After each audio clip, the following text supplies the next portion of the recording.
Hello everyone, so welcome to the Goonhammer Open. We're starting a little bit late just because I had to figure some YouTube stuff. YouTube. Just let us know if the audio is fine. So we've set this all up last night, then broke it all back down again because obviously we can't leave all this stuff floating around. So we've had to come and build it all from scratch again, but it's all good. So we're in sunny Leicester today for the Goonhammer Open, the UK version. They do 2 of these a year. Upstairs we've got some 40k and Heresy. They actually do it 3 times a year. 3 times? Oh, yeah. gosh. Yeah. I'm losing track. And then they've also, this year, for this event, they've also got Fallout Factions, the Nuka World kind of team fighty sort of game, which looks really, really cool. They've got the guys from Edifice here running that, which looks very, very exciting. I'm not at all biased because I did not fall in love with Fallout watching the TV program. But yeah, so on the stream today, we're going to show you 4 of the games. We're starting with this round. We've just picked something that we thought might not end up being in the top tables. So just to kind of mix it up a bit, we have got Rattlings into Blades of Cain. So you up the top you have Ed with his Rattlings. So he's running, was it 2 Bullgrins and an Ogrin? It looks like 2 Ogrins and a Bullgrin. Okay, and then he's into Joe with his Blades of Cain. Okay. He's got a couple of Dire Avengers, 3 Howling Banshees, and then it looked like 2 Striking Scorpions, one of which I think might be the Exarch leader. Yes, with what do you call it? Scorpion's Claw. Yeah, I think is what I saw. So yeah, they are playing Upload. So Upload is from turning point 2 onwards. Every objective you can add a point to, and then at the end of each turning point, an objective you have added a point to, you can choose to burn. But if you burn it, you then can't score again. Yeah, so it's gambling, right, John? Yeah, because also your opponent, if they get control of your objective, they can just wipe your upload points and put up theirs. But you can only do it once per turning point. Yeah. So it's basically gamble. How comfortable are you protecting your own objective? Because usually what happens... also pressuring the other ones. Yeah, there's 3 objectives on the map, right? Yeah, because what usually happens is each person keeps their own home objective safe, and then it's the middle one where someone gets 1 or 2 points on. And the terrain we're using is the WTC Bandua terrain. Yes. Which we're using my map pack, which very fun stuff you can find. So all thanks to Bandua. We did buy all this terrain, but it's thanks to them we're using that. No Vocus and no Galadark. Yeah, which I think is quite different for Kill Team 2024. If you're running an event these days, it's generally a lot of Volcus, maybe a bit of Beta Decima if you really want to punish your players. Yeah. Well, I personally love Beta Decima, but it seems very polarizing. And then Galadark seems to have kind of had a bit of a resurgence. I think people are appreciating what it adds to the format a little bit more now. Well, if you're using the Games Workshop layouts, Galadark is very open, but that's why I prefer the Dakota LVO layouts. But yeah, generally you don't use Beta Decima unless you hate your players. Yeah. Well, what I do find interesting is if an event does run all 3 formats of terrain, there isn't one team that will massively just want to be on all 3 layouts. There's obviously when Warp Coven were a real problem and when Hurricane were being a bit of a problem, they could just probably be oppressive on all 3, but we're not necessarily seeing that, which I think is nice. It keeps people kind of not just going, well, I'll take this because then this one type of map will be fine. Oh, to add, just in case you're aware at home or you're not aware, so all the windows have the blocking rule, so you're not visible unless you're within, not blocking, barge rule, sorry. So you're not visible unless you're within an inch of the windows. All the terrain with gaps has blocking, and the struts on the buildings are insignificant. So everything is pretty heavy. Like, there is actually a strong advantage to take ground, but I think that's fine security being better with this kill zone, because security is just kind of okay in general. As you can see with Joe, so on the bottom side, I've put one of the heavy barricades 1 inch back, so you can stage safely behind it, but now you're an inch further. But it does offset because he's Eldari, so it's a 7-inch move. Yeah. But turning point 1, he can move his Banshee up to that heavy pillar and then stage for the middle. And then both people should be able to hold their own objectives well. What the Rattlings player, can do, so he has a ploy called Larcenous. So effectively, if he spends a CP, he can do a mission action on an objective even if he doesn't control it, as long as he's not within control range. Yeah. So if he stages right, literally turning point 3 or 4, he can last activation, run onto Joe's left objective, pop it, and then like nullify his 3 points. Yeah. So unfortunately, this is actually probably a bad mission for Blades of Cain unless they run through all the Ratlings. So Yeah, but it's fine because it's not just Ratlings that he's got, right? So yes, so talk to me about these Ogrins, because I have a lot of the time when people talk about the fact they're going to play Ratlings, they go, I'm taking 3 Bullgrins. yes. Why would you take Ogrins instead of Bullgrins? So Bullgrins, he's given them the maul, so they're 4/6 stun, 4 attacks, hitting on freeze, which is nice. And then he's given it the shock shield, so it's a 4-up invon, I think, or 5-up, 5-up invon. But basically, he can double block. So for every crit, can block a crit or 2 crits, or like a crit and a success, or 2 successes, and a normal block can block 2 successes. So they exist just to tie you up because they're 16 wounds, 2 APL, just a lot to chew through. So normal Bullgrins do D3 plus 1 damage on the charge, and they are 4/5 in melee, hitting on freeze 4 attacks. So effectively, if he rolled a 3 to a 2 or 3, and then, no, if he rolled a 3, he'd do 4 damage. Yeah, and then the normal strike will kill. Normal strike would kill him. Yes. So into elves, that's very nice. Yeah, and then if you give it plus 1 APL, it can charge, kill, shoot. So you can get a nice double conversion from that. And because Eldari are 8 wounds, that's actually ideal for Ogrins. It's a good break point for them. Yeah. Because if he was into something like Marines, you would probably see 3 Bullgrins, but 2 Ogrins is actually really good here. You always keep at least 1 Bullgrin, in my opinion, just like he's going to lock down his own objective with the Bullgrin. Yeah. Because he can have the Bullgrin behind the door, hatchway fighting anyone trying to contest the objective. Perfect. Yeah. So what do you think could give the Blades of Cain composition an edge here? So obviously he's got access to so many different aspects, right? But why has he gone the way he's gone? So obviously Dire Avengers seem to be kind of something you see in most people's lists. Yeah, because Dire Avengers just give you some nice range threat to make your opponent honest. Yeah. But also Howling Banshees have the ability to do a 7-inch move as a fly, so they can just teleport. So what he can do is if he stages correctly behind the heavy, he can like teleport 7 inches behind the opponent's line and just flame everyone, or like charge and then flame everyone. So he has a lot of ways to just suddenly burst forward, which the Ratling player has to respect. So moving up onto the Vantage doesn't make you safe from a Howling Banshee, because from where he is, that Howling Banshee can actually move 7 inches onto the Vantage point. And with Fly, basically ignore vertical distance threat. Yeah. So they effectively teleport. Yeah, so which is very, very handy, and it's not that common in this edition, I would say. No. Comparative to what it was like in the previous version, where it was like, oh, everyone can do this. And oh, look, the Hyrotech guy, he's just everywhere. Yeah. The interesting thing about the Eldari one for Blades of Cain, their Fly allows them to move through access points, I believe.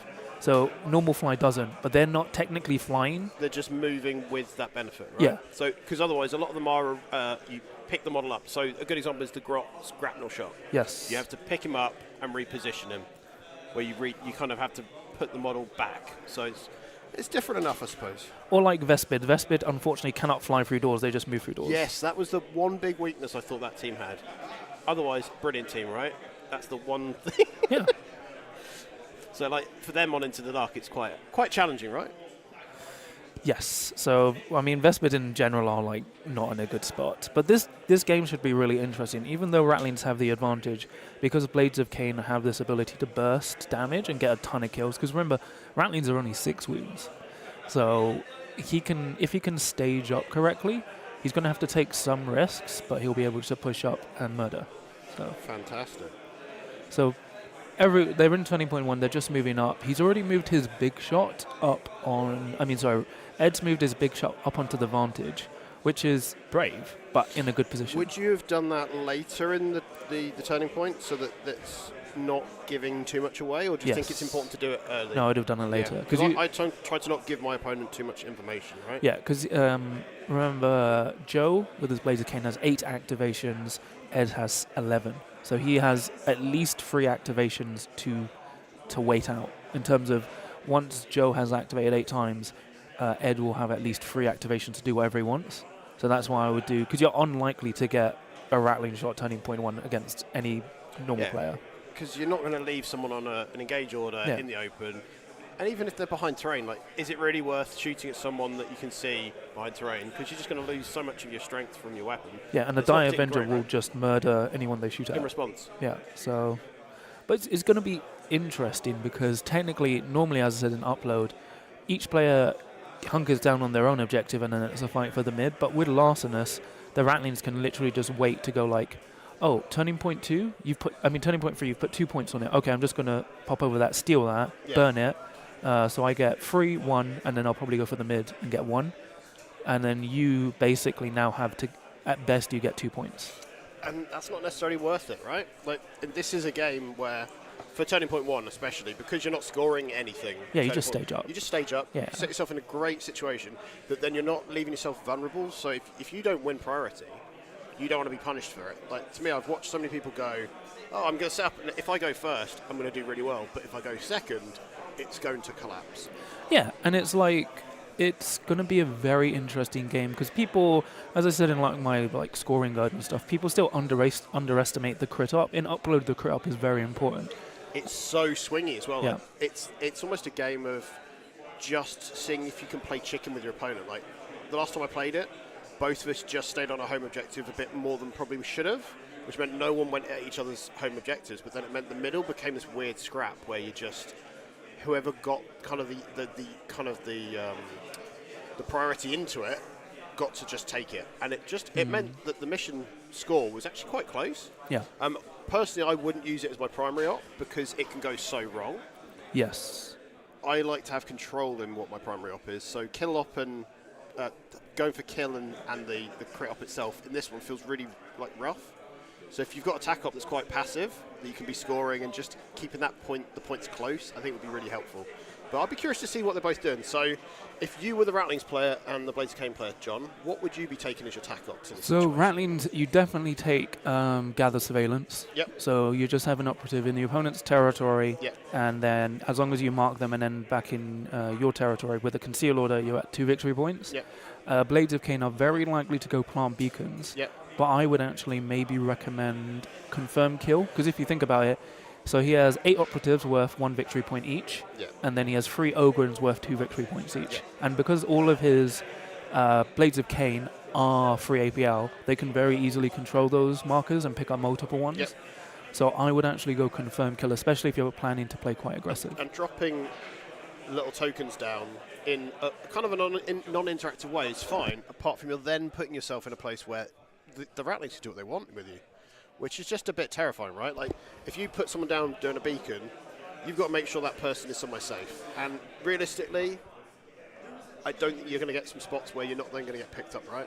Yeah, and especially in this matchup, a lot of people into Hordes don't understand, you want to be going, especially when you're outnumbered by them, you want to go double kills, right? And if you're planting beacons, you're not really double killing. Yeah, because then your activations are less useful to you. So to me, I've always found it very questionable when someone goes, I'm going to go and do missions, and they're playing something like an elite team like Angels of Death. You're like, well, actually, you need to be using your 3 APL to be removing all their models, especially if they're a slightly hoardy army, because otherwise they're just going to be dancing around you doing what they want. Yes. So it's a common mistake people make, but it should... I keep making it myself. Yeah. Well, it's like when I was playing into Chaos Co, I took Confirm Kill instead of Plant Beacon, and that helped me win the game, because if I was planting Beacon, I wouldn't have enough ability to clear out the hordes, especially when you're outnumbered, such as in this matchup. And shout out to Lear Tob in the chat, who's pointed out that the terrain is already moving around quite a bit. This is the downside to any of these sorts of games, I find. Like, even when you're using GW terrain, which has got a bit more weight to it, by the time you start moving models around, using sticks, trying to just get an understanding of where things need to go, the terrain moves. But thankfully, it's quite self-explanatory where things are supposed to be positioned. So yeah, so what you can see with Joe, he's used his striking Scorpion behind that light barricade. Now, normally he could be shot, but he's used his aspect technique to have super conceal. Nice. So he cannot be shot until his next activation. That's a very big grot there. So even though he's there, he's not damaged. The other thing is my my reviews for Blood and Zeal are up, so I would fantastic. I would check them out. I hope it's thematic as heck. Because yeah, we really like thematic rules. That's where we're at it, Kill Team. So, John, you may know that I like a lot of 40k as well. Yes. So my current project, to get myself being a bit more hobby active and not just painting yet more Dark Angels and Angels of Death stuff, is I'm actually building a World Eaters army. Oh, no. So this box really got my attention because what they needed as an army was slightly more units, because they were really struggling, because there wasn't necessarily that variety. So hopefully these guys are good in 40k as well. I think the Goremongers will be. They're nice and fast. Both teams are thematic. John's just currently giving a slight TO ruling because, as you can imagine, we're doing some streaming, but obviously we still need to give the guys the due care and attention that a TO needs to. This terrain is slightly different to what a lot of people are used to now. I've found generally in this edition, people tend to lean into just using the GW stuff now, which is fine, but it's quite telling that a lot of people were just kind of unsure on this terrain because I haven't myself even played on it yet. So. But it's some fantastic stuff. What I really appreciate is that it is printed MDF. So rather than it just being a set of plain MDF with some stuff stuck to it, it's printed, it's got some theme to it, and it folds down really small, which definitely was a good selling point to me. But it does make for a very slightly different version of the game. It very much does play, from my understanding, from when we were running this in May. It does feel like Octarius, but with a slight spin on it. So Buzzer Brown saying, do we use blue tack to stick some of the stuff down? We've got things like the objectives are marked down with blue tack, but not the buildings themselves, because sometimes people do like to pick them up and kind of adjust and check things and measure without the building being there. So what will happen between rounds is everything will get recalibrated back and measurements will be made. There is time in the rounds that people can just kind of double check it before they start the games as well. So. Yeah, I will be after round 2, I'll change to one of the other layouts. Yes. So what we've done as well, as a format, rather than everyone playing the same mission on the same layouts, some are short edge board deployments, some are long edge, and as a result there is then 3 layouts for each of those that we've got. So potentially there is 6 different board layouts at the moment people can be playing on, which I think is nice when there is 20 odd tables that there is essentially a third of the field is different, which is nice.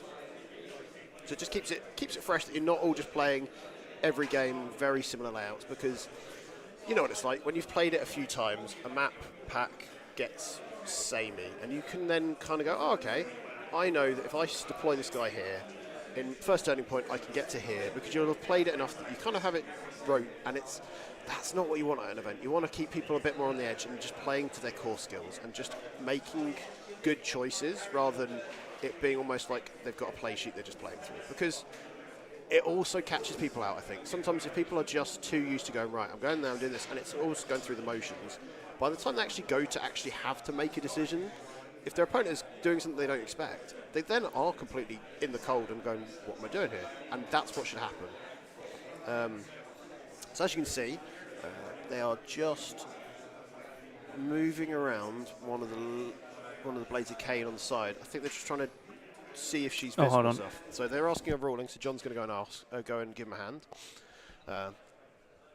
I think they're trying to see whether there is line of sight, because on this, on the ruins as well, they've got insignificant pieces where, imagine the side of the wall where the walls join together, there's the 2 bits of wood cross over.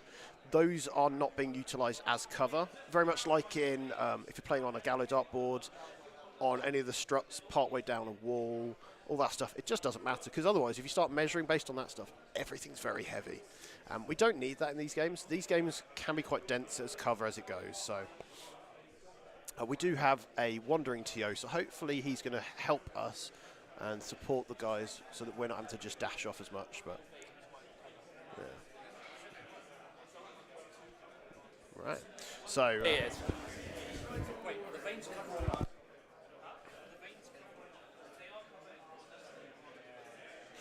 so the bit I find interesting about this terrain pack as well is, rather than it just being these L shapes, if you look in the center, there is a wall format where one of the panels of the walls has got a window, one has got a door where you can do hatchway fights through, right, John?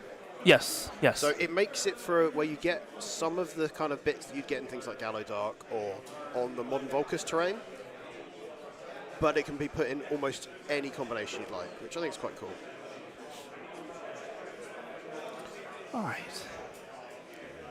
So, you guys in the chat, there's quite a few of you in there. Just let us know where you're tuning in from, because what I always find fascinating is, throughout the day, we'll stream now, and it'll be a lot of European guys, UK guys, and then by the end of it, it's mostly US guys. So I'm just curious if there is any kind of pattern to it, as per usual, or if we're just getting the attention of everyone that's not watching all the reviews of the new Kill Team box, because I find it fascinating. It's like at 10 o'clock we're all sitting there watching a video going, do I buy this? And then at the same time going, should I have pre-ordered this? Have I messed up? It's like, I've done the sensible thing and I've just gone, I'll buy 2 of it. That's fine, right? I need 2 of a box, right, John? Well, I think this box has already probably sold out. It's been 6 minutes. It should have sold out 5 minutes ago. Yeah. So what I would always suggest is if you are keen on any of these boxes, irrelevant of the rules, because even if they are not very good or a bit too good, they will always do something to correct that. So like in 40k, it's an inevitability that if a thing's underperforming, they'll fix it. Like look at last edition, where Commandos were kind of feeling a bit lackluster. They gave them a bit of a buff, let them have the squig and the grot, and then it became a bit much, and then they toned that down. So hopefully things like the Vespids that maybe are a bit more disappointing at the moment, they'll get their time to shine. And if these new teams are as thematic and well-rounded as it seems, aka probably a bit too good, we'll see them get toned down in time. Yeah, in July. Don't worry. Who killed the meta? Games Workshop. They killed their own meta. Anyway. So don't be like that, John. I really want to play with my Cornate gang and just bully people. I think that's thematic. Yeah, Games Workshop just I've wanted to bully. got the bloodlust now. They just wanted to bully their own players. It's fine. Yeah. It's Stockholm Syndrome, right? Yeah, exactly. So I deserve this. As you can see, what Ed's kind of aggressively staged his, what do you call it? It's the Ratling who can do a mission action for free. Oh, I know the one you mean. I don't know the names because unfortunately I've not yet played someone with their Ratlings because everyone bought those boxes and it was just Orc players and they can't read, most of them, so they don't actually know that they could sell those Ratlings on to Guard players. Because the thing is, right, it's too aggressive and there's no Ogre nearby to actually punish. But do you feel the Blades of Cain player will actually capitalise on that? Yes, I think so. Because what he can do is he can charge in with his Scorpion, where behind that light cover, kill him, and then use the aspect technique to dash back. The camera is slightly out of focus, John. It should autofocus in a moment. If not, let me just go fix it. Yeah, I'd turn off autofocus would be my suggestion. So, as you can imagine, we've not done this for coming up on a year now. So it's, oh, there you go. It's nice and in focus for you guys now. So we're just trying to make sure we do the best we can with the limited resources we have, because we are just 2 guys with a couple of backpacks, with a laptop, just trying to do our best here, because unfortunately Kill Team doesn't always get the due care and love that 40k and even Age of Sigmar might get. So 2 of us sitting here with a handful of bags worth of stuff, doing this whilst running the event, I think it's really cool. So the interesting thing is the Ratlings have got more activations than the Blades of Cain. Yes. So the counteracts for the Blades of Cain could be impactful here, right? Only if they're on engage, because only elites can counteract on conceal. So is he do you think he's not going to risk that? No, because you would have to have someone on conceal at the bottom of his right vantage point, or someone behind the left building, which is too risky. Yeah. I mean, you could actually have someone on engage behind the door on the left building, because then it'd be very difficult for the Rattling player to punish. Yeah.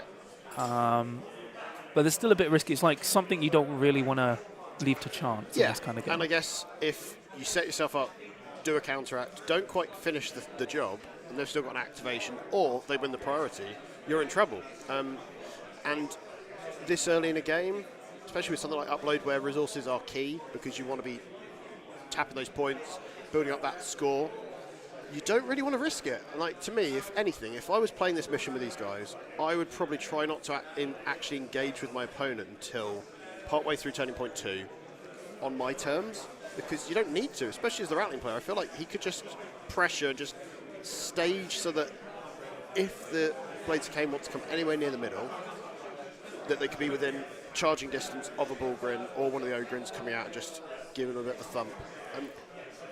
I'm not sure. I'm not sure whether I'm agreeing with the position. We can see where the tripwire mine is. So actually, where those tripwire mines are, those 2 white dots, is actually very good. So basically, if you move within an inch of those, so in their control range, you are -1 APL and stop your move. So that stops them coming up to Ed's home objective, essentially, from the middle of the board, which forces him to come out from the right-hand side, which is very open. But Joe has just done a crazy maneuver. He's repositioned and dashed his Dire Avenger up to the midpoint on engage, and is now shooting the guy there. Yeah. So we're just seeing what the dice are resolving like. So we've already got an that's why I think this was too much of an aggressive move. I would have put the rattling behind the heavy pillar, just a bit back instead. That would have made him completely safe.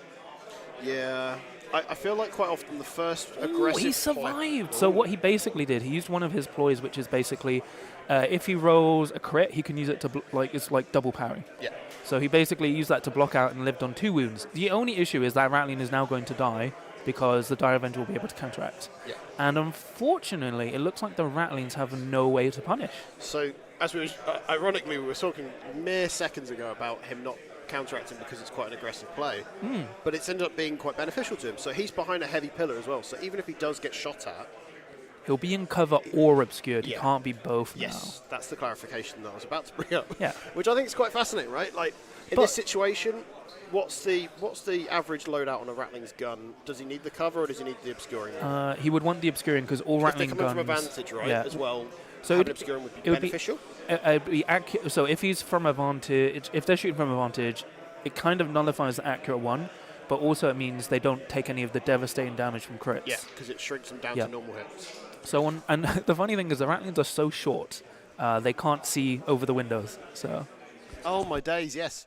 So this reminds me of the situation I had when I was playing on Volcus, where even with the Votan kill teams, they're not tall enough sometimes to see over the walls. Yeah. And I was like, well, you need to get line of sight from your head. So if you can't see me, you can't target me. I can see you. Yeah. This is my big problem with rattlings on non-Games Workshop Gallowduck maps. They're so short. It's actually really difficult to play. I think it becomes more of a hindrance than a benefit, right? Yes, yeah. Because it's like, oh, they can't see me. And it's like, yeah, but how do you punish them? Now, the other thing we haven't talked about is the... he used his counteract and unfortunately did kill the rattling, which is huge. But at least it dropped his mines, right? No, because those mines were already deployed. Before. Okay, so yeah. What was that guy? Which one was that specialist-wise? So that was... that was his bombast. Yeah, so that's the guy with the super frag grenade, which is 4/5 piercing 1/5 dice. Yeah, that's actually so that's why he did it. A bit of a mistake, too much aggression. But this is the interesting thing. People are still kind of too aggressive this edition. Turning point 1. You don't do anything. Yeah, you just stage. You stage. This was too aggressive staging. I understand why he did it, especially with his ability to do Scarpa. Yeah. So every alternating activation, he can do a free dash, even if he's activated. But it was one activation off being able to do that. Yes, yeah, so he got punished. So really nice play from Joe. He's taken the aggression, so he's eliminating that super frag was huge because it's blast 2, so he would have been able to run a blast 1, but he would have been able to run around and just clear the aspect warriors on that point. Yeah. So very huge there. Which then would mean you'd have to start trying to hold the points again with other resources that you need to be putting elsewhere. Yeah, because as I said, what the rattling player can't, he has to wait till turning point 2 now to win initiative, shoot a Dire Avenger who won't die because it's obscured. There's lots of variables we're adding in there.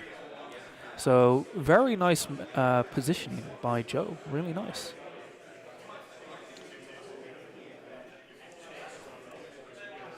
So do you think he put that forward not considering that he would be aggressive and shoot him back? Do you think he just went, he's going to I think he underestimated the range of Dire Avengers because they can reposition and dash 10 inches. Yeah. So they have a 12-inch threat range, which is quite easy to do. So the way I've actually designed these WTC maps is you can stage, but it means you're punishable. If your opponent is brave enough to get within 2 inches of you, they can shoot you. They just have to decide if they want to take the risk. But that's what it should always be about. It should never be you do something and you can trade up comfortably with no risk of kind of a clapback.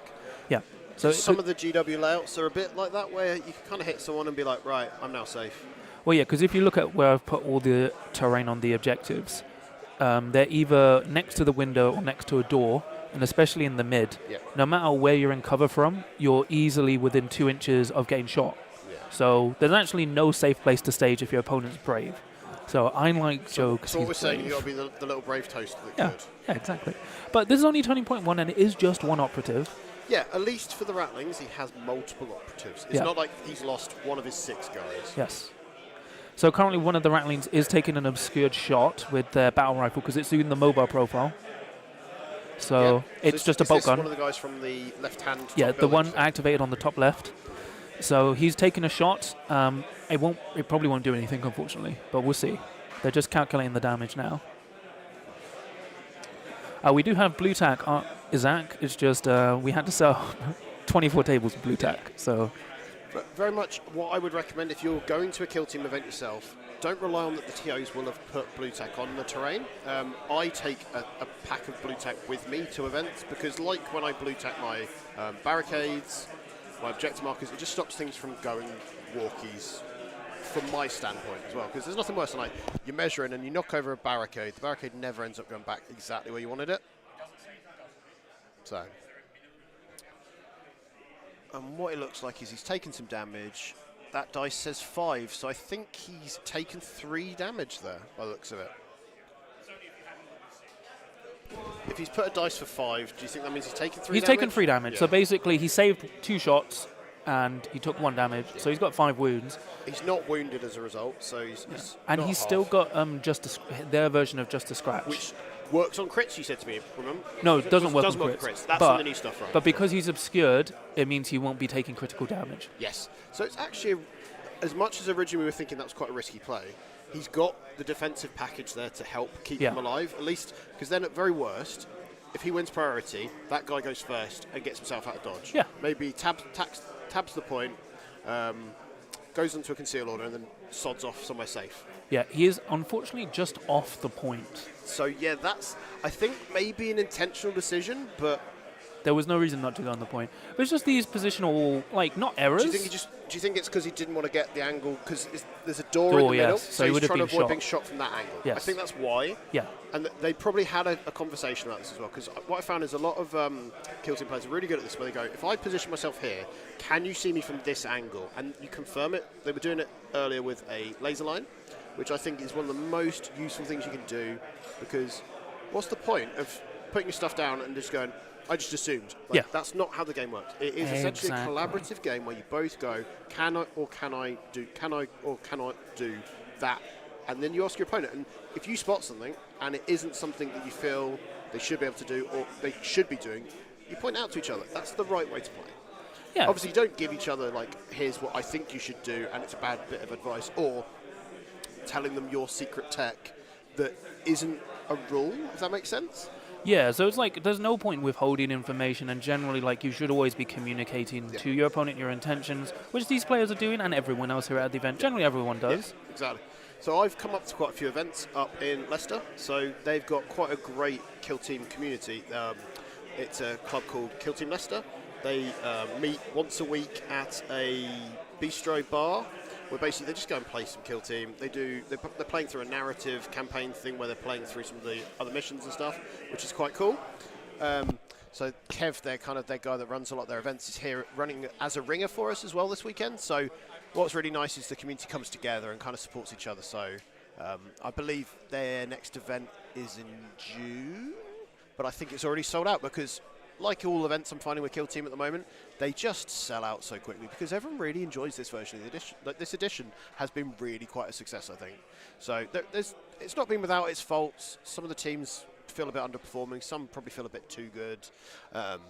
But there's a good sweet spot at the moment, I find. So, yeah. So, it looks like... Sorry, just roving TO. Roving TO. I think... So they've reset for the... next turning point. Exactly. So, John is being an active TO and a commentator this weekend, it seems, at this point. So, our roving TO that we've got, Charles, isn't as up to scratch, I think, on this terrain. So people are asking him questions, and it's always a question that you're like, well, I don't know. I don't have the right answer to this. And so he's getting John over. So, unfortunately, it means for quite a bit of this stream, at least for the first bit, as people get used to the terrain and ask all these weird interactions, you'll be stuck with just me. So that's fine, because I've got a coffee. I can be here all morning. I can just talk until the cows come home, and that's fine. One thing John has done, which I think is really quite impactful for events, is you may notice we've got some very thin masking tape on the mats. So all of the mats have got their deployment zones marked out. This, I find, combined with it being a board, really tells you where specific locations are without having to keep measuring. So on some of the attack ops being based around locations, being able to know where someone's deployment zone is, whether it's their half of the board, I find is really, really impactful. It just saves time, like knowing where the center line is, where the center point is. I feel like without those sorts of things marked on a map or a board, it slows the game down. And the more recent High Storm boards that have got all of this marked out on one of the sides, I think is so clever on Games Workshop's part. I prefer using that board, even though I've got lots of the Kill Team sets, because funnily enough, I'm one of those suckers that keeps buying it all. It's very interesting to see kind of the mixture of what we get. And hello, Adam Richardson in the chat, who's saying hello to the Johns. He's quite right. I am a John without a H, because when I'm in trouble, I'm Jonathan. Most of you might know me as Scrivo. I used to be on the Honest Wargamer. I now do a lot of 40k content, mostly quite centered around Dark Angels on a channel called 6++ Gaming. I do a semi-regular podcast with John where we go through kind of doing reviews and kind of guides on some of the teams. We've not done so many recently because he's been flying over to the States doing so many bloody events. It's quite frustrating because he's doing more events than I get to play games, which isn't the easiest thing to admit. Right, so I think we've just started Turning Point 2. I'm not sure how the priority went. I think they're both kind of looking at what their options are. I'm trying to get a feel for it. Let's see if Charles can tell me which one of them got the prio, because I think this is quite a big one, right? Yeah, Charles is just going to ask for me. So obviously there's that Dire Avenger potentially can capitalise. So Rattling's got prio. That's quite cool to know. So the Rattling's player. So Rattling's player got the prio here, which means that punishment of the Dire Avenger could happen. I'm not sure if one of the Rattlings on top can do enough. But we'll have to see. He's got at least 2, if not 3 of the guys on that side should get a view. Obviously, it's on behind a conceal. So he's got obscuring from the heavy pillar. So again, he won't be benefiting from the crits. As John said, the accurate one's not going to happen. So Rattlings, John, just get you up to speed. Just one prio. So I'm theorising that one of the 3, he's now pointing at the 3 there, to get a line of sight at that Dire Avenger. I think whether he should be doing that as his first activation, I think it's irrelevant. I feel like he did kill the Dire Avenger on the point. Yeah, he's going to do it, because why wouldn't you? Yeah, nice, he did it. Yeah, so that was actually statistically unlikely because he was obscured. And with their Rune of Warding. Yeah, so last time he got 3 through, 2 were saved, and then 1 went through. Yes. So theoretically, if that happened again, he just goes just a scratch on it, and it's like... Yeah, it's like not Devil's Advocate, it's like Catch-22. It's like, technically, if he did it at the end of Turning Point 1, his Dire Avenger would have been on 4 wounds. But probably he got 4 hits, going down to 3, and made no saves. Yeah. But in this situation, doing it early, I think is important, because that means that he's forcing that strategic play to happen, right? Because equipment, it means it's used for the turn. For the game. For the game. Yeah. Once per game. Okay, yes. That's really... It's a big one, right? So he's probably holding off from another important engagement, such as when he engages with his Striking Scorpion Exarch. Yeah, because you want that, right? That thing's... It's a blender. Well, basically, once the Exarch hits the Rattling's lines, there's nothing they can do apart from just, like, spamming Ogrins. Scatter away, just running off, going, give me a sandwich. Yeah, it's the Ogrins. Hello, Adam. Why aren't you here? Yeah, Adam in the chat. Why aren't you here? You could have come. You could have had a ticket comped by me, because I willingly would have paid for you. And all my players at my event, I have brought Costco snacks, so they have 2-bite cinnamon rolls, 2-bite brownies, and a selection of fresh Costco cookies. And I may have eaten half the cookies before the event started. Yeah. I may be a Rattling in disguise. I think I've got the hairy toes to go with it. So while Joe was just measuring out the threat range of what he can do, I believe he's sending in the Banshee with fly. So what he's planning to do is fly in, charge, kill, and then flame. So that's which is perfect. Yeah, so he's measuring distances so that where he lands, he can kill something and then be in range to do the flamer. Yes, the scream that kills, the scream that steals. So that's basically 5 dice hitting on 2s. I believe it's 3/3 or 2/2 with stun. Nice. And so even stun if it on doesn't crits. kill, it'd be nice to have. It's basically just a stun. And on 5, say 5 dice. I actually think it's 6 dice. Let me bring it up. It's just a weird flamer. It's like the old flamer. You're probably getting a crit then. By the way, shout out to the Kill Team app, making this much easier for me to check stuff. Yes, so that's the thing I found really useful as a player now, is like there is not this whole situation of do I own one book that I could have bought in one big box? Instead, it's just, cool, it's all there. Yeah, the Shriek that kills is 6 dice, hitting on freeze 1/2 with Saturate, Seek Light, Stun, and Torrent 1. So, averages, you're going to get 3 through. Statistically, he has a 57% chance to roll a crit. Yeah. So he's just resolving that now. Unfortunately, that Rattling has died and gone to Rattling Valhalla. He's gone back to the Shire. Yeah. They're totally not hobbits, they're halflings. Midgets aren't allowed in this game. So they're just resolving that, and then we're going to see what the flame is. Because basically, he can hit 2 to 3 Rattlings under that vantage point. Because they're too close together, right? Yes, and if he stuns them, he doesn't care about killing. Well, he actually could kill them if he rolls hot. But you stun them, what's their APLs? 2, so they'd all go down to 1. Go so slow. And remember, he can do this every turning point, and he's got another Banshee he can stage up in the mid, and another one on the right. And he doesn't mind that if that Banshee now dies, if she's killed 3 things or really done some damage. Oh, hello. Yeah. The man in the boba tea stand next to us. So we're in a student union, and yesterday as we were setting up, we got to listen to. Oh my gosh, the worst music I think it's probably ever the same heard. song on repeat. I'm not sure. It was the worst auto-tune student rap. rap. I was a middle-aged white dude at this point, so I was like, these guys sound like they're just saying the same thing over and over. And I was fine with that because I was like, cool. My music probably sounds the same to everyone else. But yeah, so they're just staging that out. Yeah, he actually has hit an Ogrin. So he's hit one of the Ogrins. He hasn't stunned him, but that's a shame because a stun on Ogrin would also be quite helpful. But he's either done 8 damage or or it's taken 6 wounds and has 8 wounds left. So more likely has 6. It's taken 6. I think they're doing wounds remaining. Yeah. So nice. That's actually a really good flame. Is that above average, do you think? Yes. Yeah. Well, because remember, normal Ogrins only have, I think, a 5-up save. No, I think actually, no, they do have a 5-up, because normal Bulgrins have a 4-up. Yeah, and I think that's he's trading up there. So even if that Banshee now just bites the dust by being shot by a bunch of little sniper guys, he can do it 3 more. He's got 2 more, so he can do it twice more. Yes. One of them is on his, basically, in his deployment zone, so that's not going to happen until turning point 3, maybe. Yeah, 4. normal Ogrins have a 5-up save with 16 wounds. So chances are, if 3 go through, you save one of them if you're lucky. Yeah. So but yeah, that was nice. It looks like he actually didn't charge. He just went for the Shriek. Interesting. Oh, I think he planted Beacon, probably. Yeah. There's a token there, so I think that's a beacon. So has he revealed that? No, they haven't revealed their attack ops. He just repositioned and I think he booped the point, then repositioned and dashed. Well, he repositioned and then flamed, which was not what I would have done. Yeah. But what we got to remember is this is first round of an event. Yeah.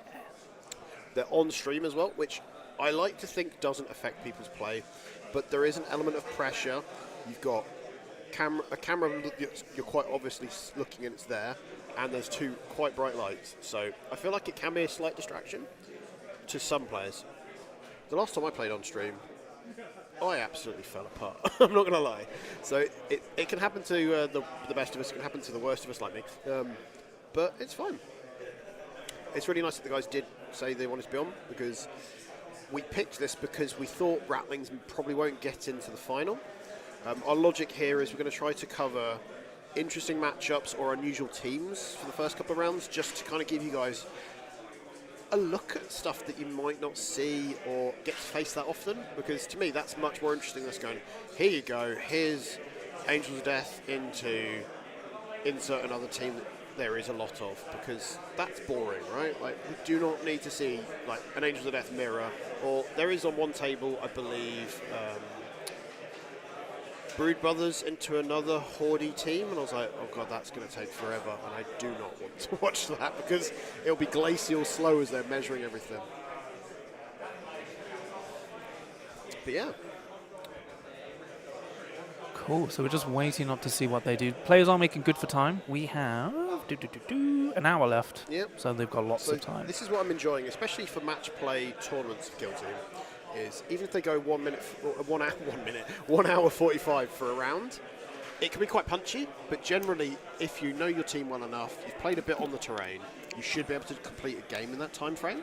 The only time I find it doesn't work is If an opponent isn't familiar with your team and they're not as brushed up on their team and it's a slight hoardy team, so if someone's got 10 models, I find that if you're going to an event, I would recommend getting in a good few games with that team beforehand just to familiarise yourself, especially if it's a different terrain pack. Yeah. So the thing I found at my last event, and I will put my hands up and admit it, I played on Gallodark, and I played it twice this edition at Warhammer World, and none of the terrain actually mattered because the games were quite kind of weird. Like, ooh, the Ogren is charging into that Banshee. He will be in the open but obscured because Blades of Cain have no ways to ignore obscurance, no way to punish that. But at the moment, not only is the Bombast dead, but he did kill with that Flamer Torrent. He did kill the Lugger, the one that has -1 action mission action points. So that's actually kind of huge. So a lot of his resources and utility that are the benefit of having so many Ratlings are disappearing quickly. But this is what you need to do, right? Yeah. When a team's got all these cool specialists, you get rid of the guy that's got a big bomb thing before they get a chance to use it.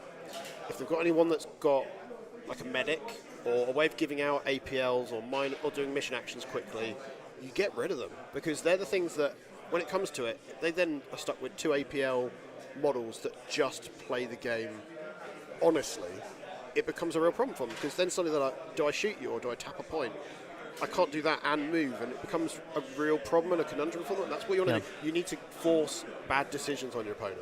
Yeah, and Joe is doing the Eldari thing of like precision killing the key. Oh my gosh, the Banshee won. So do Banshees get to strike first? So they have the ability, the screen that steals, that allows them to resolve their blocks first. Yes. So if that was the Ogren that was already injured...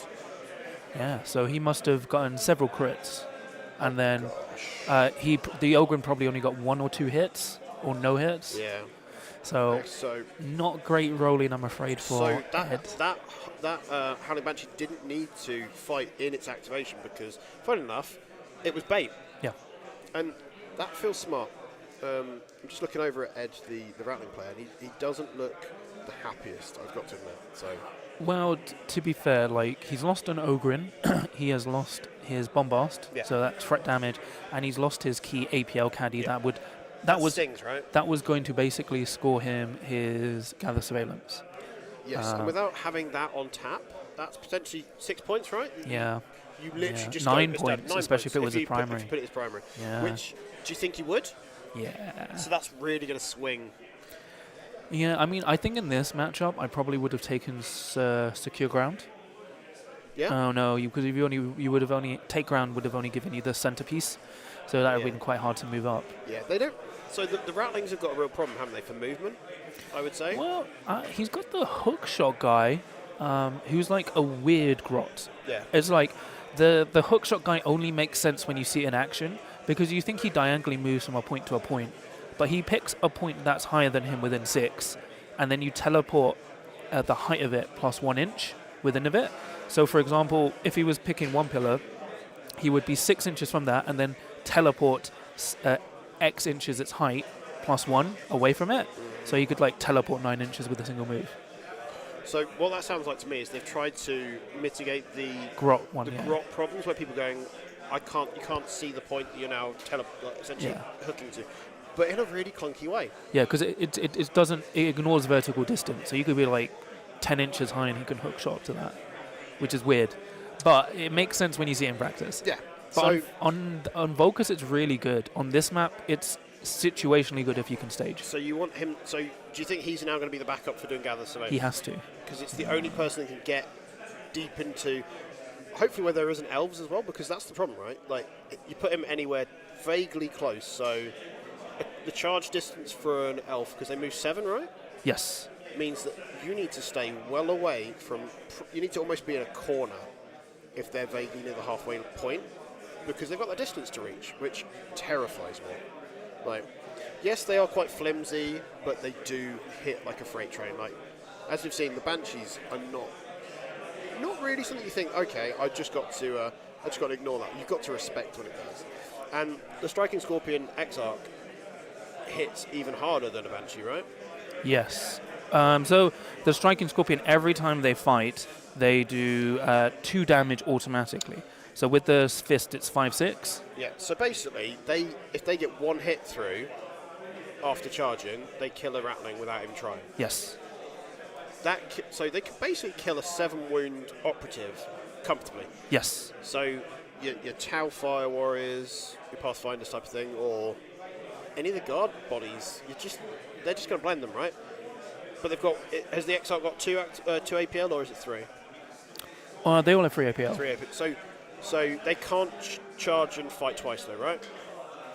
Exarchs can double fight and double shoot. Cool. So And all the Aspect Warriors can spend a CP to double shoot or double fight. Okay. So in that situation, you need to then avoid being in groups as well, because if someone charges you, they could just essentially take 2 operatives in 1 activation, which is terrifying. I'm not liking the thought of that. Thank goodness no one in my local community is playing Blades of Cain. It does sound like a finesse team, though. I'm not going to lie. Like, if they're caught in the open, they can just die, right? Yeah. Obviously, the just a scratch equipment is great, but it's once. Yeah. It's not like every turning point they spend a CP and go, ha-ha, you thought you were killing me, you haven't. Especially if you're doing something like Champion, I suppose. It could be really frustrating if it was every turn. Oh, yeah, that would You're be like, super oh, annoying. I can't quite kill these 7-wound stupid little operatives. This is frustrating. And our active judge, Charles, is walking around holding a Mango Loco because he needs to be juiced to be top performance for making all the judge calls. Yeah, we're going to get an update of the scores for the table. Yeah, because the thing about upload, it's not really an end game, but it can be an end game mission, so the scoring can be quite because weird. You can just play the game of chicken where you just hold off scoring it because you just want to get the 3 points. Getting 3 points on a point is really nice. And if you're feeling really comfortable in the initial setup of this mission, you could just go, right, my primary op is going to be the crit op because I just know I'm going to score. Hero's got 1 kill grade, I think it's 1 kill grade and 1 secondary, I think, on this side. They haven't really scored anything their own take. And you're right, Buzzer Brown. Mango Loco is the best flavour. It is the one that if I'm feeling like I need a bit of a pep up at an event, it's the one I take. Like I have a can of it and I nurse it. I don't chug it. If you key one of them, you're just like, oh gosh, I'm going to spend the entire day twitching. But no, it can be a nice start. And it also does taste like fruit, so it's basically healthy for you, right? It's totally good for the soul, at least. Unfortunately, we're drinking black coffee behind the commentator's desk because we are bitter and twisted. Speaking of bitter and twisted, John, is there a guide that we can watch in between rounds as well? Oh, we've got tons of guides. Yeah, We've got tons of stuff for new players. So there's a review that's out as of 10 o'clock on the Candy Roller Crit YouTube of the new Blood and Zeal box, which was on pre-order. I'm sure it's all sold out now, but if you're it's sold out within 3 minutes. But of course, your local independent toy shop or game shop will probably have stock. They will have already ordered that in, so make sure you support them if you can. Obviously, some of the big guys like Element and Goblin Gaming and all that lot, they're all probably sitting on piles of it as well. No, Element Games sold out immediately as well. They sold out as well? Oh my goodness. So you could have used my affiliate link for like a minute. So what you're telling me, John, is the Khorne team is clearly the winner out of the box. We don't need to worry about them in a storm. They're just a bunch of priests. I'm sure they're fine, right? Look, it's all thematic. Right? It's thematic. That's you listen to Games Workshop or their playtesters. It's all thematic. Thematic is fine. Don't worry. Win a thematic world. So you're telling me I should keep a hold of them in a storm, guys, because they will not be a problem. Yes, they will be absolutely fine. I'm just bleeding out of my mouth nose. Your mouth nose. So this just in, John has a mouth nose. Mouth nose, yeah. Who doesn't have a mouth nose? So yeah, they're still just clarifying threat ranges. So Joe is moving up to secure the middle objective and his own. And remember, he can choose to pop them at the end of turning point 2, but if he waits every turning point, he can add a point and then pop them. So basically, because he's unfortunately managed to severely kill the threats of the Ratling's Ed. So unfortunately, the left-hand objective is now safe, so he can guarantee free, and it's going to be very difficult for the Ratlings to punish the mid-objective now. So the bottom left objective, John? Yes. With that building, can you be on the objective and be more than an inch away from the window? Yeah, so what I've done is the way I've designed it is they overlap. So if your opponent's brave, they can just run and contest the objective on the other side. And also shoot through the window. Yeah, so the only problem the Ratling player has, because now Joe, the Blades of Cain player, can reliably get 3 points on the left-hand objective, he just needs to get 2 points, pop that, He doesn't need to risk, waiting up there. He can even get 1 point, pop it. That's the challenge, right? Like, at least if you just score some points and keep it close, because who knows? The Blades of Cain player may have picked his primary up to be someone that isn't going to score him well. Yes. If it's kill up, I don't think he's going to struggle though. Kill up will be difficult. It's like, if he's taken the kill up, it would have been overrun. And the problem is you have to kill someone to get 1 point and then stay alive. Yeah. So he has to kill them in his opponent's territory and then stay alive. Yeah, but just scoring actual kills isn't a bad shout in this situation either, I suppose. Yeah, I mean, it takes a lot to kill them all, though, right? It's like, technically, if for every crit the Banshees roll or every strike the Scorpions resolve, they'll both be doing 6 damage. So just a one-hit kill. Yeah. And it's like, technically, with confirmed kill, the difficulty would be staying alive. As you can see, he's got this sniper nest. And to be fair, he has made the sniper nest very safe because the remaining Banshees are all on the right-hand side. So the Rattlings with Day of Rifles, are they a single shot from conceal, or can they just keep? So they're one and dones. Well, no. They can. Their ploy gives them conceal. So they've got a ploy to do. Okay. Yeah. So that's why I wanted to check, because I know that a lot of sniper weapons have changed in this edition. That they are first time they shoot, they can do it with conceal, and then it becomes not. Yeah. You have to be more than 6 inches away from them to have silent. I think that's a nice way of doing it, because there is play that then as an opponent you can try to mitigate it. Yes. It's the lack of interactivity when you've got something like a Eliminator for Angels of Death, or is it the Corsair Sniper can just sit there as well? Yes, permanent silent as well. The only thing is, so he's moved the Dire Avenger up onto the left-hand building, so that's currently behind light terrain. So the Rattling Spotter can give itself or someone else seek light and ignore obscuring. Yep. But the Spotter has activated, so the Dire Avenger is safe for this turning point. I think that's why he's done it, because that was the one that shot at the person in the middle, right? Yes. So it's risky, because once again, if he loses initiative, the Rattling turning point 3 first activation just deletes him. But his second Ogrin is moving around to the mid. Yeah, where's the Banshee gone? She gone? Yeah, she died. She died. Yeah. Yeah, I missed that. Blink and you miss it. I got sniped to death, just sniped. Yeah, which is what you expect. But the thing is, Joe is doing... He's currently lost 2 models, so they're both 1 on the kill op. Yeah. Let me put that into the score sheet for everyone. Yeah. So kill op, we're on 1. Yeah. So, unfortunately, we don't have a fancy system in place. If we do this in future events, we may. But even then, does it matter? Nah. This is quite a simple scoring system, I think, for... What I love about Kill Team now is that there is 3 ways to score. You can boost one of them by getting your primary up, so it's a little bit of a win more there. Or a leveler, I suppose, is a nice way of putting it sometimes. I have yet to play a game where I felt like I couldn't score points in either of the 3 elements, and I think that's nice about the game. That it's some teams obviously favour one thing more than the other. Yes. But it means, depending on the mission, then kind of the crit op can really kind of change that dynamic, right? Like this one, for example, being a thing where you have to try to tap points, that's putting resources into it, and you're not guaranteeing scoring from it either. Yes. So what I like is it becomes a gamble. Because sometimes when you just go secure a point and you just tap it and you scored it, it's like, cool. Yeah, and it's like, I know a lot of people don't like upload, but I think it's a very interesting mission to approach, because it's very difficult to get 6 on, but it's very easy to get 1 or 2. Yeah. I think even 3 to some extent, because if you can get a couple of points on your home objective, tap once on the middle between like 3 turning points, I think it's possible.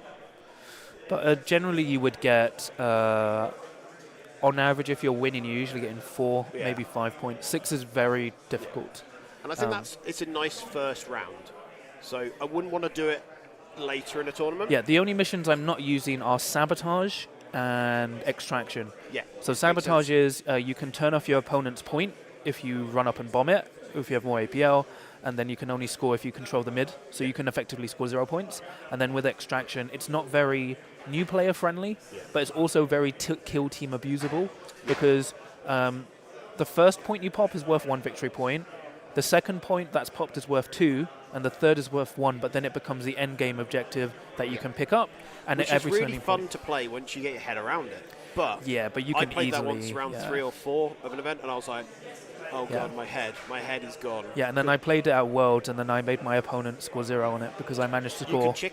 It's playing chicken again, but yeah, in, so in a bit more of feel badsy way. Yeah, because I basically scored 4 points on it, turning point 2, and then 1, and just ran away with it. Yeah. So it's not very fun. Because you can choose. I think if you get the first tap of a point, you get to set the tone. Like your opponent then has to go right. I can do it on my home one, but then it's whichever one's left. Yeah, won't be what you favour. the game plan into extraction is to pop your opponent's objective first. Yeah. And then if you can, and then the middle one, and then your home one's your last one, which is safest in theory. Yeah. But there's just some more silent shooting from the snipers. So just some defense rolls from the Blades of Cain. The sniper does have 3 hits.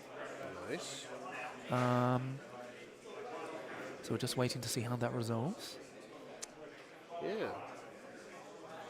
I think he does live, because one of the comms is on engage.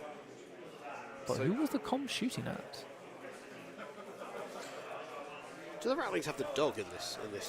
Yes, so the mutt has been buffed. It now works against melee teams. That's cool. Oh no, the Dire Avenger, was shooting. So the Rattling who killed the Banshee was the comms, went on engage, gave +1 AP on shot. So then the Dire Avenger on the bottom right moved out, because there was no obscuring cover, because that's, remember, just a big corridor of light. Yeah. Just shot that guy to death and then moved around.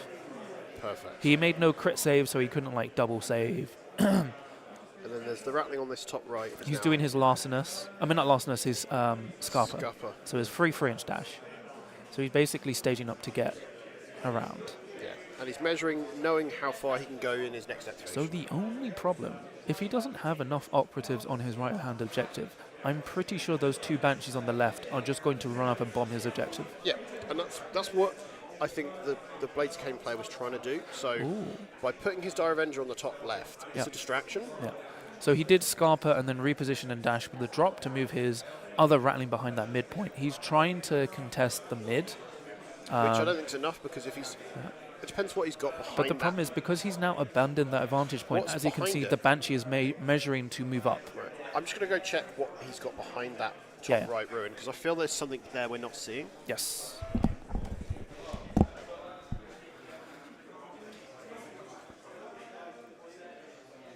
So Scrivo's just scouting the table for us. We don't have a table boss. It'd be great to have a table boss. Table bosses would be so cool. But I'm appreciative to all my friends at the moment who've agreed to help me stream.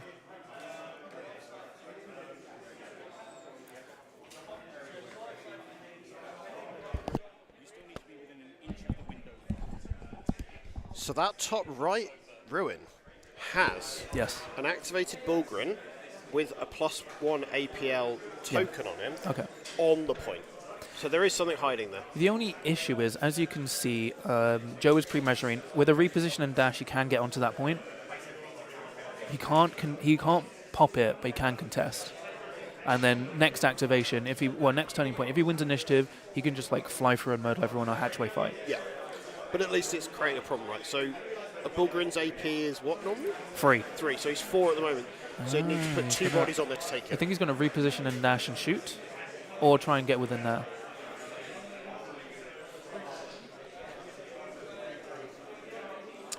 Yes, this is very interesting. So this is exactly what I thought would go if it was going to go wrong. These were the kind of plays I was expecting to see. Yes.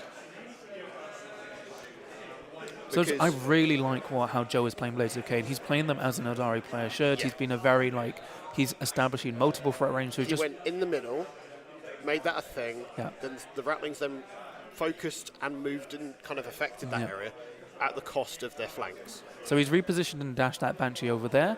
So because that Ogren is activated, right? Yeah, it was activated. I don't think he's doing the weird. No, maybe he's charging the Bulgrin in. Yeah. Very brave. So maybe he's doing that weird thing that people should never do, where he's flipped his tokens and then he flips them back the next turn. Yeah, that's what I flipping hate that. So he's charged onto the point. I would have charged through the window. Yeah. To the wall. Yeah, to the window, to the wall, because he would have been able to get control range. Yeah. He had got hit by the Flamer, so he's got 14 wounds left. So he took 2 wounds from the Flamer. The only issue is those 2 Banshees are just going to go it's Banshee time. So they get to hit him first? No, I think he's already used that ability, so he can only use each one once per turning point. You only get to use each one twice per turning point if you've got mono aspect, which he hasn't. And he hasn't, because why would you, right? Yeah. Mono Banshee into this team wouldn't be great. So he is charging. So he's got. Oh no, I think he's just passing. So that is actually the correct maneuver. So he's just piled and tagged him, so he can't then move around. But the issue is they can spend a CP to fall back for 1 inch. Is 1 he AP. on a conceal? No, he's on engage. Oh no, the Banshee's on conceal. Conceal, so he won't be able to strike? No. No, he can't counteract. counteract. Yeah. But what he can do, turning point free, if he wins initiative, spend a CP to fall back for 1 AP. Yeah. Use that as a fly and then just mess up. Because unfortunately, Rattlings don't have the ability to like trap people like with chain snares and stuff. It's a shame because you'd think they would have like something like the trapper. It makes sense that it may be able to net people. But yeah, this is very much the game that I was half expecting to see because the shortcomings of the literal shortcomings of Rattlings seems to always kind of be in the back of my head that like they're great at shooting, but it's very honest shooting in as much as yes, they're shooting from conceal, but they aren't great guns. They're not going to kill the world with on their guns. Exactly. And the issue is like because the windows are so tall, even with a scout, a Scarper move, he wouldn't be able to. Well, he can't get within 3 anyway. On Volcus, can they even stand on the fire step and still see? Yes, just. Oh my god, yeah, that's it's amazing. depressing. That brings me such joy. Because So yeah, Joe's just locking down the middle. So on the left objective, he's got 1 point, and the mid he's got 1. So at the end of turning point 2, he can choose to burn them to get 2 victory points, or as he said, more likely just wait. Because if they're not threatened, why would you? Especially as he's lost his comms, he can now no longer reposition and dash and boot that point. Yeah. Because the way I've designed that point, as you can see where Ed has stabilized, so if he wants to go around the box, he has to either move around it or traverse, so -2. Yeah, which means it presents a little bit of cover, but also creates Yeah. a place of, like the movement there, you have to go round it, which then you'd lose any benefit. Yeah, and the issue is he doesn't have free APL, so he now can't reposition dash, steal the point. Yeah, if anything, he has to stage to then come closer, but then it's just, you're in threat range at that point, so Yeah. what's the point? Like, it's a nice problem to be presenting your opponent, right? It's the sort of thing I think is really key, is sometimes it's not what you're doing, it's the threat of what you could be doing next. Yeah, and I really like how Joe is using the 7-inch movement to threaten, because he can, especially as Rattlings are movement 5. Normally you outmaneuver people by 1 inch, but he's maneuvering this team out by 2 inches, which is huge. So he can do way more aggressive staging. So Ed is just establishing the actual threat range of of the aspect warriors of Joe.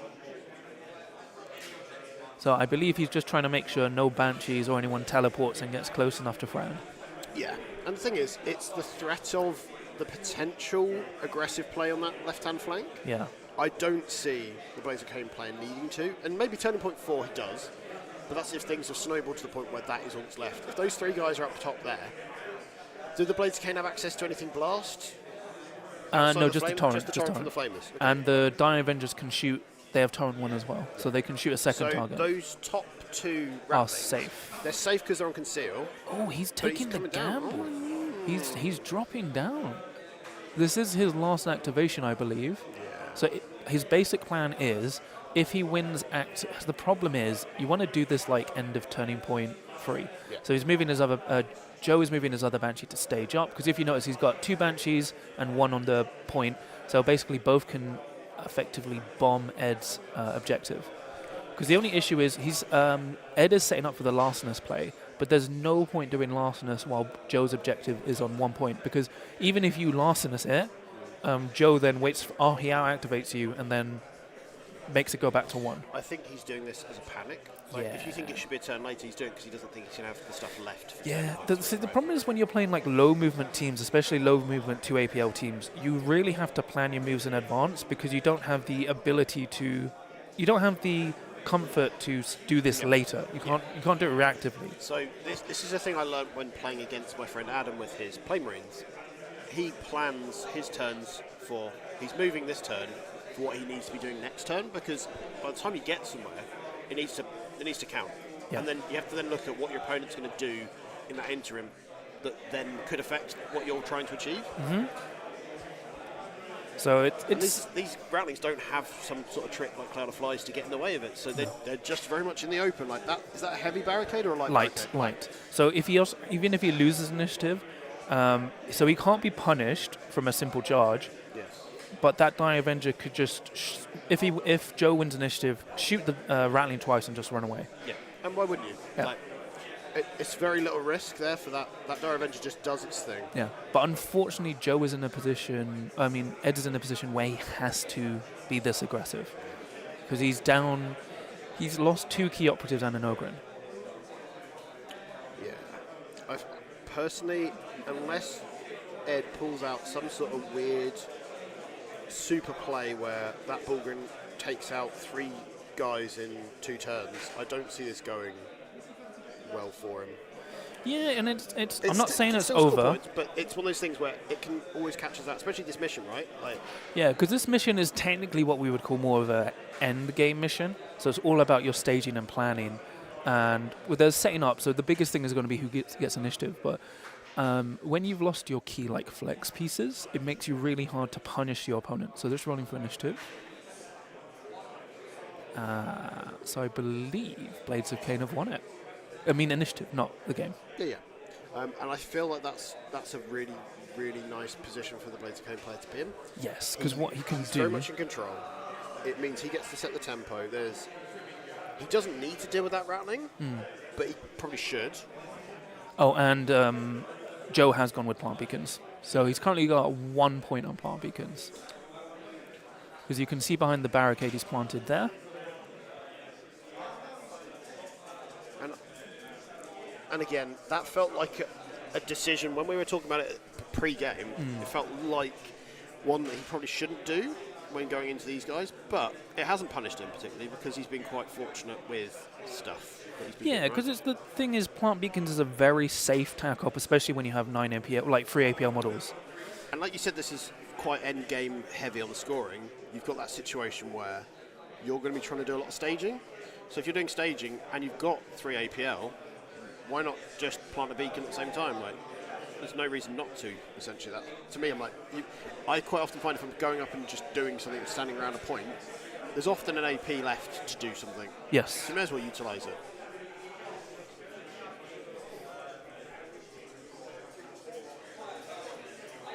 Hopefully I'll get Charles's attention because I want to make sure table 7's getting done.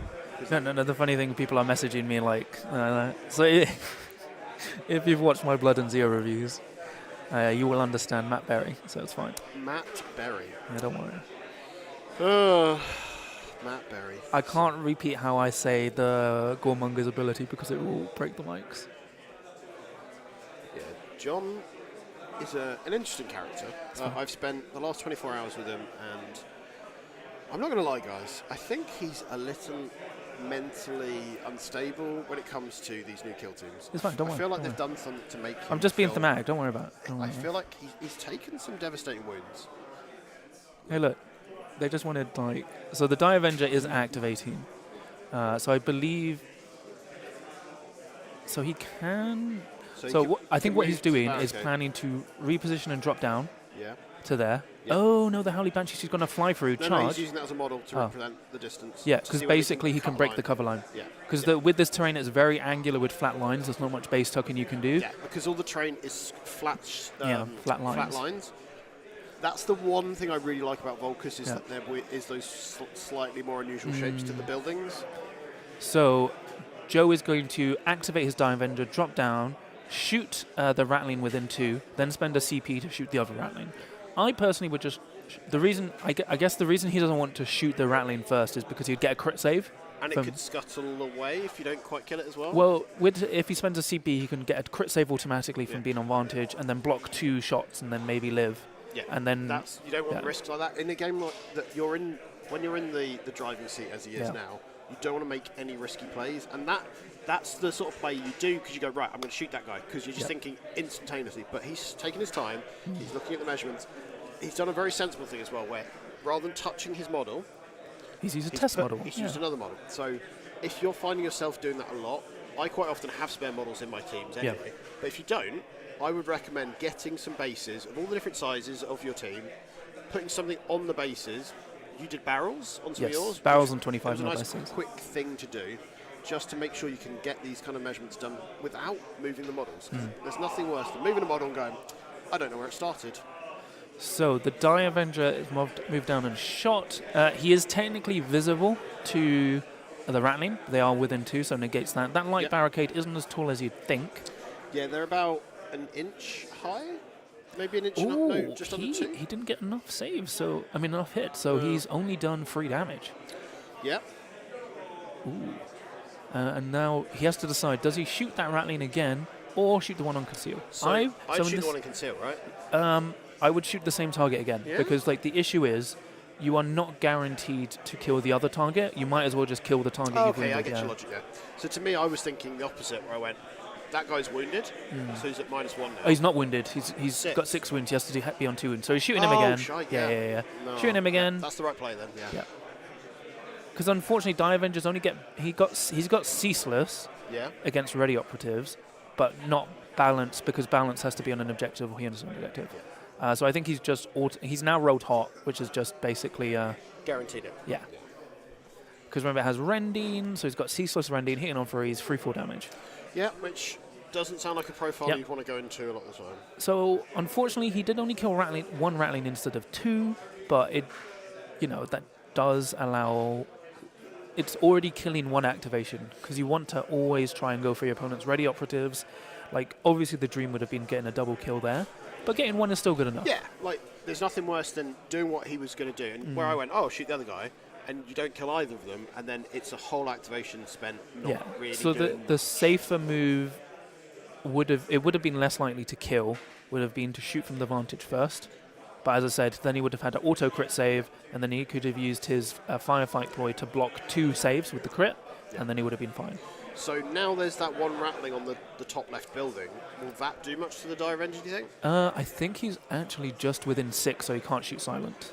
That was another measurement they probably were making there. Yeah. Which I think it's really key with these sorts of positions. Like that was a big play that he was doing, but they were also checking these things before he did it. Which I've got a lot of respect for people who do that because it just keeps it clear. There's no feel bads of like if you were the Rattling player and then you go, I thought I was outside of 6, and it becomes this whole situation of like we should have had that conversation when the model was moved. Yeah, and as I said, both players have been really good at establishing their intentions and measuring stuff out before they've done it, which is really good. It's how the game should be played. If you don't play that way, you're wrong. Exactly. Just going to quickly check something. Charles, what turning point is table 7? So it's those 2 sandwiches. I'm curious where they're getting to. Just checking out some of the games that Hordy teams are getting on. So they're on turning point 3. So plenty of time left. They've got half an hour to play another turn after this. So a good place to be. So I'm always cautious when people are playing teams that have got at least 10 models. If they're going into someone else that's got 10 models, that's a lot of activations. But it takes a lot more time to do, especially the early couple of turns before things are dead. That I don't want these guys to feel like they're pressured and running out of time. So because the thing is, what do you call it? What is the thing? Chess clocks are in use if both players agree. Yeah. But everyone has 2 hours. I generally start my rounds early. Yeah. We've got shorter gaps between the rounds, which makes it harder to overrun. But this is very much like, this is the one real big selling point to me of how Kill Team works at the moment, is that you can play 4 games in a day and be done by 7 o'clock. That's not a long day. Yeah. So it's with 2 hour rounds, basically 2 hour, 10-minute rounds. It should be fine for everyone to finish on time. I've yet to find I go to time on that sort of thing. And hi to Fricky in the chat, who says, ooh, a stream. Yes. Kill Team live commentary of the Goonhammer Open in the UK here up in Leicester. There's only 25 minutes left in the round. Let me just remind people. So this is quite an interesting event so far. We're seeing quite a good mixture of kill teams. There's a few teams we've not seen. I think, for instance, we've not got Vespids. It's none of the surprises, really. Yeah, it's actually generally a very healthy spread. Yeah. I think we've got 3 to 4 Angels of Death, which 3 Nemesis Claw. Because it's an easy team to collect, and they're quite straightforward to play, I would say. They've got some depth, don't get me wrong, but you can just pick and choose a basic loadout and go, here's the 6 guys I'm going to always use, and just it's simple. And I think people have got a lot of time for that. And they're quite straightforward to paint as well.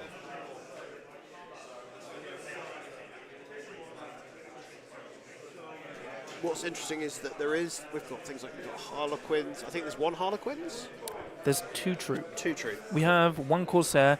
There's actually a lot of good spread of factions, which is really nice. I mean, we might not see it anymore thanks to Blood and Zeal, but for now, it's really good. Well, Oh, and also, we've got some notable players here. So we've got Mikhail from London, he's a really good player. yeah. Then he was on Team UK for WTC last year. Oh, nice. We've got Ryan Slater from Turning Point Tactics. They're both playing Exaction Squad. Yeah, I hear they're in a good place at the moment. Yeah, they're pretty nice. And then is that more leaning into all the specialists, or? kind of. They're just a nicer control faction. Ryan does Turning Point Tactics, who's also done reviews on Blood and Zeal, and they do live streams and stuff, and they run events as well. So you should check them all out. And then we've also got Dan, the world champion. He's running Corsairs at the moment. Corsairs, and he's, okay. Yeah, and if you've watched him at Worlds, he's in full regalia at the moment. Full regalia. He's in style mode. So yeah. What I found interesting is there's quite a lot of teams/clubs that have come together. So as well as having the Leicester Kill Team guys, we've got Notts Kill Team. We've got Notts Kill Team. We've got Leicester. Guys We've got Leicester Kill Team. There's a couple of guys from Lincoln Kill Team. And Norwich as well. And what I found interesting is that these aren't just teams or clubs. They're actually specifically kill team focused groups. Yeah. Which I think is really quite nice, and it says something about the game when people will become essentially a main of a game system. Yeah. There is definitely a pipeline we're seeing where people are detaching themselves from main 40k because it's a bigger, heavier game, a bit more mental load, and things move so much quicker in it. And they do pivot into Kill Team because it feels a little bit more manageable. I'm not saying it's an easier game. I think that is a horrible thing to even suggest. But it's, I think, easier to pick up and just get up to match fit, really, whilst it doesn't change as quickly. Like, we've had, since December, we've had a balance tweak, and then we're getting a new box in 2 weeks' time. We should have the next balance data slate end of April. Yes. And then the next one after that will be June or July. When we haven't got to battle with monthly releases of units and codexes and stuff, it feels a little bit more, you can kind of have a month off, and the game hasn't moved on without you, which I kind of like it as a game. Like, I don't want it to be too static, don't get me wrong, I don't want the game to just feel stale, but the fact that you can have a month off and not feel like you've just missed a team's chance to shine, it's grace, fall from grace, then happens quite quickly as well. You get a chance, like, you can buy a box and go, right, I get to play with these for a bit, and it's not going to get dunked back down, or unfortunately sometimes it means if they're a bit underperforming, they just sit where they are for a bit. But that's the joy of it. It's when you've only got the one box commitment. It's not like you've spent hundreds of pounds on an army that you then can't play. So just updating some things on the stream. So the Howling Banshee did fall back for 2 action points and did a scream, stunned. So did the scream. So the Ogren has 10 wounds left. So it took 4 and is now -1 APL. So it's down to 2 now. Yep. And the other Ogren charged over the point. He's fighting the Scorpion Exarch at the moment. I think they've just finished the fight, so he's currently down to 10 wounds as well. That's not bad. We just need to see how much damage the Scorpion has taken. Unless Ed has forgot to do the D3+1 damage on the charge. Is that for the Scorpion? Yes. Oh no, he's got 2 wounds left. Oh gosh. Oh no. Oh, okay. So the striking Scorpion Exarch with the biting blade just murdered. So basically, the Ogren charged in. I think he only got 3 hits, unfortunately, even with the balance reroll. So charged in, did 3 damage. Oh gosh. No, did 2 damage, unfortunately. Yeah, did 2.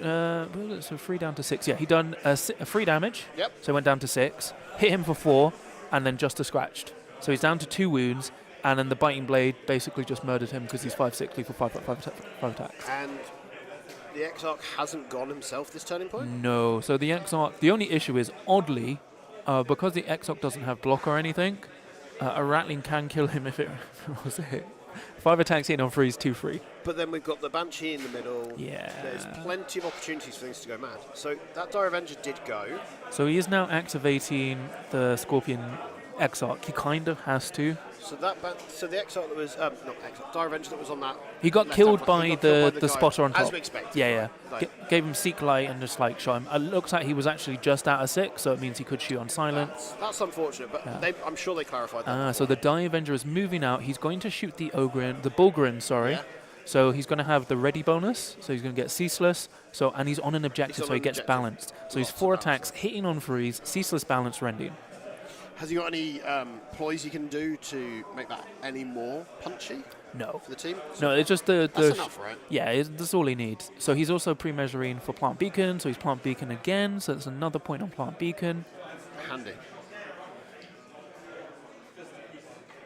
All right, so let's see how the shot goes. So he's got 4 attacks, hitting on freeze, Ceaseless balanced, which is effectively relentless. I've got no problem with that. That feels punchy.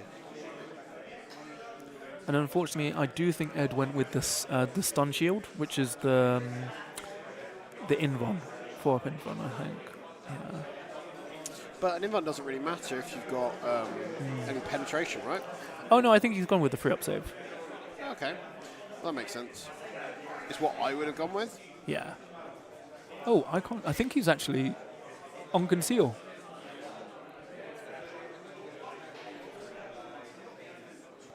Well, So the the- Ogren. No, the Dire Avenger went on conceal. He didn't do the shot. He just repositioned and dashed and Plant Beacon. So this is the issue where I said Plant Beacon can be quite... Yeah, because you want to do both things, and you Yeah. can't.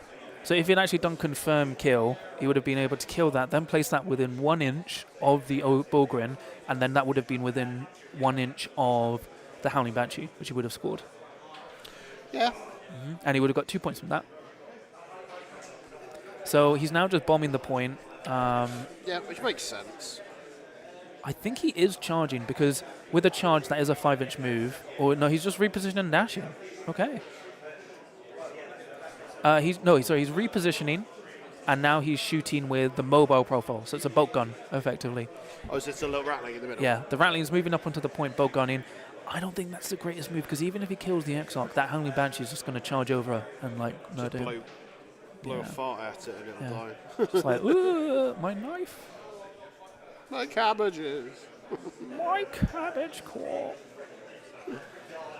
So, players have 17 minutes left, so I'll give another shout out at 15 minutes. Oh, and we've got some people from the Norwich kill team as Oh well. yes, Norwich are here as well, Yeah, yeah. high 6. Yes. Oh, laughing at my own jokes. That's embarrassing. Oh well. Well, it's because John's too busy texting people on Tinder or something. No, I'm responding to all my review comments. Oh, yeah. Well, they're just going, why did you have to do a weird voice, John? So here we go. So he's got, the Exarch got shot to death. So that Exarch is dead. Ed But- is very happy with that. He's smiling. He is getting kills, so at least Ed is doing very well on the kill op. Unfortunately, he's lost 3 Rattlings and 2 Ogrins, an Ogrin and Do you Bulgrin. think that's his primary? He could be. That would be the bravest, craziest Rattling player ever. Well, looking at Ed, I feel like he is the unhinged guy that decides he's going to bring a whole lunchbox full of sandwiches and cosplay as the Rattling. Could. But currently for the Blades of Cain, they've lost the Striking Scorpion Exarch, a Howling Banshee, and a Dire Avenger. So that's one of each. So he's still got each of the different styles of play. So he has 5 operatives left. Ed has 6. Okay. It's not impossible. Has the Bulgrin... The Bulgrin hasn't activated yet. No, but he's got 1 APO and he's in the open. He can't really do much. And there's a Banshee, but on his lower right, you can just shoot him and then charge. Him charging does nothing. Yeah. He's literally... And he'd be charging off a point as well. Yeah. So they're just pre-measuring how much he has to get within 2. So he's just moving within 2. He's going to shoot that Rattling there. And he's behind the heavy pillar. Yes. So going to shoot. Gets within 2. Fires the pistol. He will have Ceaseless. Mm-hmm. So 3-4 rending Ceaseless. Is he going to shoot there and then shoot the one on the point that just killed the Exarch? Uh, Because he's shooting the one that's behind the barricade in the tucked in, great. And then this guy is dead in the open in the middle of the board. Yeah, and he hasn't...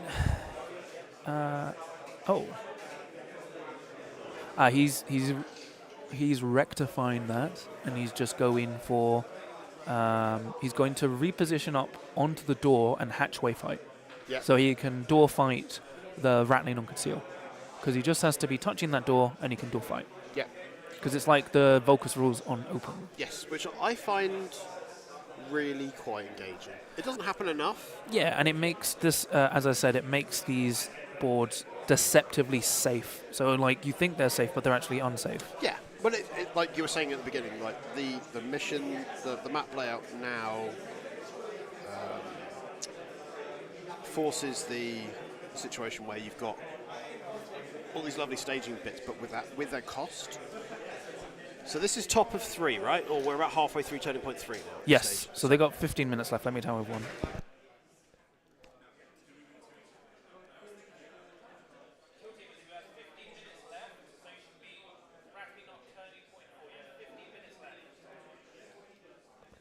So I'm just doing the sensible thing.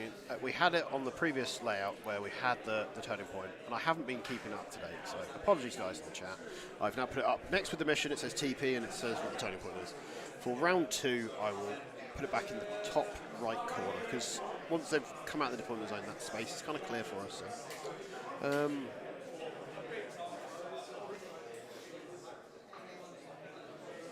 Thank you, Adam, for asking the question after we've done it. It's almost like I knew.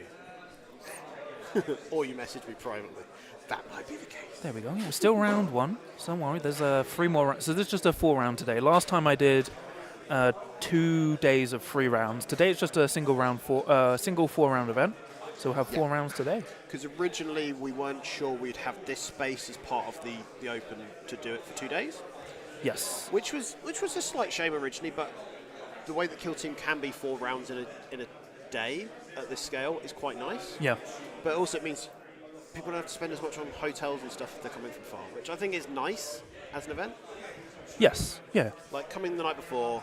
And a lot of the people are quite local as well. Yeah. So we've got the local scene here, which is nice because I think last time we didn't have as many of the Leicester crew.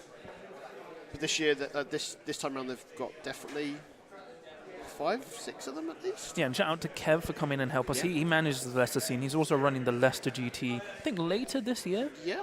Yep. And he's been our spare and made sure we had even players. So really appreciate of him and the entire Leicester scene. Kev is a sweetheart. Like his events that they run as part of Kill Team Leicester are very fun. It's that situation where I think Kill Team gets this balance right, where you can be competitive, but you can also both be having fun whilst being competitive. Yeah. And it can be quite a relaxed and chilled thing, and it's nice. Like his events do use Beta Decimal, but it's the great leveler. Because it doesn't matter who you are, if you're one of the most competitive players and competent players in the scene, if you can't play well on a Beta Decimal table, you can lose to some of the most green people possible. And that's what's really nice.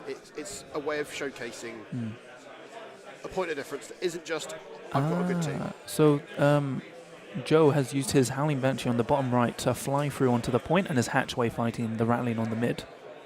Interesting. Yep. So that's not the play I would have done. Yep. What's he got left on his home objective now? He's got the... So he's got 1 Striking Scorpion on the left objective and a Howling Banshee on the middle. So I would have used the middle Howling Banshee to do that and then use the right one. Yeah, unfortunately that Rattling just died. He had no chance. So I believe what he's doing is he's actually technically doing the right thing. He doesn't have to care about the right-hand objective because what he's going to do is boot the middle point. So he has 2 points on it with a free APL body. That unfortunately, because the issue is Ed can spend lastness to reposition onto the point and just boop it.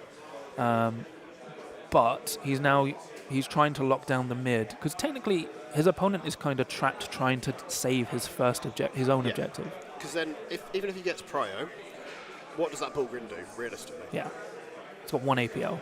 All it can do is just like... So after this turn, he wastes that APL, doesn't get to do much. But next turn, if he gets prio, that Bullgrin can't charge someone off a point, doesn't have a ranged attack. Yeah. What's he doing? Exactly. You're just giving up that point if you're not careful. So it doesn't feel very useful where he is at the moment. And he has lost his comms, which is quite huge. So is there some Rattlings hidden on the far left? So the problem is they're so short. They're all hiding behind the buildings, and we literally can't see them. I'm going to go do a quick lap and see what's left where, so we have a good idea for this. Because I think it's important for this last turning point in a bit. Yeah. Oh, let me just tell people they have 10 minutes left. Kill teamers, you have 10 minutes left on the round. 10 minutes left on the round. If you've finished, please submit your scores on BCP. All right, just doing my TO voice. So the stream table may not get to turning point 4. We'll see how they go out, but they're still mostly through the game, which is fine, especially as it's, still It's going morning. a lot worse for the Rattlings than we anticipated. Oh. So there's the one on the top left building. Yes. There's the big sniper hiding in the corner in the middle.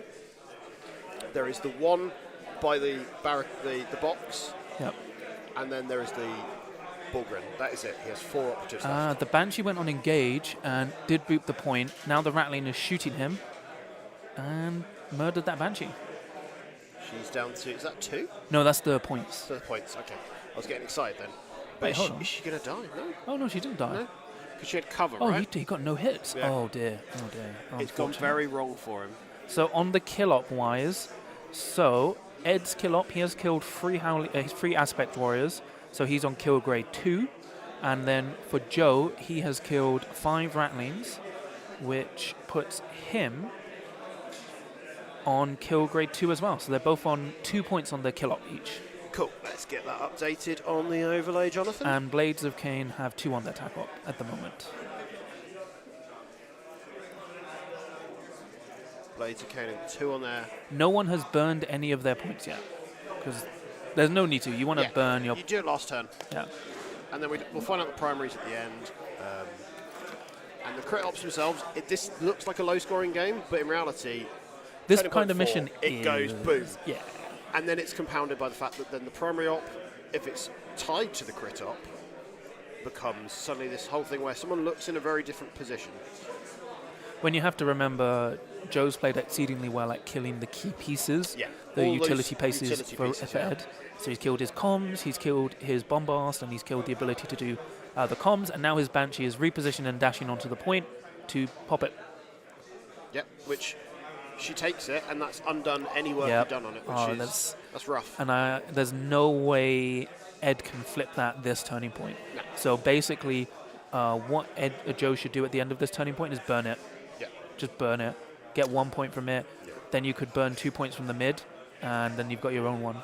And then you've got your free save. Because that Rattling that's shot in the middle has been now, so there's no one that can threaten that Banshee this turn, right? Ed is doing the larcenous move, I believe. So he's going to reposition through onto the point and larcenous it. Nice.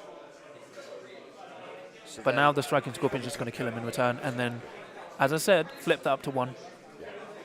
which isn't the end of the world. It's what I was expecting. That's why that Scorpion was there waiting. Yeah. He knew what his role was in this game. And yes, it feels rough because that is one of 6 operatives basically just sitting on your home objective. But he's defending your home objective. It's like the Bullgrim was doing there, but the Bullgrim was forced out not on its terms. Yeah.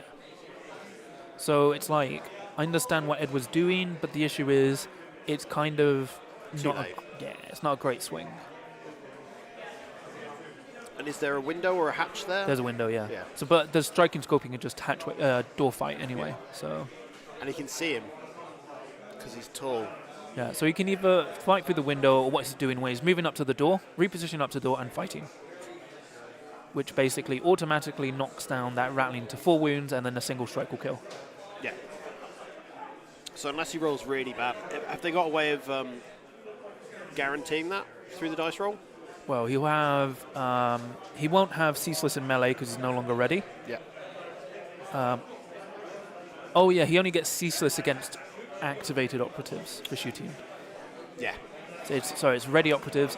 He is just moving up. He's not actually hatchway fighting. He's just moving onto the point and booping it.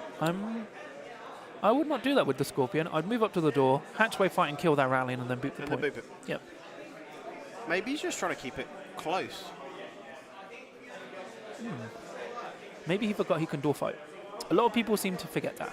It's a rule that I have utilised purely because I knew I could. Because early edition I was playing commandos, so I was used to charging from conceal, which made it a little bit easier. But yeah, I think it comes up a little less. I find myself fighting especially on the Volcus terrain, through the small walls round the edges of the two big square buildings more often than the doors, because doors slow you down. So often I tend to avoid them where I can. And Fricky in the chat says they forget door fights as well. It's an easy one that doesn't come up as often. Like the windows, like the visibility of windows, unless on Volcus it's a complete window, it doesn't count as a window for the purposes of that stuff as well. So it's something that comes up quite niche, I find a lot of the time, where it happens when you really want it to, or when you don't want it to happen. Oh, someone's got a window, I can't shoot you, cool, brilliant. Yeah, so just telling players, if we don't finish at the end of the 2-hour mark, it is dice down, and they finish their activation. This is a thing that we've decided to do for this event, because quite often, if you're not using time management, so things like a chess clock. Time management devices, right? Yeah, it becomes a real problem where people then, like, if one player is being slower than the other, the person that is playing in a snappy way, then they don't get their lunch break, and we've only got 45 minutes for our lunch. So it's unfair on that person not to be able to have food. They are going into turning point 4. They have 4 minutes to finish turning point 4. Which I think is quite quick, but it's gonna be quick. They've got to be quick. So Joe has burnt the middle point, and he hasn't burnt the top point. So they're rolling for initiative. So Joe is currently 2 on the crit op because he's burnt his middle objective. So bottom player has 2 on his crit op. We'll update the kill op in a minute. We're just waiting for models to settle. Currently, kill op is accurate at the time of posting. So Rattlings have got how much on theirs? Have they got 0? He couldn't boot the point, right? No, yeah. I think he did boot the point. Yeah, he did. The Rattling did. So the Ed is on 1 for the crit op. 1 for the middle, wasn't it? Yeah. So they're going to have to speed through this. Yeah. So because I'm only using chess clocks if both people agree. So to get around that, it's dice down, and I am giving people basically 2 hours and 10 minutes to play their games. So which I think is more than enough.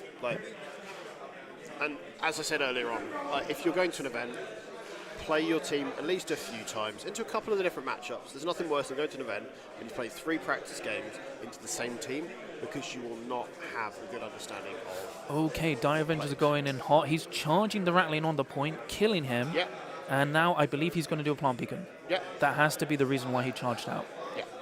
And he is doing it's then positioned in that half well, of the because board. he's so the strike and scoping can charge. Then as an aspect ability, switch to conceal and dash 3 inches, and then he's going to plant beacon. Yeah. And so he can strip off that light cover from above. But he's now within 6. So he won't benefit from... Yep. Joe has gone accurate first. 1 disappears because he's within 6, right? No, he gets accurate, but he can't shoot silent. Shoot silent. And then he's plant beacon, so he's getting his 3rd point on plant beacon. We'll tally up at the end because they're flying through it. And then because he's shooting from vantage, it'll downgrade all of his attacks as well. So the other incentive, because I'm doing pairings, like for placings, it's wins, then total VP, then win percentage. yeah. So that's why so the you incentive. Want to finish every game. Yep.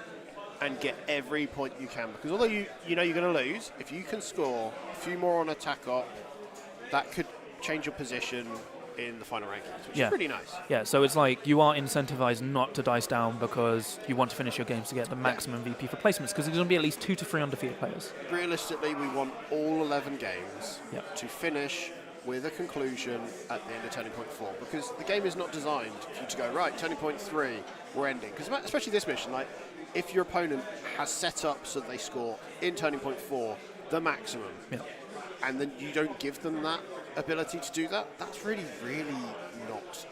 So Joe is just speeding through some more attacks. He is, I believe, activating the Banshee. Oh no, the Banshee's been shot. Yeah. Banshee got killed by the sniper rifle. Yep. That Banshee's dead. So we're down to 3 operatives on the Rattling side and 2 on the... All right. They have 50 seconds to finish. Right, there's is that 2 Banshees? Yes. There's still 2 Banshees. So there should be no way for Joe to get onto that point, because without 2 APL, without a 3rd APL basically, because he shot.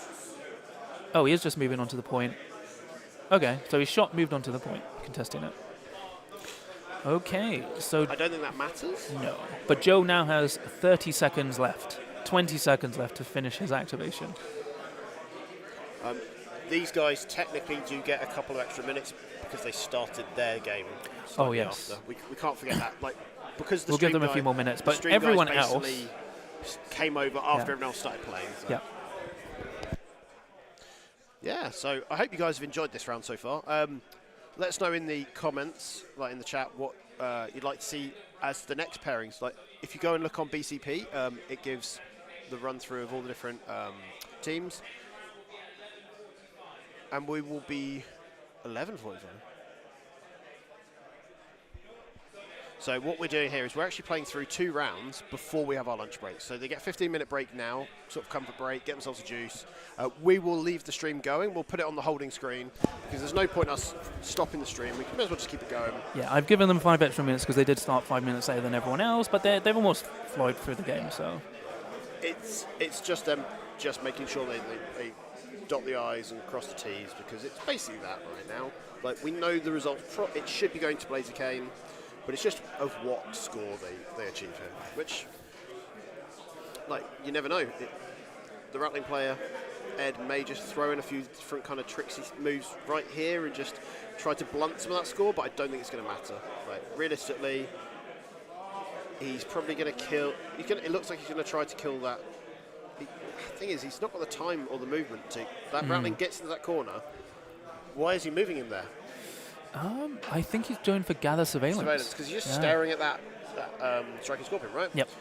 So he's in... He's not in the territory, right? No. No, he is. He's just in, yeah. Just in. So Joe is booping Ed's objective Yep. and then running away. Because that's what he needs to do. I wouldn't do that because... Oh, yes. Ogren's cost 2 APL to do mission actions, so that's completely safe. Yeah. Because that'd be his actions. And he's at minus... He was on -1 APL last turn. He's not now. So they have 3 minutes left. They should be okay. But Joe is just, like, as I said, playing very, very cleanly.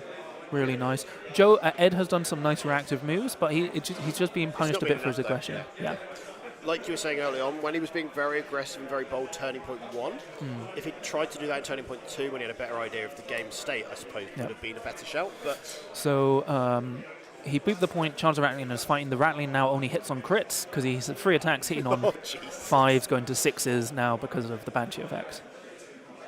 I think he didn't roll great. I mean, Joe did not roll great from his expressions, which oddly has been kind of... This is the weird thing about Eldar. Yeah, he's failed to kill the Rattling in but combat. the Rattling has been, so that combat is now resolved. That's it. Yes.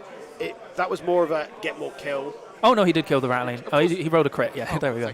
There. Goodness. I was like, oh my gosh. Like, that would have been an epic tale of a Rattling that could.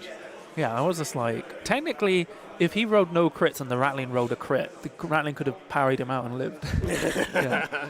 So. And those are the interactions that I'm here for, man. Like, so the Bullgrin the is calculated, knowable things are boring. So the Bullgrin is activating now. Hold on. So the Bullgrin's going. He's charged into the Howling Banshee that is not on the point. Let's see what he's trying to achieve here. Yeah, this is interesting. He's charged off the point. Yeah, because remember, there's nothing. He can't do anything on the point, right? It's him trying to do anything there is just not achieving anything. The Ogren should have been 1 APL, so I think they've forgotten it's 1 APL. No, that was last turning point. So that was in turning point 3. And but then he could have just booped it. I think he's just trying to go for the kills now. Yeah, Ed is just trying to go for the kills. Because he wants to get the attack off. Maybe he did put kill up as primary. Kill up as his primary, maybe. Yeah. He has killed 4 Eldari. This would be the 4th. If he kills the 5th, he goes up to kill grade 3. So how many Eldari was it they started with? 8. 8. So he needs to kill 1 5, more. So he needs to kill 1 more. That's why he's doing it. Unfortunately, he wants to tie on the kill up. Because unfortunately, Joe has killed 1, 2, 3, 4, 6 Nice. Rattling. So he's currently on kill grade 2. So he needs to kill 1 more to go to kill grade 3. And remember, if you're higher than your opponent on the kill grade, you get an extra point. Yep. So if Ed goes ahead on the kill up, he gets an extra point. So this may actually end up a little bit closer than the Yeah. table state suggests. And that's what I like about Kill Team, is it's never over. Anytime someone sits there going, "My turning point 2 and I'm done," they just need to play through the game. So I will give them 1 more minute, and then they will have to dice down. Well, that looks like the Bullgrin just went off. Oh, yeah, the Bulgrin got Bansheed because the Banshee used the Scream That Skills. So we just have 2 people. So haven't we? LLT Bugs has said Star Striders or Exaction Squad would be cool to see in the next round. Exaction Squad may be in the final. Yeah, so we do have 1 Star Strider, so I can, and they did win their game. And he's a really nice player. I've played this guy. He actually beat me because the dog did stuff. It was one of those games where you go, I will never forget this game, because I'd forgotten about the dog. The dog came out and just caused mayhem, and it was great. And he's a really nice guy, very clean player, and he's one of the Leicester guys as well. So they're really revealing nice. their tac ops. So, I mean, their primaries. So Joe picked the tac op, which makes sense. Yep. So we'll just see how much I think he's got 5 beacons down, which would give him 3. 3 on his tack up. No, so I think he's got 5 on the tac op, which would give him 3 on the primary. Yep. So he gets 3 on his primary. So Yeah. I think that's where it swings for him. And then on the crit op, he should have 4 at least. Let's put 4 in for now. Yep. And then Ed, Unfortunately, at the I think moment, it's just a crit op of 1, wasn't it? yeah, And his kill op, he only got the 2. cool. And then his tack up, we don't know what his gather surveillance total was, right? I don't think he got anything. So they're just submitting the scores. So I'll check and then we'll Check that update. first. Otherwise, that was really nice round 1. Yeah. Both players did really well. And it was a great showcase of the strengths and weaknesses of both teams. What I found very telling there is, let's get comfy. Let's get less comfy there. So as you can see, I've been slouching that game. So last time we did this, we had little fold-out chairs, and by the end of it, my butt was done. We're now in these lovely lounge chairs. We're sat in the bar area of a student union in Leicester, and it is a very nice venue actually. We've got some bunting. We'll get some photos up on the social media. Goonhammer are taking photos as well. Yeah, If so- you're watching my social media, there will be stuff. So the next round should be starting at 1:45. So in 7 minutes. So what we're going to do is we'll probably have a quick comfort break. We'll put you on the holding screen. We'll make sure that we get the table reconfigured, just make sure that the train isn't at all not how it should be, because as we were saying earlier, the tactical blue tack is impactful here, so I might quickly slap some on some of the buildings once we've made sure it's all right.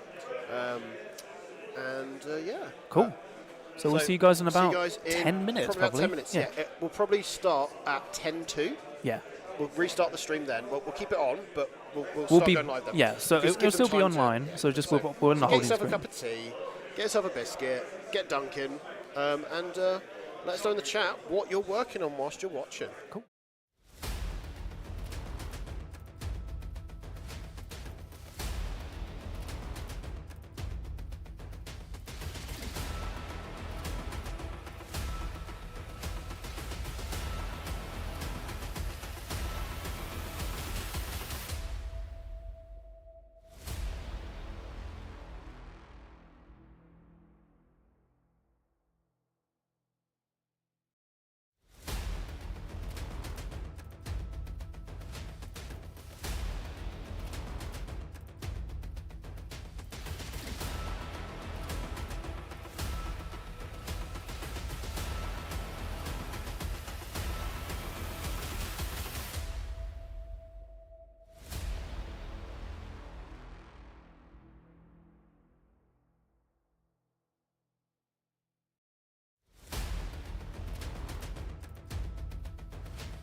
Hello. guys. So we're back. We're back.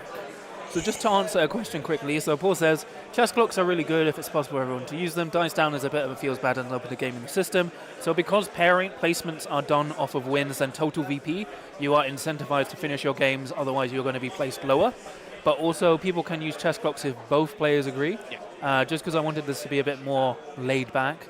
And no one has asked to use chess clocks. So it's down to the players. It's on the players. And then if they find that they are not finishing their games, there'll be a potential between lunches if people feed back to us that specific players consistently have been like that. Yeah, we can chat to them about it and just be like, what And can we do are to help you? doing regular round call-outs, so everyone's getting a good round call-out time. Yeah. So for this matchup, we do have Elucidian Star Striders versus Hyrotech Circle, and we're playing Transmission. So Transmission is like secure, but it's every turning point. Yeah, So which is nice. When we cut to the table, we should have to quickly change the overlay. yes, So I'm going to quickly do that now whilst we're waiting. So turning point will be 1. We're playing Transmission, did you say? for John? the last Go. game, yes, Transmission. Transmission. Ed had actually taken secure take ground, so he got 1 point for take ground. Which is fine. Like, I can see what he was trying to achieve, but not quite. Not quite there. So, right, top player, we have. Oh yeah, let me bring out the I'm just name. going to hide the score bits for now whilst we're tidying up. So, top player we have is. This is the Elucidian. Elucidian Star Striders, a nice thematic kill Elucidian team. Star. So we've got Nathan D with his Elucidian Star Striders. Nathan is a lovely guy, and his dog needs to be shot because it beat me, so I don't like it. Yep, kill the dog, get John Kill the whipped. dog. And then we have Daniel G with his Hyrotech Circle. Daniel said he would strip down naked if he was on stream, but he has graciously agreed not to do it. So, This is high. yeah, we've got high stakes, hot kill team action.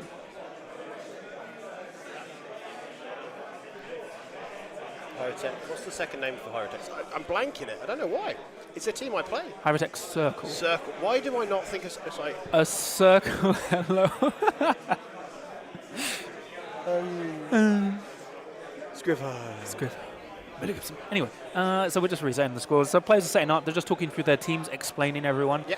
Because both teams are quite complex. They're quite tricksy as well. Like, the thing that I found when playing Nathan is he runs through all of the gotchas and the weird things he can do with the complete open hand of, don't worry, if I can do it, I'm going to flag it to you and I'm not going to make it this weird total gotcha. Yeah. So this is, I think, when you've got a team that is this kind of reliant on those sorts of abilities, being able to have someone just be that open with it. Yeah, so it's like, it's a the good cost of thing. the game, right? It's not going to lose in the game. Yeah, the only annoying thing is you do spend a lot of time just explaining your kill team at the start of the game. a little bit. But that's fine. It's better to explain it than just go, I'll go through it as you know. The worst thing you can say to your opponent is, don't worry, if I've got any questions, I'll ask during the game. Yeah. Because all that ends up doing is slowing down the game. Whilst if you front load it and then you then have to ask small reminders, I find that helps a lot more. But yeah. It's not easy. Like, getting the balance right of how much you communicate during the game as well as pre-game isn't easy, but when your teams do very specific, unusual things, like when you look at, say, the Hyrotech Circle, it does things that most teams would dream of being able to do. Yes. Like, some of its abilities. They like, are this a is lot quite- weaker, but into this kind of match with Elucidian Star Striders, Hyrotech Circle aren't too bad, and he is taking the Chronomancer, which unfortunately is the only one you take now. The Chronomancer is just too good. So. And it's a shame when there is a definitively solved answer.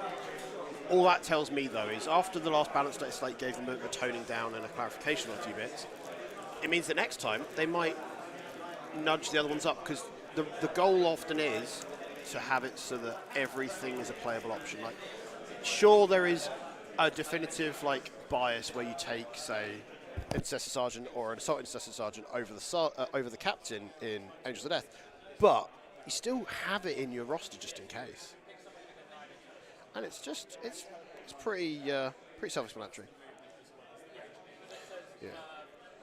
So the players are just confirming some of the Hyrotech and Star Striders rules with John, just so that they are definitely speaking on the same page with it. Because some of these rules, when implemented in regards to other stuff, like these two teams together, it's like a whole weird situation where they do one thing and then as a result the other team can do something reactively. It can be quite something you have to make sure that everyone understands the consequences or how things are resolved as well. Yeah, so currently both players were just confirming with me because for this event, the comms device is a piece of equipment that buffs your support action ranges by 3 inches. Yeah. So as I've read it, it works on the teleport, so where you pick a ready friendly operative, an expended operative with an engage order, Yeah. and they teleport normally 6 inches. You pick someone within 6, teleport them 6 inches of the Chronomancer. That will boost them to 9. So within 9 and move them 9 inches. Yes. Cool. The downside is you do have to be within control range of the comms device, so it does let him castle up quite well. Yeah. But unfortunately, it's just how the interaction works unless Games Workshop changes it. Yeah.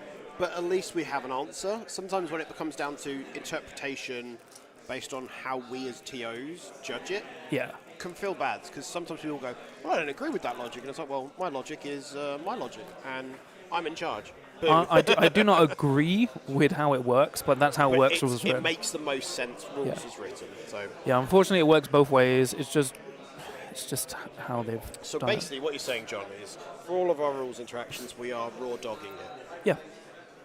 Rules as written. Yes, exactly. And then we're going to kill the dog, because no one likes the dog. The dog is now 6 wounds. Flip's sake.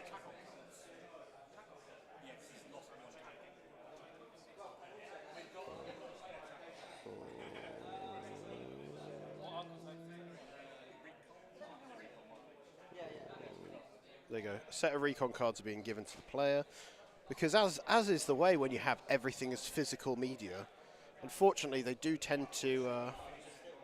Oh, John's got some very fancy ones that say on the back of them, World Championships of Warhammer. Yes, I got them at the World Championships of Warhammer, yes, where I finished, I think, 6th. Which is basically last. If you're not winning, you're last. Out of 93 players. Yeah. So what you're telling me, John, is I'm better than you, because I didn't lose any games at the Of World course, Championships. of course, You did. yeah.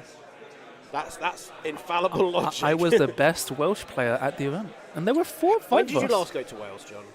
As a very devoutly Welsh person, I find this quite offensive. In my dreams. In my dreams. Was it when you went to watch the filming of Doctor Who? Yes. Yeah.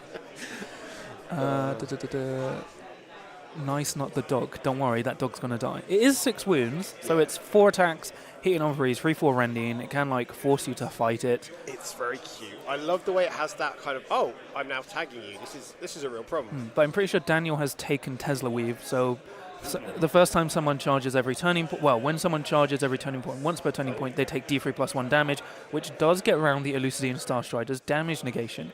Now, Nathan has 10 activations to Daniel's 6, and then he can also use one of his requisitions. He gets 3 requisitions. He can use one to delay, but he's going to use one to give himself plus 1 command point, and then one to give him an extra equipment choice. Yep. And then he has 1 spare, which he can use to reroll the initiative, delay. So he's got lots of tools that he The can reroll use. is if it's a draw, right?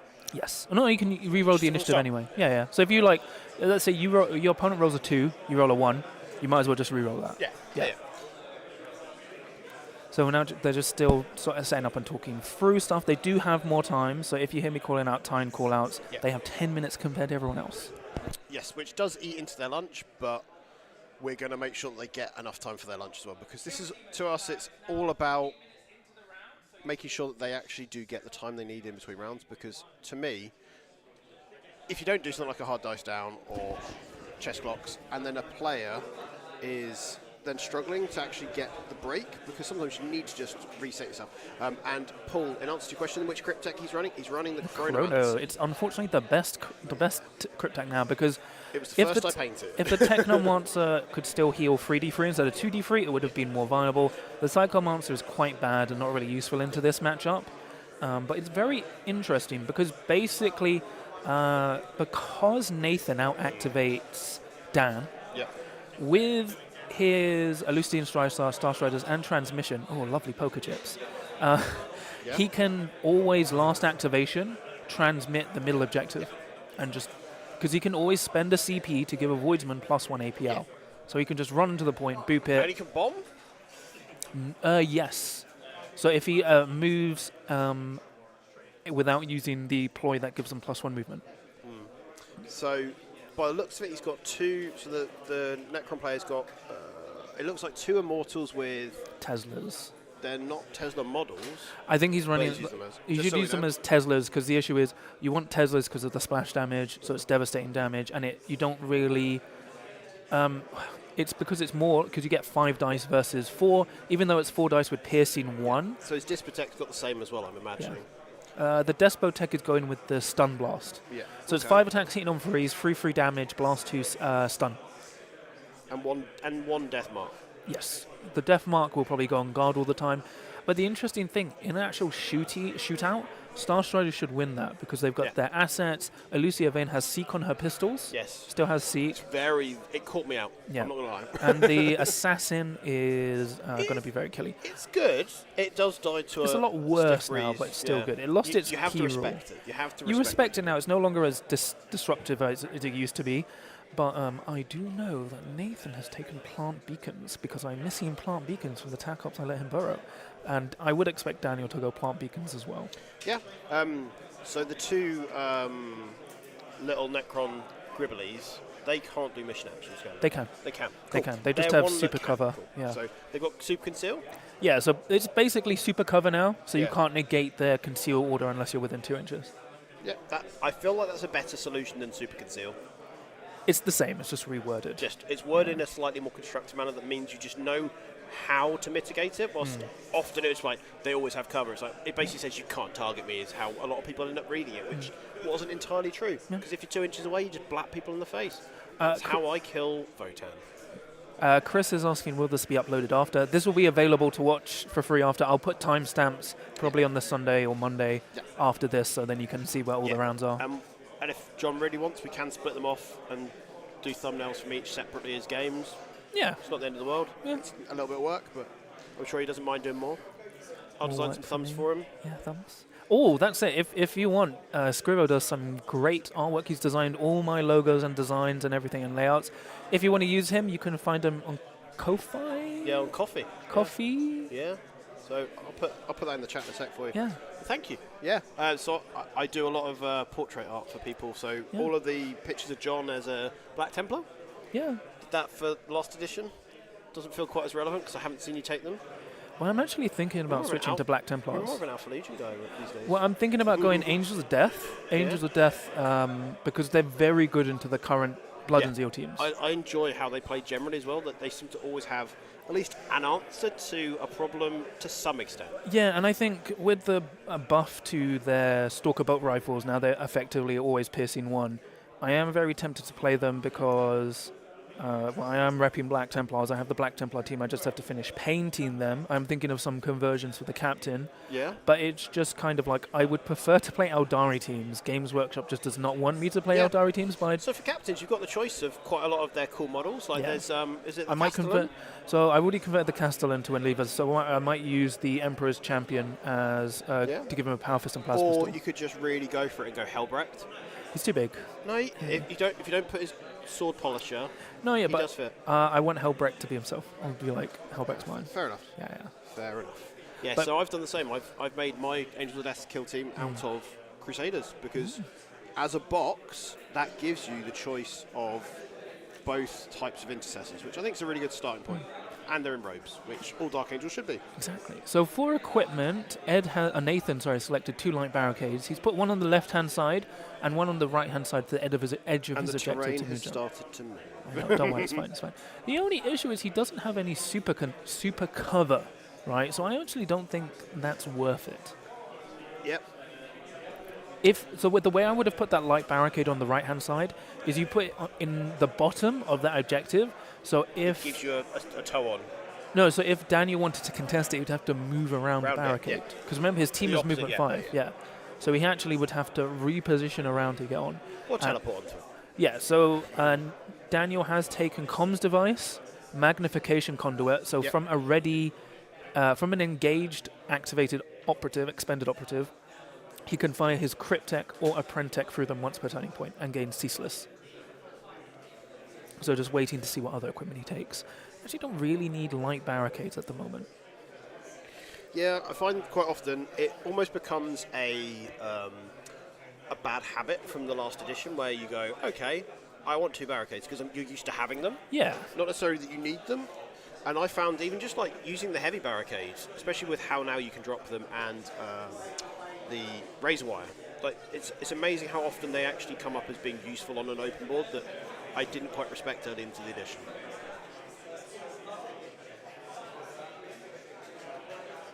Sorry, people are asking if they're... So the thing is, in my Blood and Zero review, my Goremongers review, you will not understand the reference I make unless you watch from the UK and you watch the Jaffa Cake advert.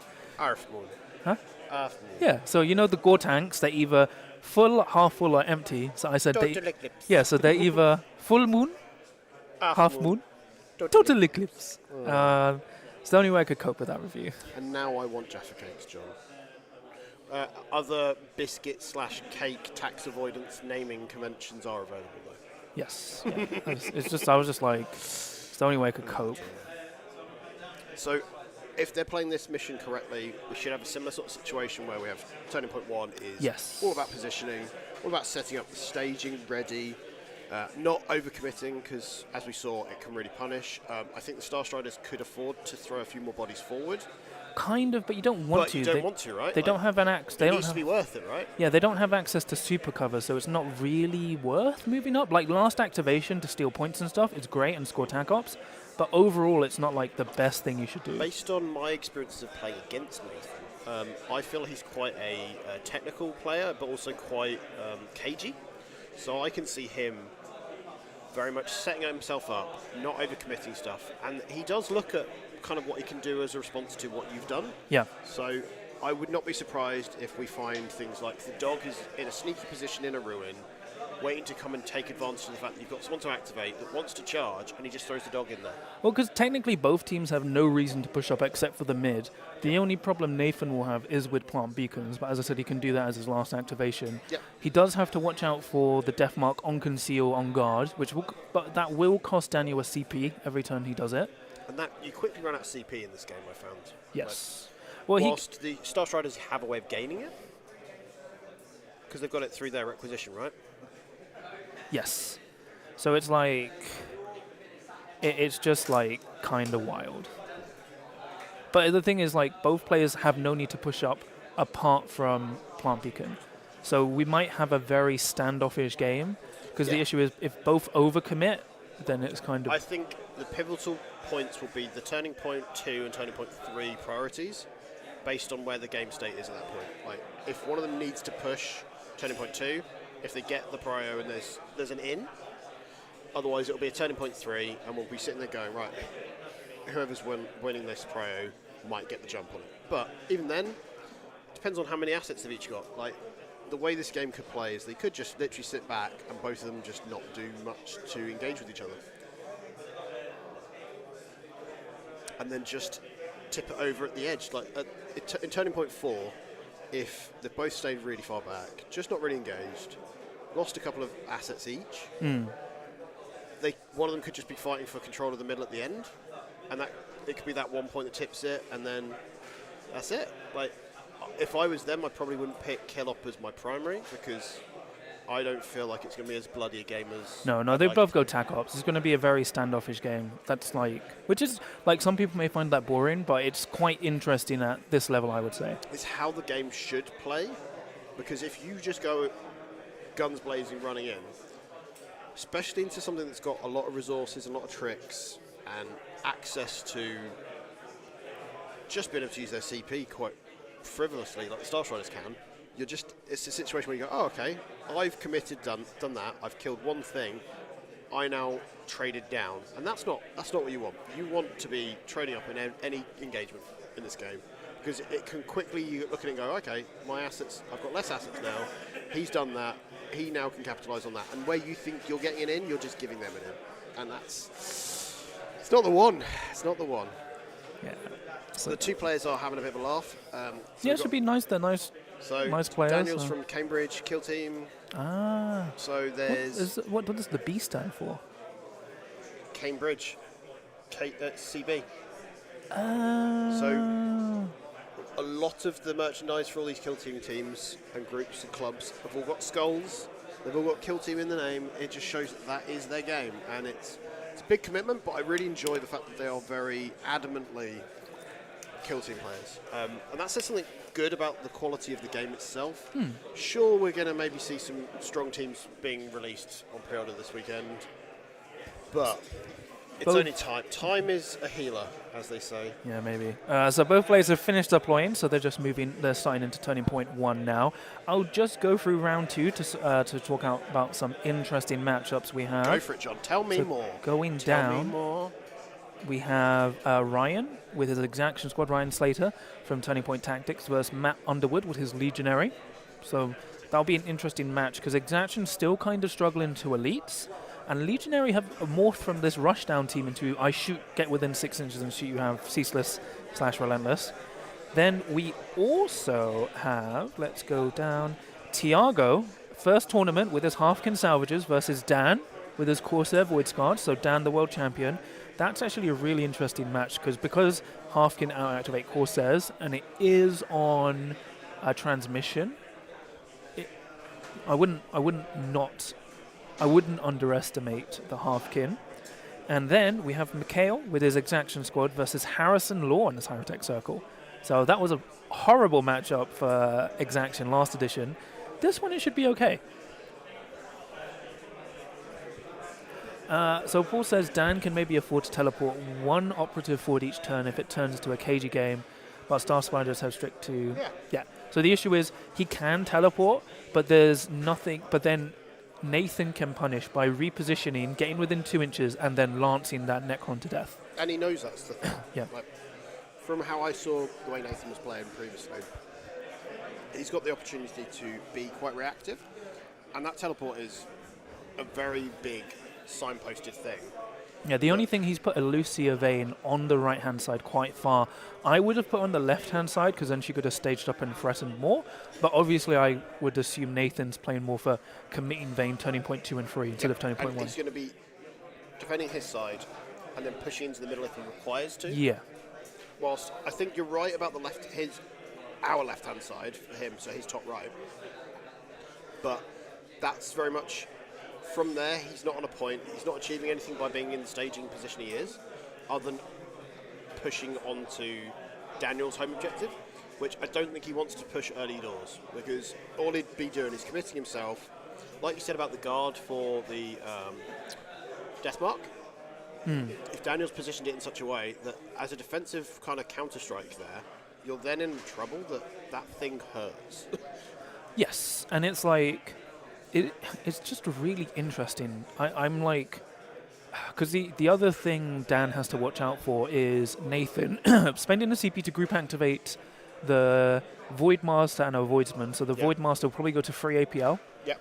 Or just 2 APL, reposition out, fire his shotgun and las pistol, mastercrafted las pistol. Nice. And then he also has 2 crack grenades. Yep. So then he can activate the Voidsman to also activate move and then shoot with his double balanced crack grenade. Because he'll get balance from shooting within 6 for a CP. Yes, this and called then, me out.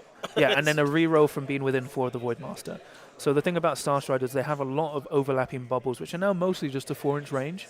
Yeah. I think it's only the... It means they are a Howl's moving castle a lot of the time. Yeah, so it's like the main problem when you're playing Star Striders is managing your bubbles, which is why I've got like 4-inch gauges, 3-inch gauges, and 5-inch gauges. So like, because the other thing is with the Lectu Maester, friendly operatives within 4 now reroll all their have like balance on their defense dice, which is unchanged. But now if you end within, I think, 6 or 4 inches of the Lectu Maester, if he's done his lightning field, you take d6 damage. Yeah. It used to be within 2. Yeah, it can catch you out, and it means that if you're fighting over an objective, you have to really commit and make sure that thing goes early doors. Yeah. Otherwise, it's a real problem. Well, it now especially as lasts an elite until it next activates. Before, it used to last until the end of the turning point. So it's like, when Star Striders bunker down, it's very difficult to clear them. You can't dig them out easily. I played as Angels of Death and I struggled. So the Chronomancer is on the right-hand side. Yep. So with the 2 reason friends. he's... so what Nathan is doing, he's put his heavy gun on the left-hand side on the left vantage and a normal warrior. And the issue is the Chronomancer can't teleport. Because the worrying thing was, if... Daniel had placed his Chronomancer on the left-hand side, his Chronomancer could have moved up and then started teleporting his Necrons onto that left vantage, which you can't do. The other annoying interaction from the teleport, which currently is legal, is you can teleport people into engagement range. Yeah, because it doesn't say you can't, right? Yeah, it doesn't say you can't. So you can teleport activated models into enemy operatives' control range. And if they've already activated, it's relatively safe. Well, you can teleport them, then command them to fight. Oh, gosh, yeah. Yeah. So, John, tell me about the breakpoints of the damage for the Star Striders. If they're going into a Necron body with their reanimation ability to the heal thing up, is it enough? Star Striders, the first time every turning point they take damage, they halve the attack dice of the first dice. Yep. So if you are doing it into melee, you strike with your weakest attack first to trigger it, but when it's shooting, they choose which dice they trigger. Yeah. So it does make them very durable. They have the ability to heal from the medic, as well as spend a CP to heal, I believe. Let me double check if they still have that. I think they do. That sounds familiar. I used to play this team extensively Yeah. until melee teams Became a stopped thing? me. Yeah. Firefight Boys. Survivalist. Yeah. Once per turning point, one operative can heal D3 plus 2 wounds if they're not within control range, and you can only use this each ploy on each friendly operative once per battle. Yeah. And I think it makes it quite an interesting sort of game. So, all the Star Striders are generally 7 wounds? On like the Voidsmen and stuff, aren't they?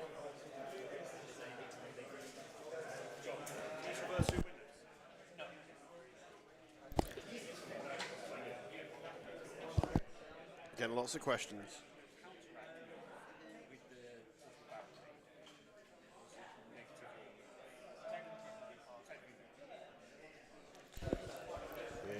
Being asked about the portable barricade. Yeah, so you can't traverse through the windows because they're like normal windows. And the other thing is you can't counteract move in my events with the portable barricade, because where I'm ruling it is when you counteract, your movement value is 2 inches, not you can move 2 inches. Oh, we've got an attack already. Oh my gosh. What is going... he's firing the lance. Who is he firing the lance into?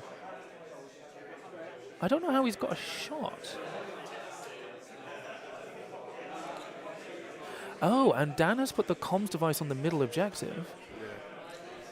So when I played Nathan, he did have, at the beginning of the game, he had an operative that was just not quite hiding behind some cover. I don't know how he got that shot. Maybe he's got a similar sort of situation here.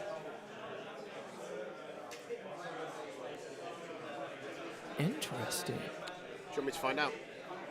Yeah, Scrivo's going to find out. I don't know how that shot happened, because the Apprentice is down to 2 wounds. And it does look like an airstrike hit it, like a lance strike.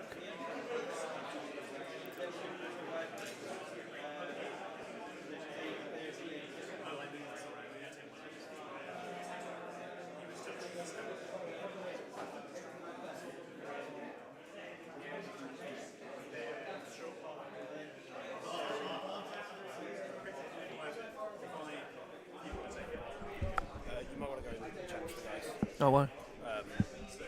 It was unclear where Nathan put the model. And he moved it but didn't move it back correctly. So then Daniel's just made a load of movements based on where the position was. I'm afraid the players they want me to make it. No, they're just talking it through. Yeah, so unfortunately that's a situation where they have to talk it through. I can't. I'm only making judge calls if I'm asked. I can't make what do you So call I think there's a guy here. So in the top right ruin, I think there was one.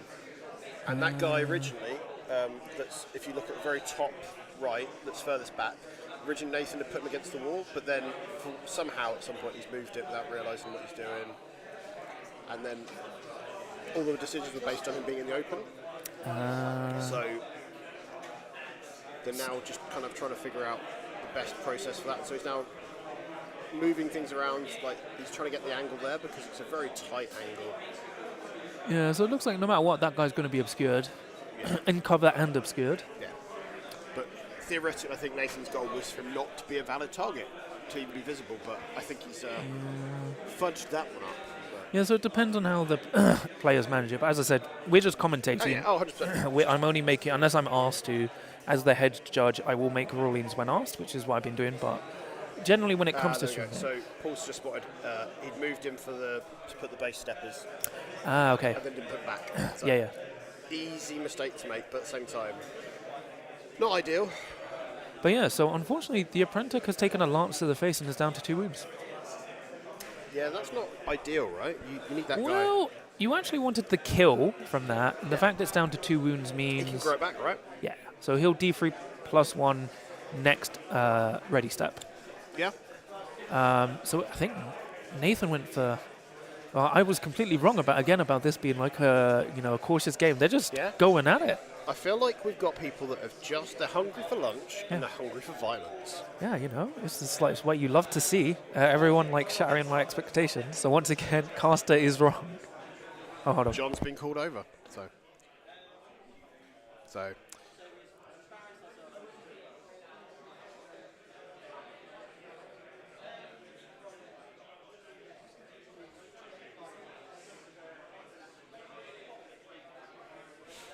So they're just talking it through, trying to explain what was going on. I can see Daniel's a little frustrated, perhaps, understandably so if the things are not quite going as planned. But they're just talking it through with John to make sure that they're both on the same page, because both guys obviously clearly want to play it as correctly as they can. Make sure that there's no intentional misplays or oversights that they've not kind of anticipated between the two of them. So, as you can see, Dan's hands moving very quickly around the board. So, yeah, it looks like every other table, interestingly, there's only 1, 2, 3, 4 players out of our 40. So 10% of the players are standing. Everyone else is sat comfortably hunched over their tables. So they're all going to have real back problems by the end of this day if they don't stand up more and flex. That's my take on this, because I've learned that sometimes you can be playing Kill Team and think you've got a really great insight to where the game is. But then, if you're not looking at behind the ruins, you don't make the right calls. So, John's coming back now, so we hopefully have a bit of an insight into Yeah, so what happened, basically, Nathan, like, unintentionally, so the way, because in this edition of Kill Team, you can move through your own miniatures. Yeah. So, to move one of his miniatures, he moved one of his Voidman back 2 inches, moved his model through, then forgot to move his Voidman forward. So then... which is what we thought. Daniel made someone unengage and then got hit by the 3-inch blast, which hit everyone. Yeah. So I said, whatever they want to, I can't tell them what to do. They just need to agree. But all I said was that move wouldn't have counted because that's an illegal move when he put back the Voidsman. So they've just agreed to wind things back, which is completely fine. I think personally that's what I would do. Yeah. When you find that there's a trigger point where things start to not be right, you roll it back. Yeah, you're wasting some time potentially, but it means you get the right result for the game. Yeah. So I said, whatever result they pick with it, I'm happy with. So just for them to decide, and they did. So I'm happy with that. I think that's the right call. Yeah, I would have wound back as well, but I can't tell them that because it's their own choice. Yes. Yeah. Because I feel that's the fairest way, because then one person doesn't benefit and one person doesn't lose out of it. Yeah, it's because there's this weird thing when you're playing Kill Team. Not weird. If your opponent mispositioned, you do want to punish them with a shot if you can get it. So that's the only reason Daniel didn't say. He just didn't realize it wasn't a move. No. Yeah.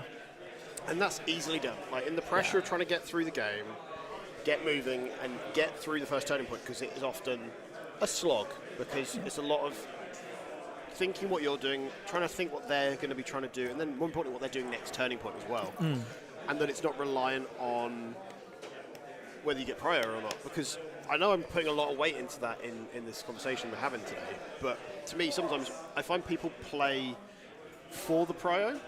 Yes. But they shouldn't at times, because it can be so risky that you end up trading down, because if you put something in a really dangerous spot hoping that you can utilise it, I don't like that. It should be a win-more situation, not I'm risking something I don't want to lose. Ooh, Nathan is being aggressive with his dog. He's moved him up onto the point. Yep. He hasn't got the damage negation up yet, but there's no way currently. So actually there is a way.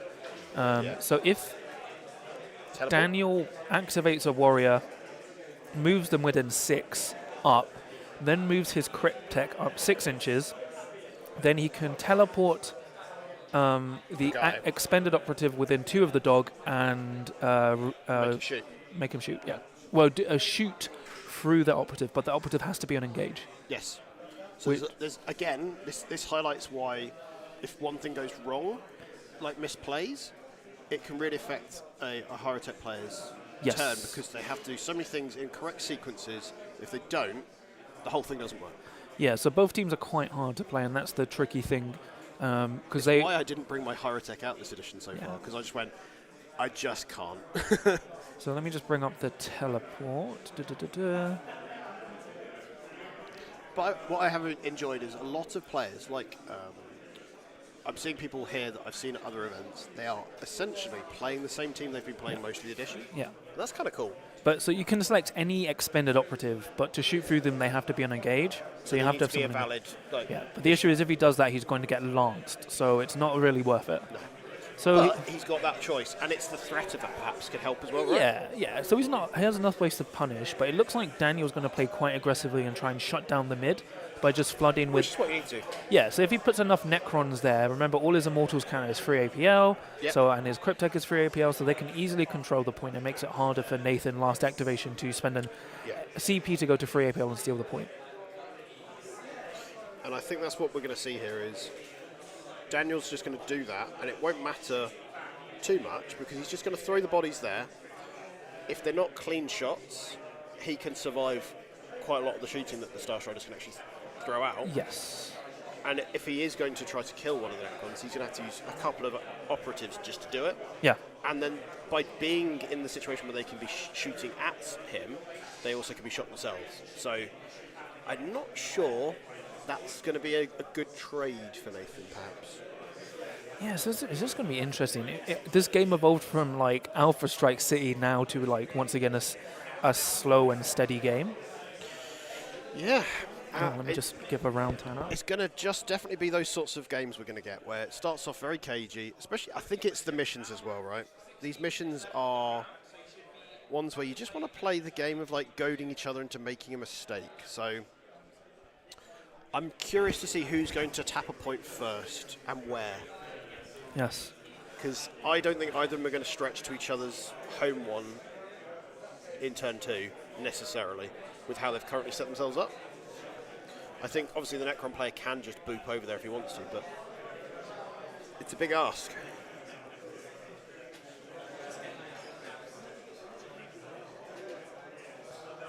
Alright, so yeah, just pre-measuring his auras as he should.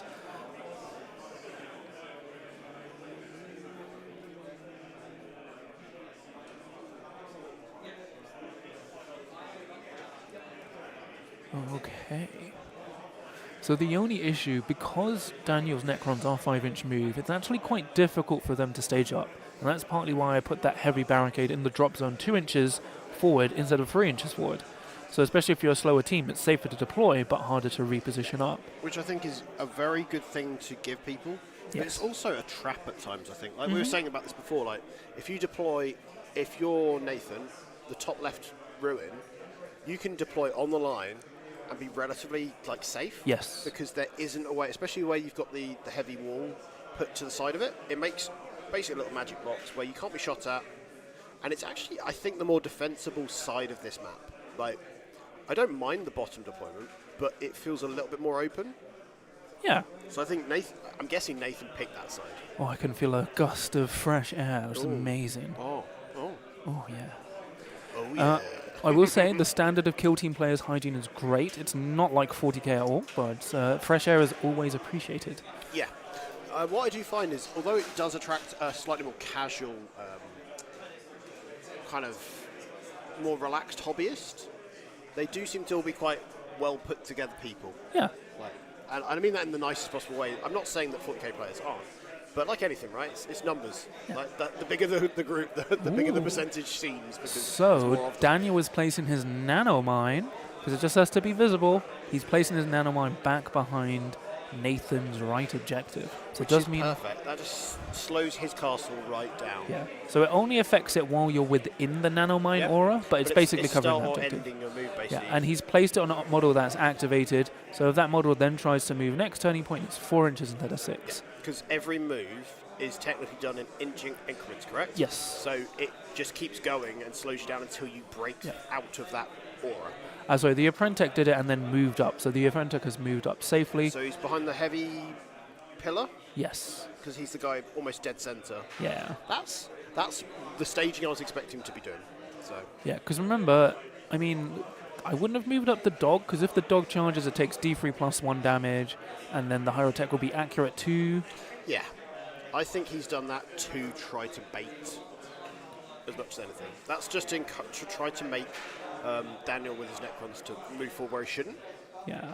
Because the whole point of this is it's a game of chicken, right? Transmission is one of those ones where one of them's going to go, I'm not booping a point until you boop a point. Yes. You boot the point when on my Yeah, turn. because you can get 2 points in a turning point from transmission if only one objective is active and you control it, because you control one and you control the most because there's only one active. And Adam Richardson in the chat says, who are you calling well put together, Scrivo? Adam's not here, so he's not included in this well put together. I don't even think he's a real person. Yeah, What? I think he's actually just bum chin personified. That's all he is. He's not even a real person. I think he's Lewis's older brother. That's all we should ever refer to him as now. All right, so they're just pre-measuring out spacing. Once again, I believe, yeah, that's the Void Master moving up. So he's within 6 inches, trying to be within 4 inches of the Voidsman to give them that balanced roll. And once again, he has the Heavy Gunner up on the left-hand side, who will basically, with the rotor cannon, shut everyone down. That thing is awful. You do not want to get picked up by that thing. Kinda. It's a lot worse now. It's still 5 attacks. It's 4/5 with rending. It used to be relentless. Okay, but you still got to respect it. That's the Yeah, thing. you right? still have to respect it, but it's what's threatening about him is like he'll either fire the heavy rotor cannon or Or a will shoot crack you with a lance. Yeah. Or Yeah. can he could even throw a crack grenade. I Good think. throw crack, but it's not worth it. But he's got the choice. Yeah. And I believe Daniel has taken the Cryptech equipment that once per turning point negates the piercing. Well, downgrades someone's piercing by 1. Yeah, which I think it really plays into their archetype of being survivable, slow-moving, silver killing machines. Which Yeah. It's what you want, right? Exactamundo. So currently we have an hour and 11 minutes left on the round. Players on stream have an hour and 20. Yeah. So. And remember, this may seem like a very slow start to a game, but when a lot of the front loading of the game comes down to how you set yourself up for Turning Point 1. Turning Point 2 then will probably be 30 minutes. Oh, But- they're using base steppers. Yeah, Nice. that's what caused some problems early on for us. But as long as they put the models back correctly, it's all good. Yeah, so Nathan's got ones that are made like poker chip style, and they're really nice, really clear, and it helps know whether the base can make the distance, because sometimes it's whether you end up cutting around the terrain a bit too close. Yeah, so he's just measuring so he can reposition out, then dash back, so which is what he's doing. Yeah. So interesting.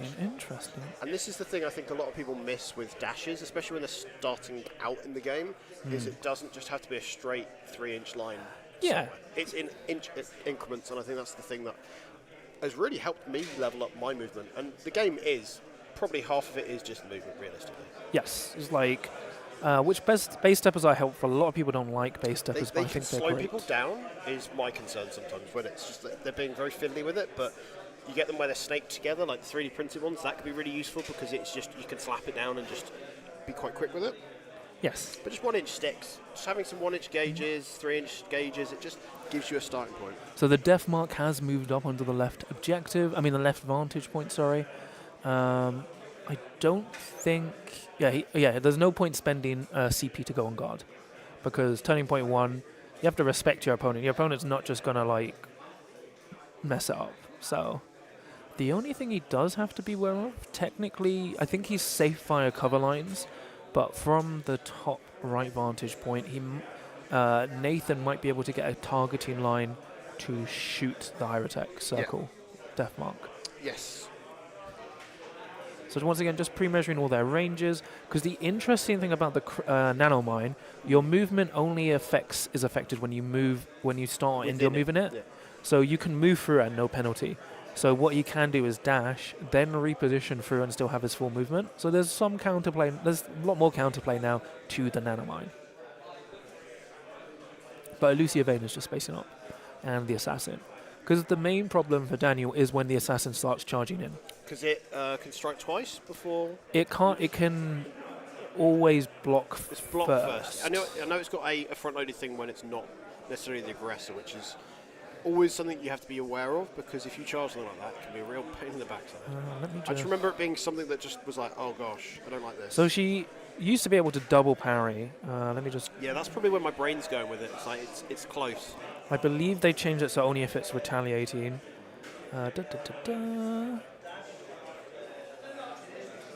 Yeah, sorry. Whenever this operative is fighting or retaliating, you can block first. Like so, only death coats can do that, such as with the sanctifiers. Nice. So they can basically double block, and what I mean by that is, if they're the attacker, they can block before anyone, then block again. So if your opponent only got 2 hits and you have 5 hits, you can just stop them doing any damage to you. And especially if Nathan baits out the Tesla Weave with the dog, then the assassin can just happily charge in with 4/6 damage, lethal 5 up, and effectively murder any of the important Necrons. But yeah, just staging up, trying to measure their threat ranges correctly. They're still in Turning Point 1, but Turning Point 1 and 2 are the longest parts of the game. Turning Point 2 usually speeds up going into Turning Point 3 and 4, which usually lasts like 15 and 10 minutes each. So players still have a lot of time to their ability.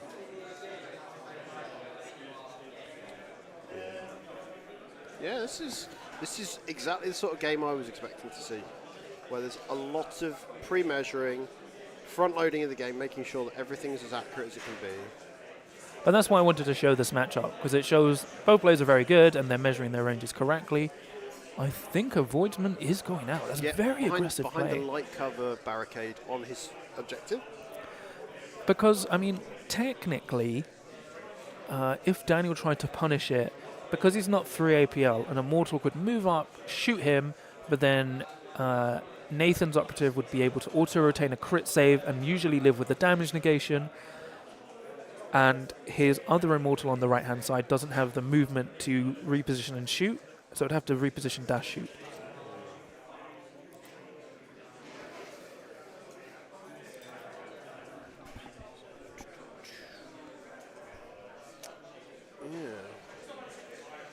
So there is a few companies that do the base steppers. I'm not sure which ones they're both So using. I don't know which ones are the poker discs, but the other ones I have, they're a Polish company. Yeah.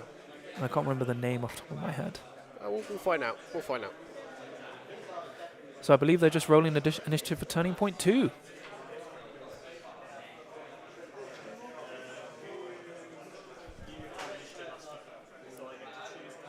So it's a draw. So Nathan gets to choose. Yeah, he is either going to choose or use his reroll.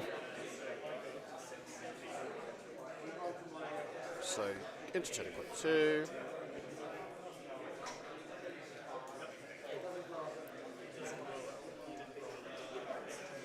Nice. I will check my bag after, but it's a Polish company. Yeah. It's one of those things I keep considering buying. Never quite make the step. I think you need them if you want to be high-end competitive. As a TO, it's useful as well when you want to measure out. For clarifying, right? Yeah, to me, that's the hardest bit when someone comes and goes, "Am I within range?" And you're like, "Well, I don't know. You've moved the model 6 times now." Yes. Yeah.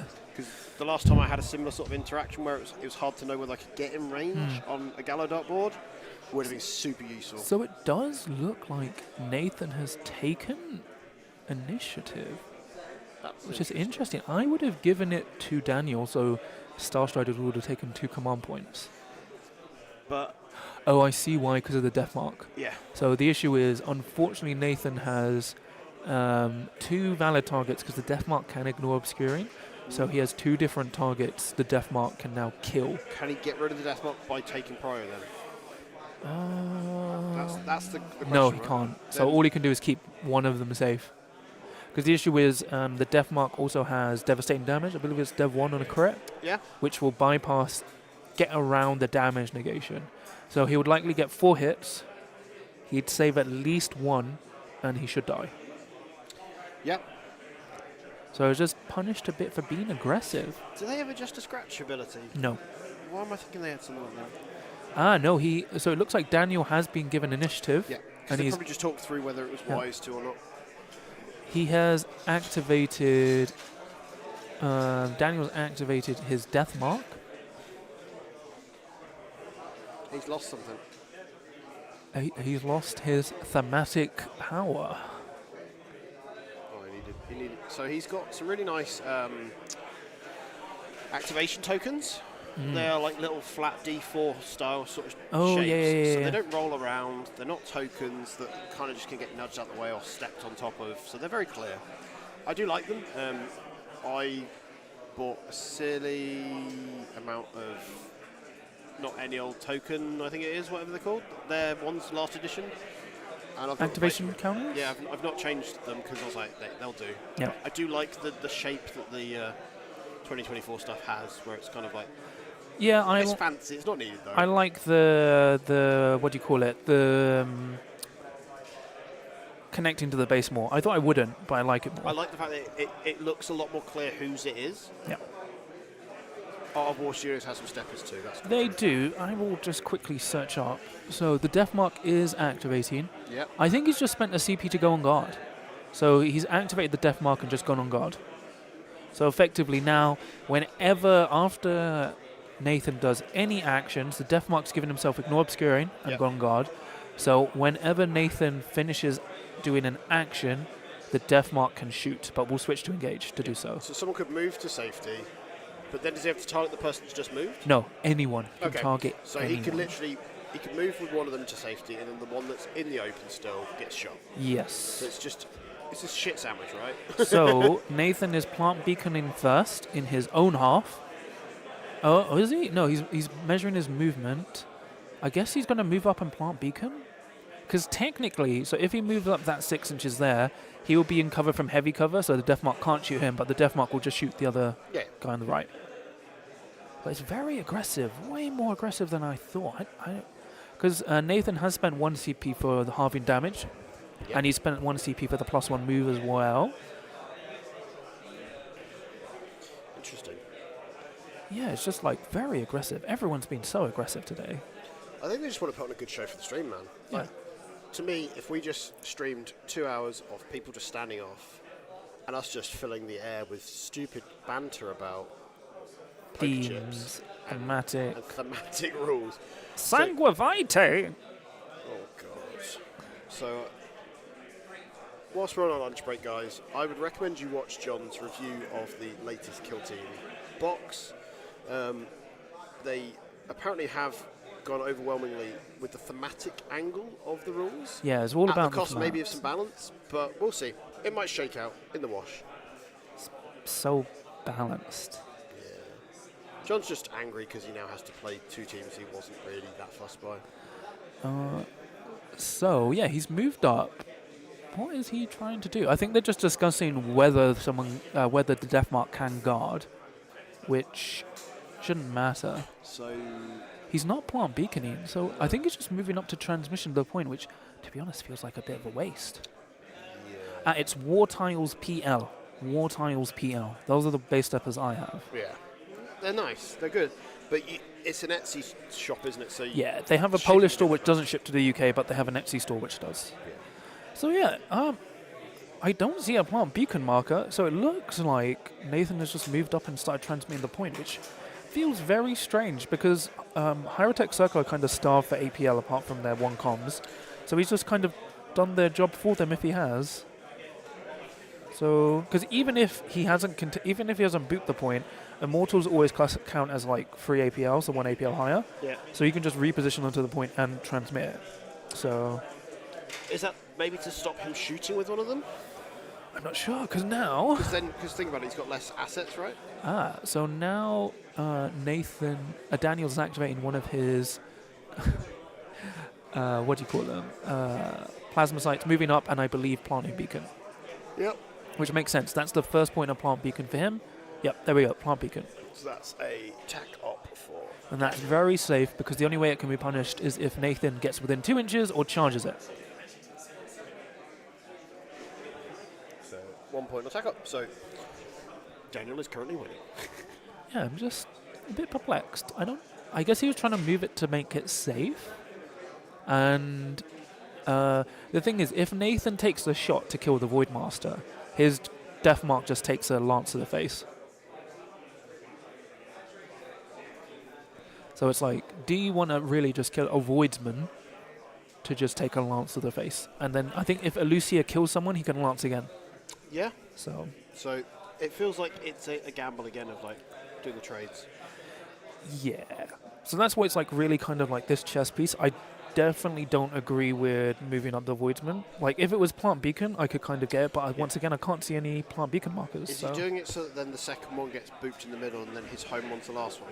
Is he forcing the hand on that? Maybe it's because that's the end goal, right? Well, the interesting thing I like about this edition of Kill Team, no one really has a set way of playing, and everyone can approach their own game in their own ways, which is what players are doing. Like, I'm thinking about how, because I'm thinking about how I would approach the game. That's not necessarily the most optimal. There isn't always a right way. Yeah, especially if your play style suits to be super aggressive. Exactly. I found being super aggressive actually sometimes costs you, especially if you pick the wrong tack up. Yep. So when I took champion in a mirror match at Warhammer World on Volkus, I actually killed him too quickly. That being champion and having that as my my primary was really hurtful in the end because I won by 2 points when I tabled him in 3 planning points. Ooh, just seeing what's edging around. Oh, love some edging. Yeah, it's my favourite Blink-182 song. Blink-182 song from One More Time, the album. Brilliant. I was on a train and then it just like, please watch out from the platform, and then it switched to edge, and I was like, fine, you told me what to do.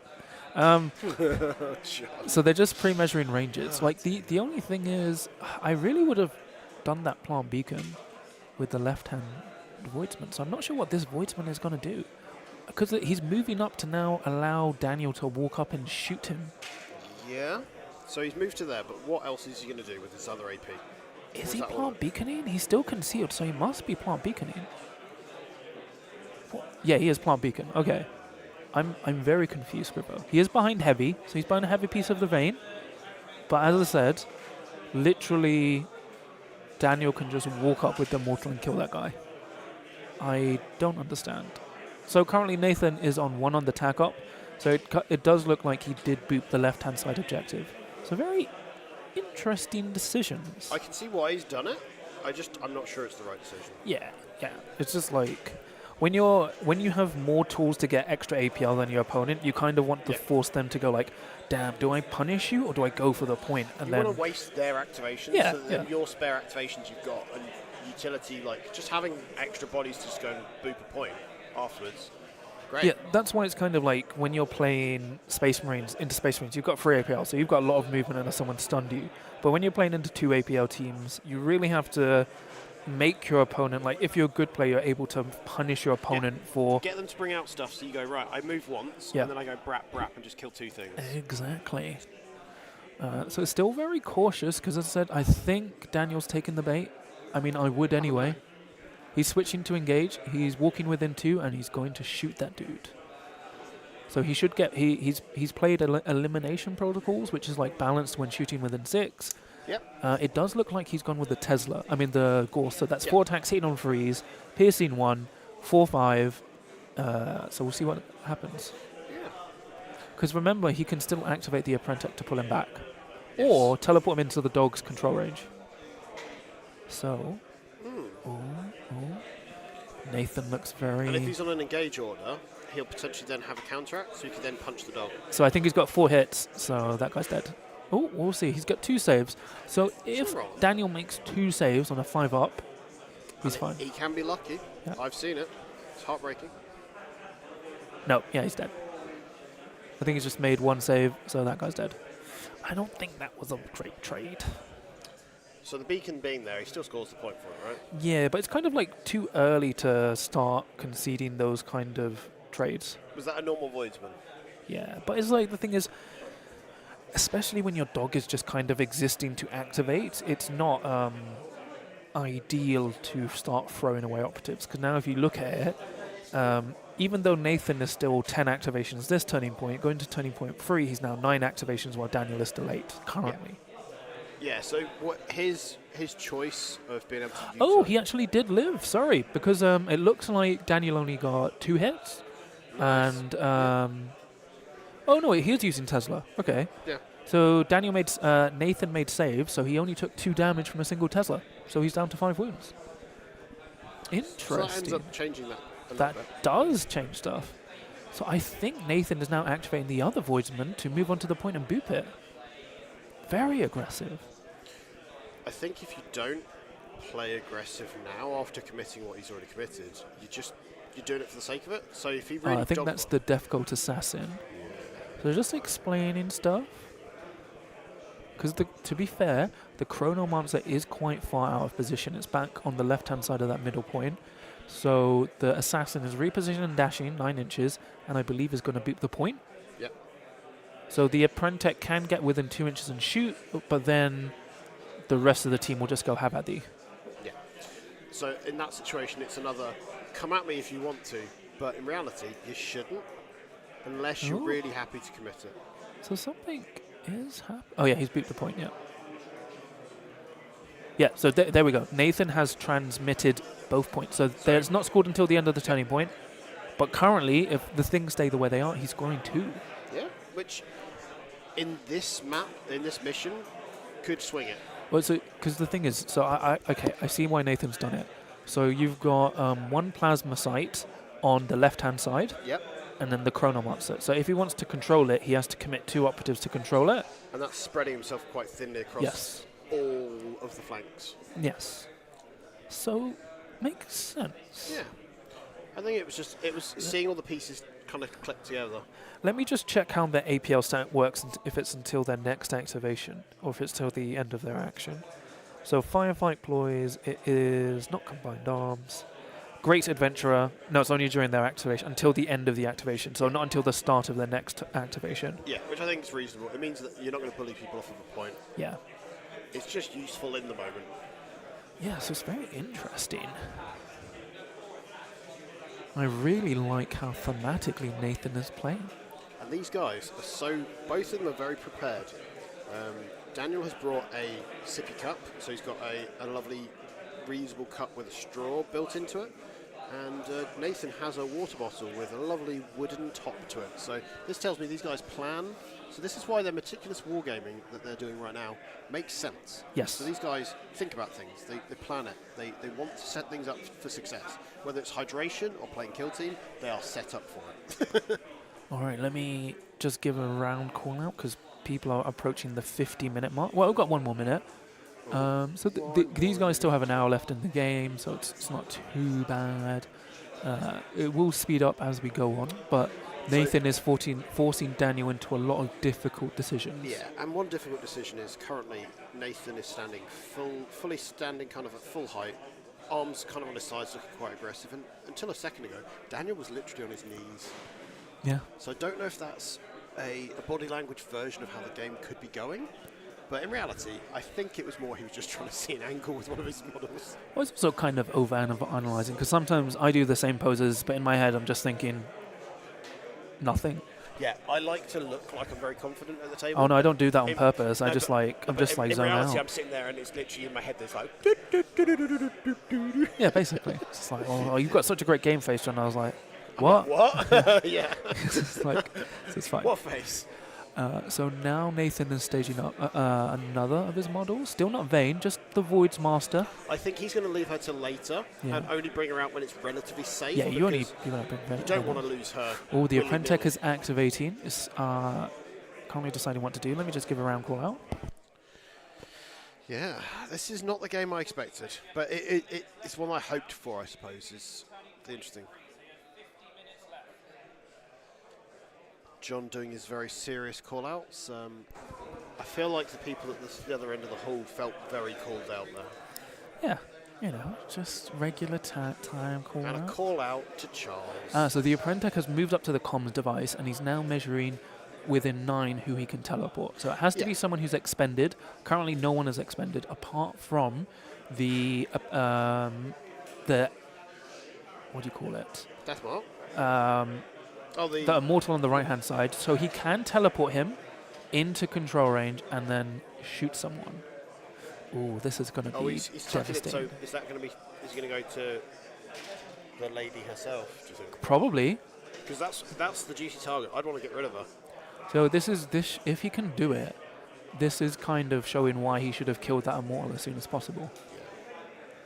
So the interesting one here is where he's just measuring to. He needs to make sure he clears that box because you're not able to sit on the boxes. Yes. So it's traversable, but you can't end your move. You can't. I think he's got the distance for it. So yeah, with the comms device he can. So he's going to reposition, teleport. Oh, he's going this side. Oh, he's going to teleport into control. Well, within 2. Oh no, he's teleporting within control range of the dog. Because remember, you can shoot anyone, just not the dog. So he's getting within 2 Can of. the dog countercharge? It does a weird little thing. Oh, he's getting within 2 of the medic. I think that's the medic. So basically, The he's medic doesn't work in engagement range, does it? No. But basically, it doesn't. But what is he doing? I think he's just figuring out. I think he realizes he can get an angle on Vayne. Yeah, that's what I was eyeing up. I was like, chased him. But effectively, this is kind of sacking that operative. But if he kills a ready operative, so now the Apprentice is shooting, so it's going to be 3 attacks, 4 attacks hitting on freeze, 3/5 piercing 1, or 4/5 piercing 1 with ceaseless. Interesting one is Daniel has a dice rolling technique where he uses a dice cup. I question, did this man used to play Blood Bowl? Was that his previous main game?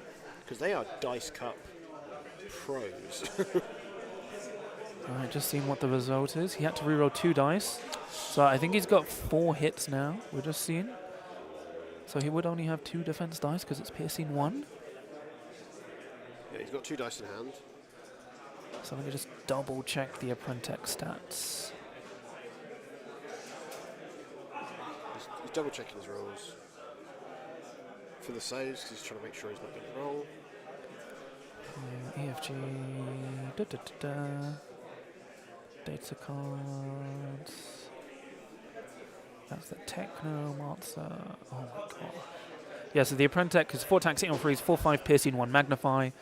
So I think that's a dead operative. We'll see. Vayne's. Well, whoever he shot at has only taken 2 damage.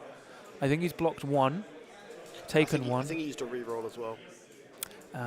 Makes sense. Because he rolled 2 dice and then rerolled one of them. Yep. And it's the key damage negation. So it only works once per turning point per operative, but it's basically keeping the stuff alive. Yeah, and someone like her, Yeah. you don't want her injured, you don't want her dead. So Daniel's been quite unfortunate. He's been very aggressive, but the dice rolls haven't worked for him. No. The fact that he had 2 out of his, was it 4 dice he had to roll? Yeah. Having to re-roll them, that's unlucky. So his medic is down to 3 wounds or 1 wound. I can't exact. I think it's 3 wounds on the dial. So the only annoying thing with that medic, she'll just heal herself D3 plus 3. No. So that's a bit of a flop in that respect, which is a shame. But now he has to kill that thing ASAP. Yeah, because otherwise he's just going to start. Does that mean that Vayne should be able to see him from there? Yes. So he has a lot of ways to deal with that now, but he has to kill it. But it means that they're doing that rather than doing other things he needed to do. Kind of. I mean, he's got enough ways to secure his own objective. So he still has enough APL. You know, Vayne's through APL, and he's still got like. Is that Immortal close enough that it can? I suppose it can't do a counteract. It can counteract. Because it's not engagement range now, is it? Yeah. Yeah. So it can still counteract. It could then be tapping onto the point. Is what I'm looking at. It's like. But Daniel still has an Apprentice, a Plasma Sight, and Immortal to activate. So he's got a lot of operatives to go through. 3 activations is a long time. Yeah, well, as we said, like the way that this game seems to work is you spend like an hour, then you spend like 30 minutes, 40 minutes on the second turn, and then the last bits of the time is used quickly on the other 2. Yeah. Because I found very rarely turning point 4 takes longer than 5-10 minutes. Everything's dead by then.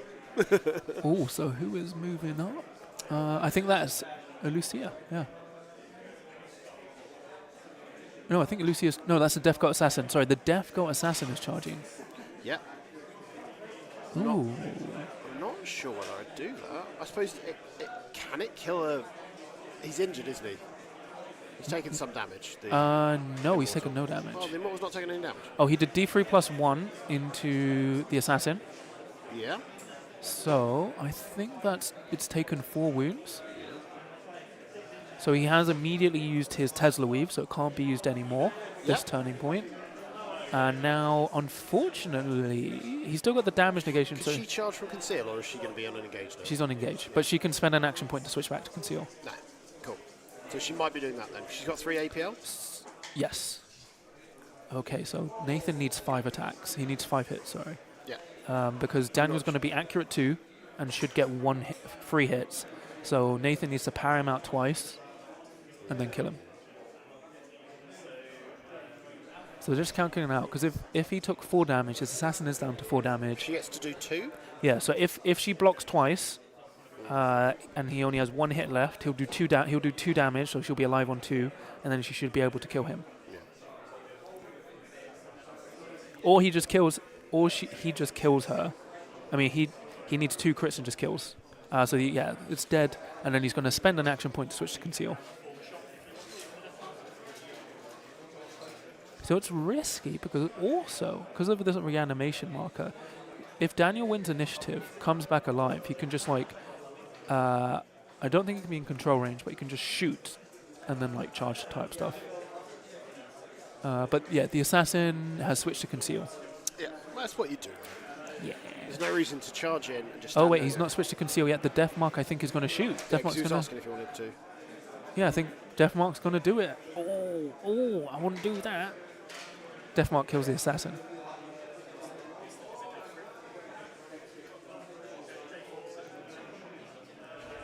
So he's got to roll some saves. Yes, so she has an invulnerable save. So she has 5 up saves, so she can retain 1. So just waiting for the defense rolls and what happens. But that's a very likely dead Death Gut assassin. And then you have the death mark on engage, who will likely be lanced to death. Yes, so in a weird sort of way, that's actually a relatively okay trade. Because you lose 1 person for him to lose 2. Oh gosh, it lived because the damage negation never kicked in.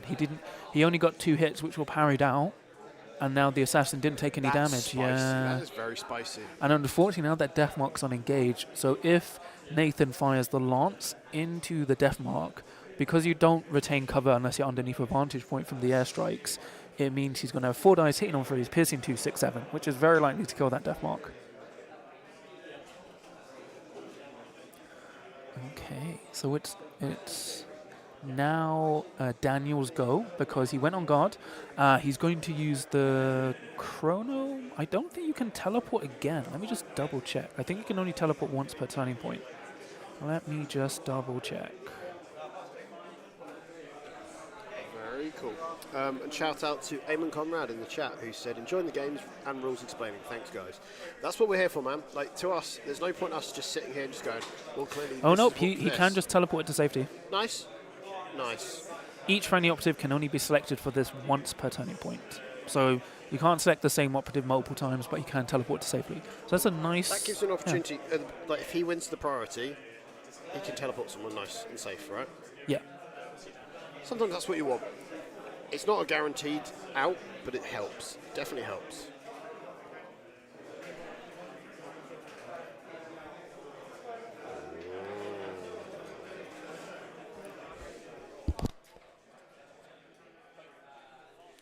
Yeah. So this, they're measuring, trying to get an idea of, terrain going for a boop again. It's very interesting to see like the distances and kind of expressing the intent right off the bat. So he's moving him up under the terrain, ready. Is there someone on the other side there? It's hard to tell. No. They're within range of each other. That's cool.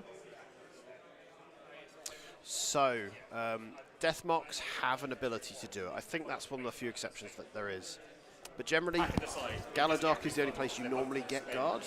But it's a death mark ability, or is it one of their strats? It's a strategic, it's a firefight ploy, so your death mark, you spend a CP for it to go on guard, and then it can switch to engage and shoot someone. Yeah. So it's very much playing into how they work in the lore. They're often the teleport down and counter, like hit someone. Yeah, so I think Daniel is just deciding whether he makes, what do you call it? Oh no, it looks like, I think he magnified through the death mark to kill the death cult, because I can't see the death cult anymore. Yeah, she's gone. Looks like he didn't switch her to conceal. Maybe he didn't have the CP, or needs it for something else. Maybe he transmissioned. I think he's just showing Nathan that he can teleport multiple different operatives in the turning point. Yeah. Just going through the app, nothing wrong with explaining stuff via the app to your opponent. An ASAP Gamer W, will you stream the game from a Mandrake player, or do you have a schedule for whoever is on stream? We can. We're basically, for the first 2 rounds, we've just looked at interesting matchups or teams we wanted to showcase that don't get necessarily as much airtime. Mandrakes can certainly be on the list. We just need to see what comes up for rounds 3 and 4 that will be interesting. I think our preference is for round 4, we're going to do potentially the top table, so whoever's got a chance to win. But for next round, potentially, I guess. It depends, really. Like, if it's someone we've already seen that's going into Mandrakes, maybe not. But we'll have to see what the matchups look like. But I'd love to, because Mandrakes are an interesting one. When they first dropped, they looked really, really troublesome for me. And then I played into it, and it's just different. It's just a different style of play. And I think a good Mandrakes player can really capitalise off of that kind of toolkit they get. All right. So yeah, what Daniel has done, he magnified, then teleported the Despotech down, and then moved up onto the point. So now Daniel is controlling the left point and has kind of kept his death mark safe. Yeah. So what I would do is, if I was Nathan, I would now use the lance to kill that immortal on engage on the right hand side. Yeah, because that means that then it's just Hyrotech on one half of the board. Yes. And that is the final objective. Yeah, so currently Nathan is controlling the middle objective, Nathan will control his own objective, and Daniel will control his own objectives. So yeah, a lot of difficult decisions for both players, because especially like Daniel's been playing very aggressively, but if he wins the initiative, it will actually pay off, because he'd be able. A lot of Nathan's stuff is now on like 1 or 3 wounds, which the damage negation now won't really save them. It's the challenge when you're playing a team with a lot of human bodies. Like, being 7 wounds per operative seems like an interesting breakpoint on certain damage weapons, but I feel like most teams have an answer for it now. Like, we saw what it is like with the Striking Scorpions, where they could just go in, do some damage to her, and then just do 4 damage on top. You're just like, okay, yeah, that's a confirmed kill without much interaction, and I think you still get that with 7 wounds rather than the 6 wounds that we had with the Rowlings. And I feel like if we're going to get these sorts of engagements where you have to kill the Necrons outright, otherwise they just keep coming back, right? Like, yeah, so it's like one someone tried to explain it to me as like, so basically I say when you go and kill Hyrotech, you have to kill multiple in a single turning point to nullify their reanimation. Because if it's once per turn, yeah, you're just giving them what they want. Yeah, and then my opponent was like, well, if you do that to any team, you would win. And I was like, that's true, but it's more damaging to Elucidate and Starstrike. I mean, to Hyrotech. You can't just go for one-for-one kills. That's their whole kind of trick, right? Yeah, you need to kill multiple in a turning point to have the most effect. So Nathan is just measuring the threat range of if he like reposition and dashes and then does a door fight. Yep. I love a good door fight. He still hasn't planted a beacon on his own side. Do you think he's waiting? Yeah, is what's he doing? I think he's dashing out, planting beacon, and then repositioning back, spending a CP to do so. Yeah, he is. Yeah, he's spending a CP to give himself free APL to... What? And instead of going back to safety, he's going straight to the point. Yeah, because he's going to dash, plant beacon, and reposition onto the point. But so he has 4 APL to 3, so the plasma site will just move on to that point, unless that plasma site is already active. The plasma site is just going to move up. So yep. I get what he was going for. So the plasma site is just moving on to the point. To it's now meaning that the Hyrotech's all in one place. Yes, which is fine. If only had a way to hit lots of people in one big group. Exactly. Okay, now I think Daniel will be into counteracts after this. So he really needs to kill that Immortal on the right-hand side, because otherwise it's now just going to shoot into his Voidsman and kill it. And that Voidsman potentially is the first counteract he wants to do, right? Yes, because the thing is, like, it's 5 wounds. You will just clear it. You need to kill it now. So what I think Daniel should have done instead there is, instead of moving up the plasma site then, he leaves that and does the Immortal. So the issue is he could charge the dog off the point, lose control of the point, and then keep his thing alive. But the thing is, even if he doesn't, because the Apprentice is on Conceal, it can't counteract and teleport the engaged Immortal. So he really, it depends who he has left to activate.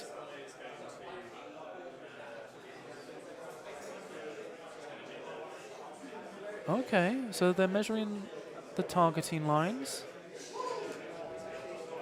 So it looks like Nathan is trying to shoot an airstrike from his heavy gunner into the Apprentice. He's trying to say he's got cover. I mean, he's got the targeting. So I think he has from where they're shooting.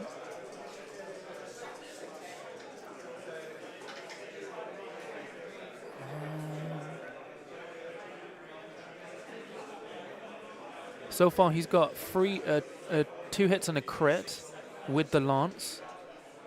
Oh, that will kill, yeah. So he did use the lance strike to kill the Apprentice. So it looks like the Apprentice was just mispositioned out because of its movement, because it couldn't reposition and dash. Yeah. So he's used the airstrike, so he can now use it. Can't use it anymore unless he gets a kill with the leader, who will then allow him to use another. Yep. Let me just check I think it's just an equipment piece that you can use the same airstrike again as Starstrike. I think it is. I think from memory, it was a couple of months ago I last did it. So Lord Billy asked, how do you rate the rapid heart attack gunnery, yeah, circle once per battle. with the nuclear nerfs they've had? I still don't rate heart attack. See, I want to get excited, but they were either really seeming way too good in at least how people are perceiving them, to now where it's just a little bit. I'd like teams to all just be So excited. as I said, the Immortal counteracted and killed that Voidsman, but he did kill the Apprentice, which is actually more important. Yep.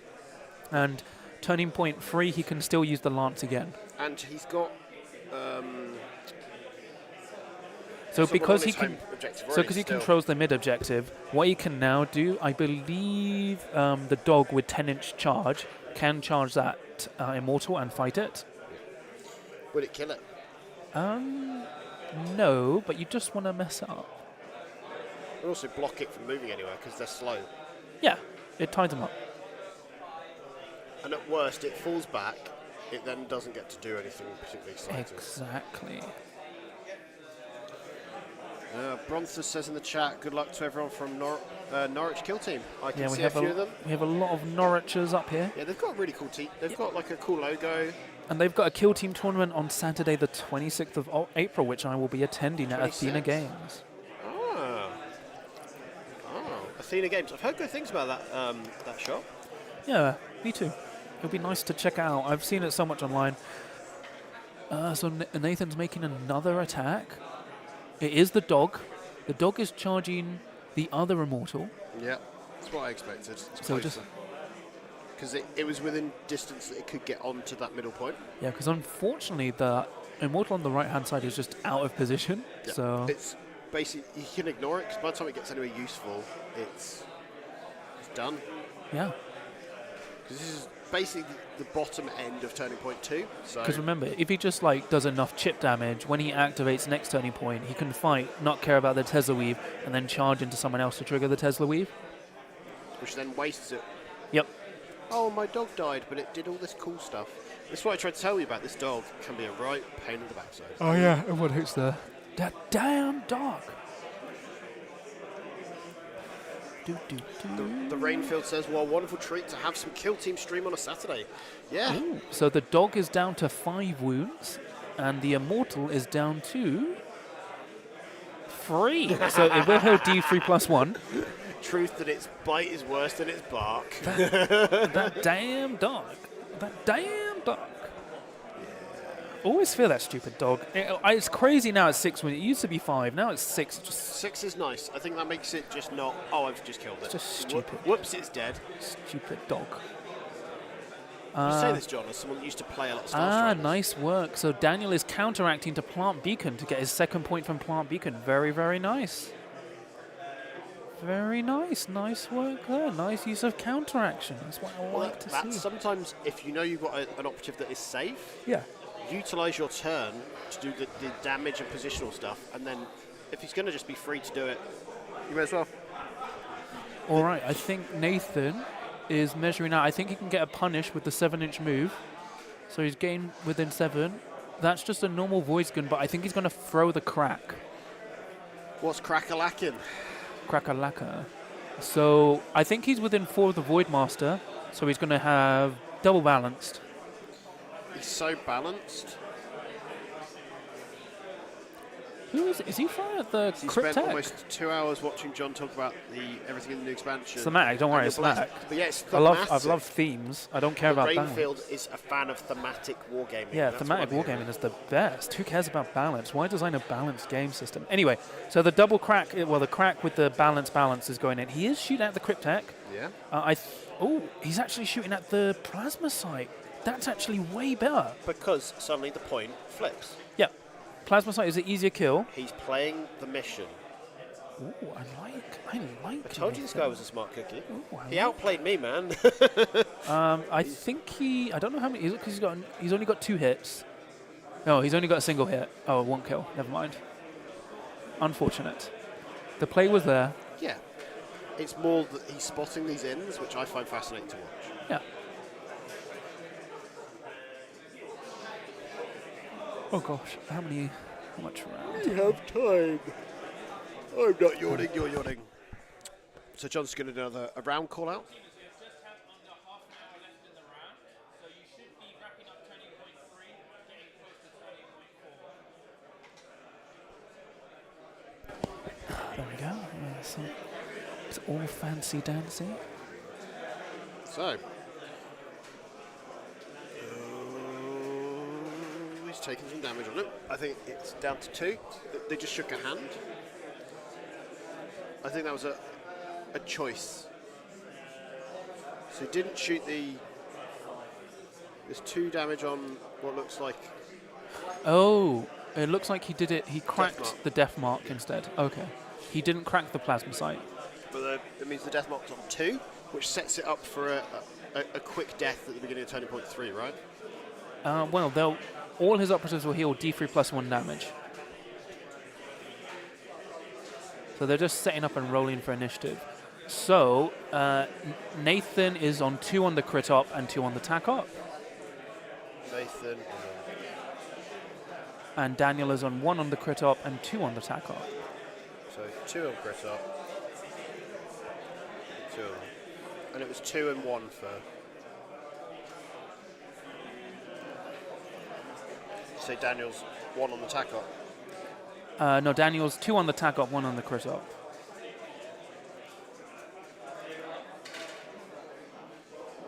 I am so excited for Thematic World myself. So, as I said in the first, so 1 on the crit op, was it? Yeah. 1 on the crit op. So I'm really excited for the World Eaters army in 40k having access to new units. I just hope that their rules are as good as they are in Kill Team for Yes. 40k. Sure, they'll be nice and thematic. I really hope that they're not just scout. I hope they get infiltrate. All right. I think Daniel has 1 initiative and he is taking it. I think that's the right decision, because if he doesn't, he loses an operative. Oh, no, he's resurrecting stuff. So the Apprentech did come back. So the Apprentech is coming back on...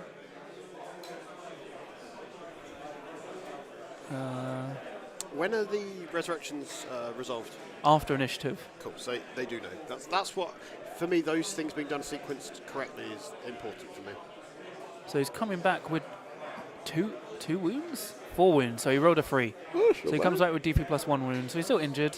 That's all right.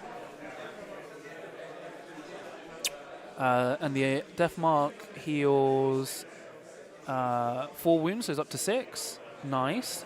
And then his other immortal is going to heal. So he's rolling hot with the healing. That could help swing the game a little bit in his favour, perhaps. Yes. So now if the Apprentech next dies, it dies forever. How much did he heal? Nice. So he was on 3. He is now on, is it 6? 7. So he's healed. Damn, he's rolled max heals for all his models. Yeah, that's sometimes the problem with these sorts of things where it's a D3 plus 1 is like you can sometimes have a really disappointing game where nothing spikes, Yeah. or you can have it just everything goes. There's no middle ground for it, I found. Yeah.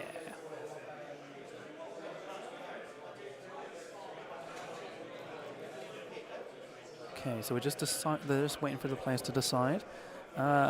I'm attentively excited about the thematic rules, but I'm also very nervous about the new team's balance. Yes, Games Workshop has thematically disrupted the game for Kill Team. But sometimes, when the game is far too settled, it is really nice to just have someone throw a grenade in and shut the door. Yeah, unfortunately, they only let us enjoy a balanced game for 1 month. So, you know, thank you, Games Workshop, so much. I love thematic rules.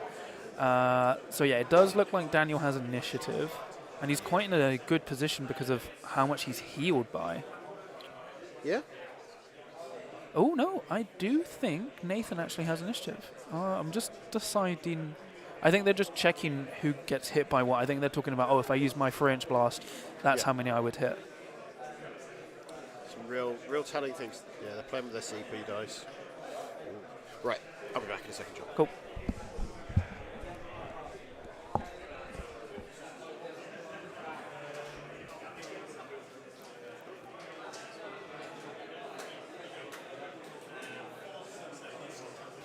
All right, so Nathan is activating.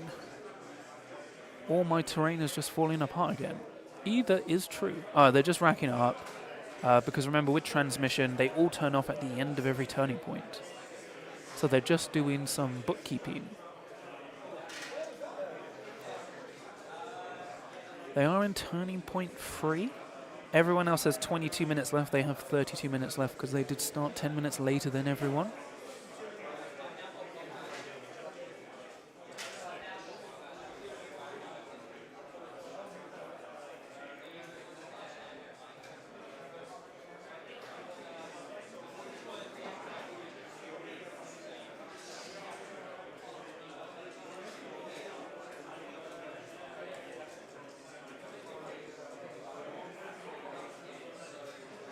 Oh, yeah, so it does look like Nathan had initiative. So I'm trying to see what he's doing. I would really hope he doesn't reposition, spend a CP to plant beacon, and then do nothing much. This time he actually does, if he does what I think he'll do, which is reposition, plant beacon, crack grenade, the death mark, that would be a good trade, because he secures one of his plant beacons, then he kills the death mark. He is staying on conceal, so he is not doing that.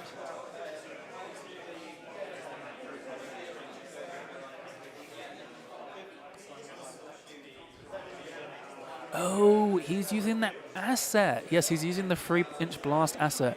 So on the leader, oh no, it's the 2-inch blast. It's the plasma battery, I believe. Let me bring up the stats with the plasma battery. So, faction rules. So the plasma battery is 5 attacks, hitting on 4s, 5/6 damage, lethal 5 up, piercing 1 silent. So the Chronomancer can make that piercing 0, but that will kill a lot of operatives.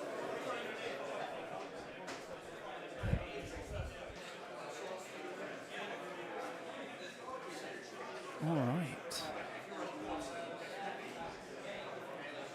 So Daniel has spent a CP on a defensive reroll. So I think that was on the... It was on the Chronomancer first, so the Chronomancer looks like it's on 7 wounds. Steering over terrain is still 3D line, isn't it? Yeah.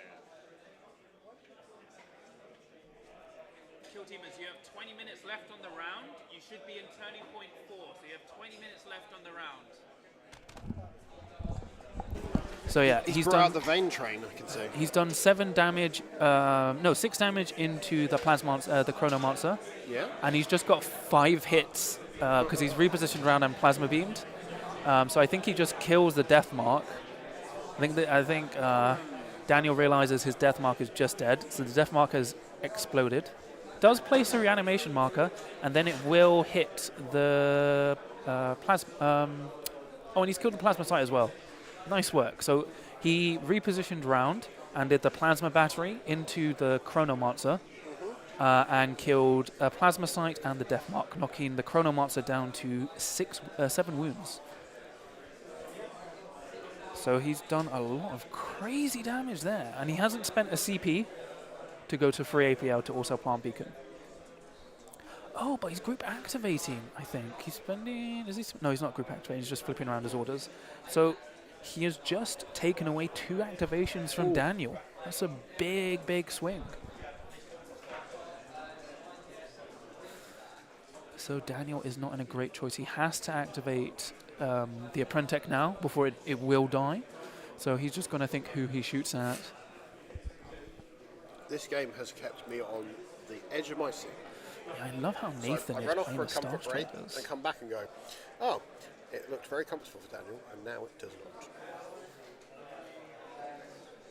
So if you look at the positioning of everyone's models, outside of the Chronomancer, the Necrons are all off of objectives relatively. Yeah, so basically Nathan has a Voidsman on the point and the Voidsmaster on engage. If he shoots the Voidmaster still has just a scratch. Nice. With the damage negation up. Ah. So the Apprentech is going to shoot into the Voidmaster. So I have 4 attacks hitting on 4s now because he's injured with balanced. And then he has 2 more APL, so he could charge and fight. And he's alright in combat. He is 3 attacks hitting on 4s, hitting on 5s now, 3-5. He could potentially finish someone off. That's the important thing, right? Yeah, he could finish the Voidmaster off. Finish him! Yeah, finish him off. Come on, do it. I'd like to apologise on behalf of the stream that John seems to just be a dirty little... Oh, I think he missed with every shot. Oh, no, they're rolling it. By the way, don't tell anyone. I've already told Scrivo. Oh, yeah. So, like, Daniel's using the red dice, which, in my experience, have been better than the blue dice. But he's rolling his attack, so he's got 4 dice, hitting on 4s, 4-5, balanced, piercing 1. So, 2 defense dice with the damage prevention. He's shooting into... he's repositioned and shot into the Void's Man. Because the Void's Man doesn't have just a scratch. Smart. Oh, no. Ooh. No. Oh, he Almost lifted him. Oh, no, he... Okay, maybe he did shoot into the Void Master.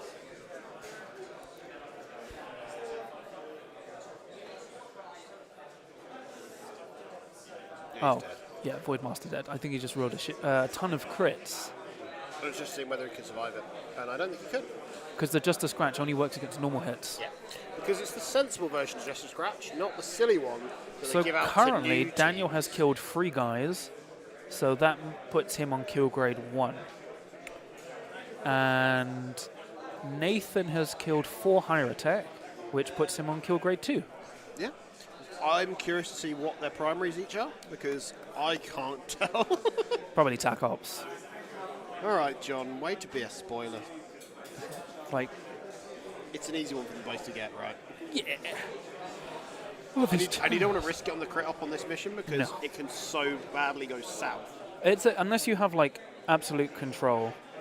Which I feel like the Star Striders, despite your take it as he's doing it, going, what's he doing? Why is he doing this? It's like he's had pretty good control of setting the tempo of at least the crit up itself. Yes. And I don't feel like his home objective has really been threatened outside of that immortal kind of shooting at it. Yes.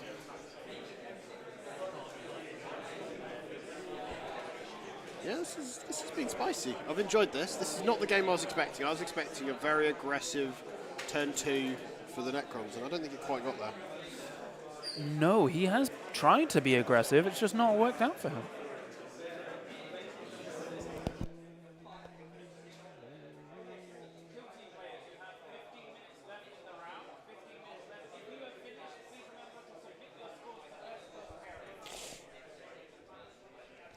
So John's just a quick reminder, because obviously we want everyone to, before they go to lunch, submit their scores so we can make sure they're all in, all correct.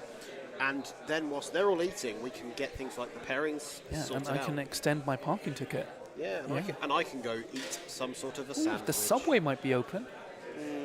Yeah.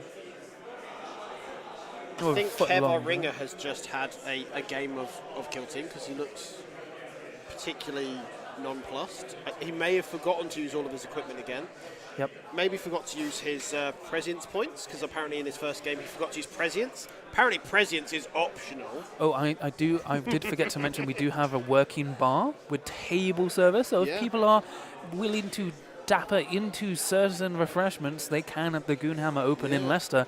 And shout outs to Goonhammer for helping support and run this event. Yeah, they are great community leaders that do support all of the game systems. And when I say all the game systems, I mean it. Like, if you literally go on that website, there will be a review for some historical war game you've never heard of that is probably one of the best games that no one plays.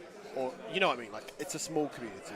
And they're doing the Lord's work there, making sure we're all aware of it. So, like, without them, none of this would be possible. So I think Daniel is activating the Chronomancer. Yeah, the Chronomancer just died. The Chronomancer. He died to a crack, I think, because nice. he used an AP negation on the plasma battery, so then he just took a balanced crack in the face.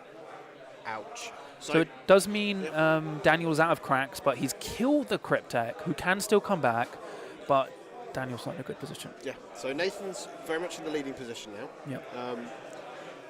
This is all the things that I was hoping would go well for him, like the crack being utilised in that way, has done a difference, right? Like, some of this stuff looked very cagey. So I think the plasma site is just going to move up and plant beacon. Yeah, because at the end of the day, if you're in a back foot kind of position, at least scoring some tack up is worth doing, right?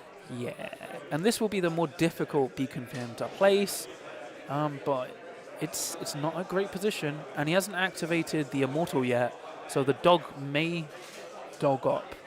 Oh no. Dog in. Oh god, why have I signed up for a day of John making really bad jokes? It's fine, don't worry. So now Daniel has a 3rd point on plant beacon, so he's doing well there. It's a dog-eat-dog world. Yes. But actually, Nathan does want to activate his dog first, because it means it's more likely to live. Yep. Get it somewhere safe. So, Daniel is activating... No, Daniel and Nathan is going to try and kill that Immortal in the open. Yep, well, it makes sense, because then that just shuts down that flank entirely. I think he's just firing a las gun, though, so... Yeah? Skeleton man over there, 5 rounds rapid. Boom. Oh my gosh. What the frick? He failed all his saves and... So what I'm sensing here is they didn't correctly program his reanimation protocols. Damn. His Necrons are just made of paper, not not living They are metal. not living metal, they are definitely dead metal. Living paper. Dead weight. Damn. Well, that might have been Vayne, actually. Sorry. If it was Vayne, that makes sense. So it wasn't done in vain. Stop it. I'm here all day, boys. Oh, jeez. This is not the game we set out for. There was us sitting there going, that's going to be cagey. They're just going to sit there and just stare at each other. It was partially cagey. No, because then Nathan just went, hey, look, I'm going to just put this dog in the middle. And you were like, that's a mistake. How did that one age, John? We obviously didn't see the grand machinations of the Star Striders. We were too busy focused on the micro that the macro here was really, really the important thing. 3 hits, 2 hits and a crit from 2 hits and a hit from the dog. The dog got 2 hits and a crit, so he died to the dog. It was the dog. Wow. Amazing. The dog, yeah, unfortunately, the dog is just on the... No, the dog's dead. It is now. Wait, how did the... Yeah. Oh, so it was Vayne that shot the guy. Yeah, it was Vayne. It's now the other guy being picked on by the dog. Oh, God, guys. Brace yourselves. John is looking at It's 10 minutes. Captain Picard memes. Well, look, it's like Picard, no. It's just like, there's so many stupid rulings. Kill teamers, you have 10 minutes left on the round. 10 minutes left on the round. You should be on turning point 4. Yeah, so our table boss has said that the dog got petted aggressively. What I'm hearing is he said there was some heavy petting. Oh my gosh. That's what I the heard. hell? Exactly. There's a cable there, by the way. So, the Immortal did kill the dog. My immortal. Unfortunately, Daniel only has an Immortal and a Plasma Sight left on the table at the moment. But he's got how many reanimations has he got? He 2? can only make one. Reanimate one of those 2 tokens, right? Everything else, apart from the Apprentech, can come back to life. but he has to bring back the problem is You going can in. only do it once. Yeah, so going into turning point 4, he's bringing back 1 operative out of Yeah. 5. So what you're telling me is into Horotech, if you can kill as much as you can turning point 3, means turning point 4, especially with scoring like this, you're just negating them. Yeah, well, it's like, as I said, you want to kill as many as you can in a single turning In point. one turning point. And doing it in 3 was really good because it then blocks it down that he cannot bring back. Because if you do it turning point 2, great. They've got 2 turns to bring stuff back. Yes. But if you minimise how many they can bring back, makes sense. All right. So Nathan is doing some more shooting, I believe, with the Lek-2 Maester.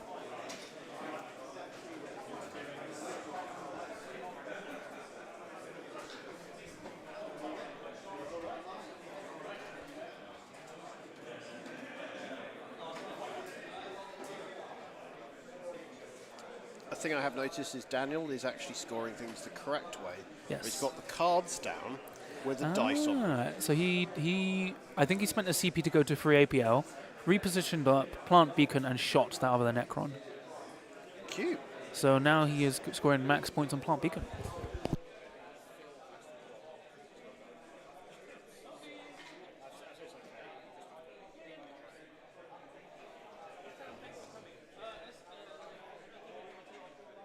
Yeah, everyone got tape measures already. So, yeah, Bandui, one of our sponsors, gave tape measures to everyone, which is really nice. Like, I know a lot of people are like, oh, but we use movement gauges for Kill Team. Sometimes it is just helpful for silly things like just putting the objective markers down. So. Yeah, we just had a player drop to an emergency, which is fine, but we can drop our spare player to make everything even. And who knows? We could drop John, and we could have Kev come and chat. Maybe anything is possible. No. So they're just totaling up the end of turning point He'll just bully me 3. if he comes on. He did get a counteract shot into one of Nathan's Voidsmen, only doing 5, leaving him on 5 wounds, so only did 2 damage. And then the medic, is she going to heal up? She's just going to reposition and boot the point. Yeah. Well, Makes why not? sense. So now Nathan is transmitting 2 objectives, and that's all he needs to do. To be fair, he could have just transmitted 1, because then he would have controlled 1 and controlled the most. So he didn't actually need to pop 2. It's just a win more, right? Yeah. It's just in case. It's good. It's good to do the maximum you can. No. It would have been actually better to heal her, because then he would have healed her up to full health. So even if he loses initiative, Daniel just can't kill her. Yeah. And now, I believe the heavy gunner is going to drop down and shoot. See, he's been safe all game. And now So he's he just does have to climb 2 inches and then drop 2 inches. So unless he goes to like the middle of the building, doesn't have much of a wall. Yeah, but it'd be a reposition and dash to go where he wants to. Yeah, which is fine.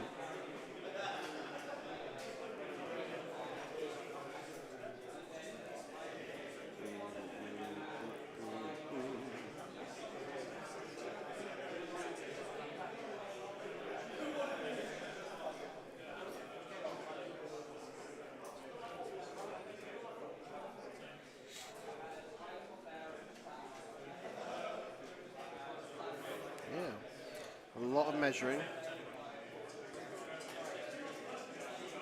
But he's now down. All right.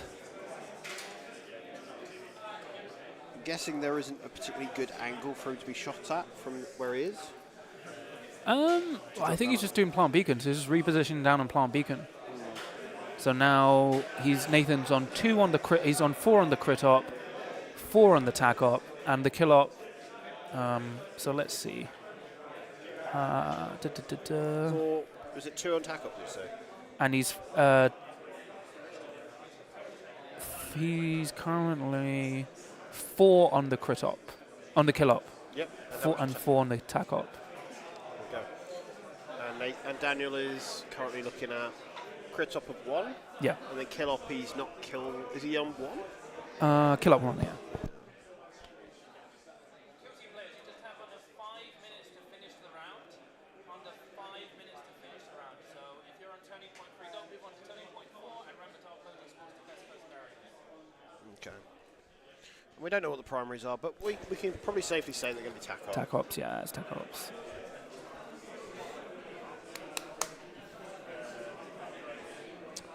Yeah. So this feels like we're in the embers of it now. I I'm not sure how much of a difference the priority roll is going to make. Well, if Daniel wins initiative, he can just get some pay It's kills. some points, right? Yeah. But it's not going to swing the game too. I think it's Nathan's now to hold. Yeah, Star Striders strode the stars to victory. John. That Immortal is back on 1 wound. So that's unfortunately the one that resurrected. Yeah, you don't necessarily get the Oh, came back on 4, sorry. 4. That's not too bad. But is it going to matter? Who else is on that point? Vayne. Vayne. Can he kill Vayne? That's the question. Maybe if he gets lucky, gets 4 hits, Vayne makes no save, she dies. Unfortunately, Yes. Daniel is... Daniel should be 3 on the tac ops. Oh, he's on 4 on the tac ops, sorry. Daniel's on 4 on the tac ops 4 as well. tac-ops. Yep. Yep. They're always in the same plant signal beacons. So Which it's is just, really confusing. yeah, they're just everywhere. Because they're not colour-coded, but they are. But they're both using the same colour. So he's planting beacon and just moving on to the point. So now Daniel has 5 on plant beacon, which will give him 3 on the primary. Daniel has 5 on tac-op now. Yeah. See, that's nice. It now looks a bit more like a game, but at the same time, I think it's still swinging massively. Yeah, To it's the the thing. Striders. He's doing the thing where even if you're losing, you still want to score Yeah, as high as possible because it affects matters for your placements. end placing, right? Yes. Which I think is a good way to do it. So you may lose a game, but then you're fighting for something. Yeah. And if it makes the difference of you being sort of top 10 rather than not in the top 10, just because you just kept grinding, it's also good that you then learn what little things you can do to help. Sometimes if a game's this close, like that you could flip it by just doing smart plays, you're rewarded for it. And that's what I think people forget. Sometimes you get like, oh, this doesn't look like I'm going to win. It's like, well, actually, it's not over till you say it's over. So we've got just over a minute left on the main round. Our guys on the stream, we're going to get a few more minutes because we dragged them over from their table and got them to do this. So we're giving them a little bit more time. But they shouldn't struggle. Turning point 4 is going to be relatively quick because between them they've got half a dozen models. It's been a bloodbath. Right, so I'm just getting a lot of pings. So doing the correct thing, Plasmancer is just moving up and planting beacon. So he's getting 6 on the tac up. That's all he can do now. He's just playing to maximize the points, which is the correct thing. Yeah. He's trying to maximize points, and technically you want to decentivize your opponent's scoring as much as possible, but there's not much you can do. Yeah, because if he spreads out, it makes it harder potentially. I don't think it matters enough No. at this stage, unfortunately. So they have just over 10 minutes left. The round is about to end. Yes. Yeah. Good. Yeah. Don't worry. This may be the end of this game, but in just about, I'd say an hour, because it's 45 minutes for lunch. We'll Yeah. be back. We'll leave the stream running, but we'll be back with round 3. So we've already had someone request Mandrakes. We'll see We'll what's see what happens, going on. but if there's any other kind of great chats you guys are coming up with, Let me go through we're the... liking the idea of something a bit more unusual for this next round, like we've done with through this, the where we went results. with 2 teams that are cool, you don't necessarily see getting so much attention. Got Rattlings in first rounds, because that was, I insisted, I wanted to see Rattlings actually being played, and it was into Blades of Cain, which made it quite a different sort of matchup, which was kind of cool. Shout out to Best Coats Pairings for continually logging me out of my own event. Thank you Nice. so much. It's because John is technologically illiterate. Your team is at the end of round 2, so if you haven't finished the game, finish your current activation. Keep going. Yeah, we've got to tell the stream team that they're not included. Back at 2:30 for the next game, so enjoy lunch. I also have snacks if you want, and there is table service if you would like alcoholic and other refreshments from the bar up above or down there. Nice. We are encouraging people to use the services of the venue, but at the same time, overdoing the drinking is probably not ideal, especially in Kill Team.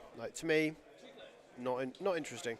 Oh, Navy Breaches. So Eamon wants to see Navy Breaches. Oh, I have bad news. I don't think the Navy Breaches made it past round 1. We'll see what happens. Maybe if they're still undefeated.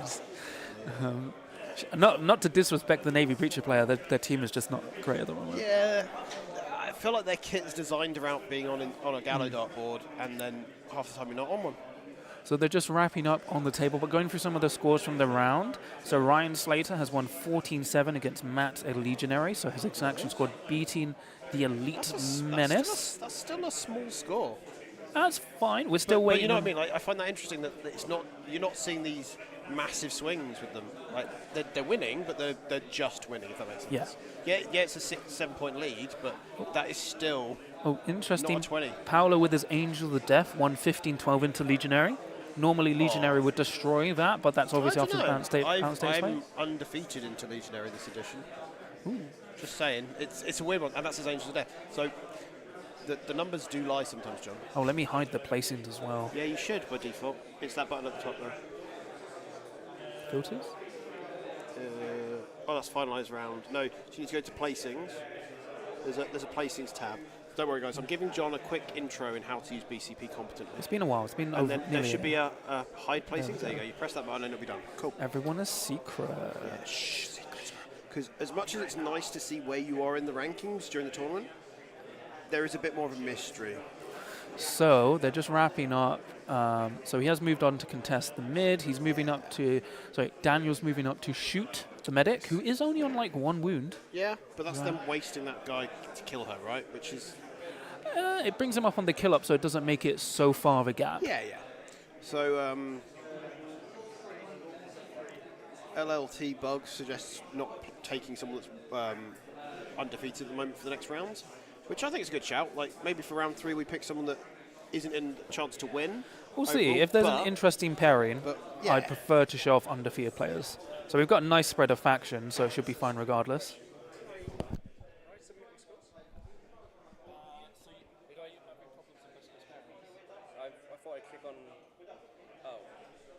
Reception. That was the reason it wasn't working. Okay, No worries.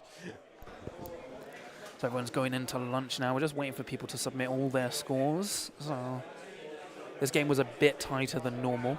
This round, sorry. Just for time. Still waiting for more results to come in. Yeah. So this is interesting. Like. So the Immortal did not kill the medic. Oh, that's a shame. I generally thought that was like it was going to be done. Oh, no, I think they're rolling it, sorry. Oh, John's getting a bit too excited there. I wonder how many of the dice rolls have been affected by him using his dice cup. Maybe. You don't want to cup the dice. Cup something. Yeah. Seeing some of the... Because we've got one of the Leicester boys on the stream, we've got a crowd of the Leicester boys watching from afar. They're not getting involved, but they are watching. It feels like the... I think it was a charge. Oh, cheeky. A cheeky charge.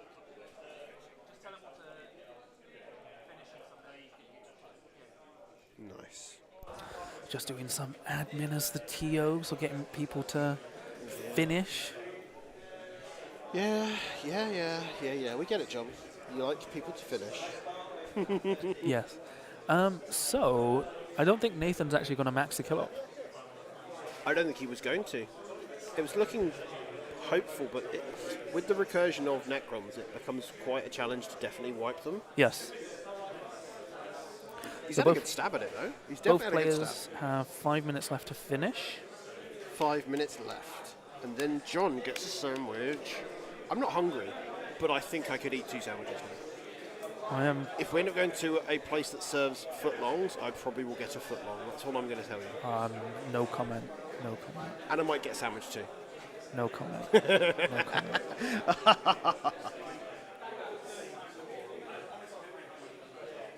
All right, so they're just still counting it through. You still want to play it carefully, like people may just go, oh, just run up and finish. But when that's it's where you make those mistakes and it can cost you the game. Yeah. If you literally just throw something forward just because it doesn't matter because you don't think it cares. Yeah, you still want to play correctly and carefully just to make sure you don't leave any points on the table. Yeah. The one thing I'm enjoying about this is that both of them are measuring for each other. Yeah. And they're supporting each other. It's the nice thing. It's kind of it's the fostering mentality I love to see at Kill Team events, which is what we bring around. So I think they're just totaling up now. Yeah, they're just calculating it up. So it's like running through. That's cool. That's a handshake. So they're just calculating. So Nathan gets 6 on the crit op, 5 on the kill op, 6 on the tack op, 3 on the primary, and then Dan will get 2 on the kill op, 6 on the tack op, and 3 on the primary. That's not bad. Yeah. That is not bad at all. Right. Right. So I think we've kind of come to the point in this stream now where we'll probably go back to us now, I guess. Yeah, go back to us, yeah. They get to see us. Oh, Review. no.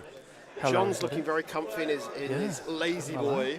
Relaxed. I've been spending most of the game leaning like this, thinking, looking very reflective, drinking buckets of coffee. I've been staying hydrated. Water is very important. I've got 1 2-litre and then another 2-litre to go. Yeah. But that was a really good game. I liked the staging and placement. I also liked the sportsmanship on show. It was really, really nice. People were really good at doing their sportsmanship well. They wound down a miscommunication and approached it well. They asked for my advice. Yes. Really nice to see. It's great people are I really managing enjoyed those issues well. that your expectation going into the game was like, I don't think that's what they're going to be doing. And then it actually proved that sometimes how your brain works for these games isn't necessarily the only way it can work. I'm not saying Yes, it was yeah, the yeah. best route of kind of success for Nathan, but it was very interesting because it's like, I wouldn't have been as aggressive, and I didn't think he was going to be aggressive myself Yeah, either. he for was how I've seen him play. crazily aggressive. I like how aggressive because he punished Daniel's minimal APL. Yeah. So forced him to make decisions where he didn't want to go, and also forced places where he couldn't be punished without going into the open and getting lanced. So very, very nice plays from there. Really, really good plays from Nathan. It shows when a player sticks to one team, Yes. very much focuses on that team, because then you get that those minutiae of details really it pays off, and I really appreciated that. So yeah, I'm just calculating. I'm just seeing if there are any more. So everyone should have submitted. We do. So, thank you. So guys, we'll be back about 2:30.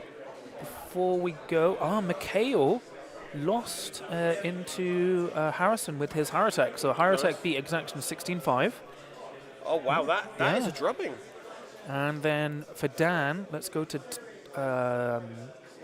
Dan Dastardly? No, it's Dick Dastardly anyway, never mind.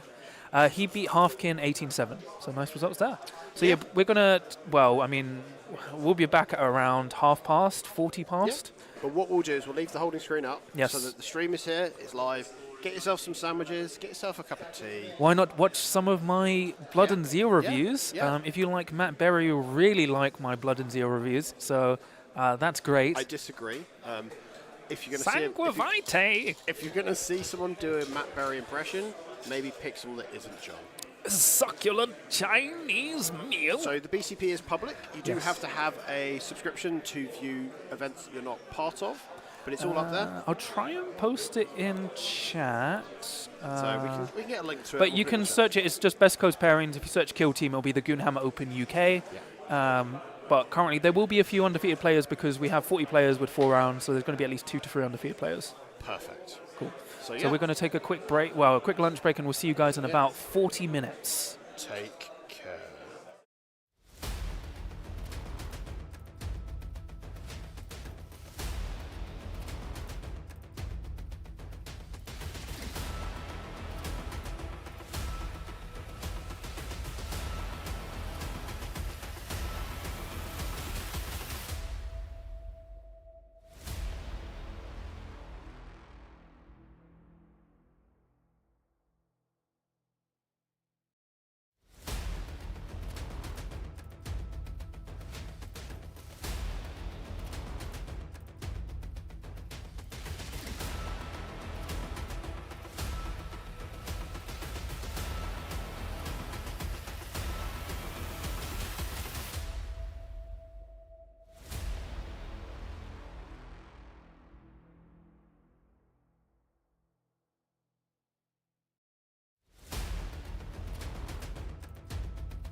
Sup, sup, sup. Hello. So we are now into round 3. Everyone's playing loot. So we've got Halfkin Salvagers versus Legionary. So Halfkin Salvagers very good at the moment, and Legionary nerfed, but still in a strong position. Still need to be respected. So players are just hashing it out. I did not have enough time, unfortunately, to change the table. That was my plan, but I didn't have enough during lunch. Yeah, I mean, who puts 45 minutes as a lunch break? I mean, Yes, that's my own selfish fault. choice. So we're just going to get into it. So what was that? Right. Well, that's just a hole in the wall. Yeah. So ignore the table details. I'm just about to change that. So Yes. when we go to it, we are now, as you can see, just going to quickly change all our details back again. So we're on loot. A nice simple one for this round. And we have, on the top, it is Hearthkin. Mm.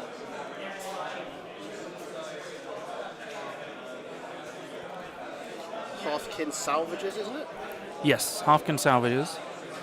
So that is, let me bring up the player names. Embarrassingly, I have played this player, and I do not know his name. Just waiting for everything to load up. Into Legionnaires, wasn't it? Yes. Let's see if I can spell Legionnaires correctly, guys, because it's clearly. So it's Matt with his Halfkin against a David with his Legionary. Legionary. No I. It's not like dairy. One R. There we go. It's because they're Legionnaires in Heresy, aren't they? So it gets me, and it's Matt, so. So both players just talking through their kill teams. So it's Matt for the Hearthkin. Whom is playing the Legionary David. David? David? Right, there we go. I'm just going to quickly change up the score sheet ready. So, whilst we were on a break, guys, what did you get up to? Did you watch John's review of the new Kill Team box? If not, why not? Sangue Vitae. Did you have a cup of tea? Did you go out for lunch? Just let us know where you're tuning in from as well, because it's always really cool to see it. Like midway through the day, suddenly how many people from all across the globe tune in. It's always fascinating. Yeah, there's actually like, looking at the global scene of Kill Team, we also have, what do you call it? Filipino scene, which is really cool. Nice. During the break, someone had to nudge the camera. Fantastic. Oh, that's fine. Sorry, I just adjusted it. We can do the support on the go, that's fine. So players are just talking it out, had some late breakfast. Over in Canada, okay. That makes sense, that's fine. Elbows up, Canada, elbows up. Pancakes. Oh, wish we'd have pancakes. We had a meal deal from the supermarket, so Yeah, we were going to no go expense to spared. We went to, what was it called? Something buns. Fat Buns. Fat buns.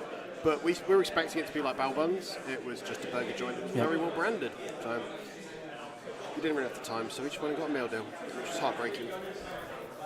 So we're just waiting for players to finish. Yeah. In the meantime, something I should have set up in advance is I will quickly set up best sporting player. Yeah, John has been so organised for this event, guys. I'm not going to lie. I think I've organised my trip to the supermarket better than John's running of this To be event. fair, it was fine up until I found out it clashed with a review. Yeah, he's been a bit busy this week doing thematic voice readings of the book. Yes, I have.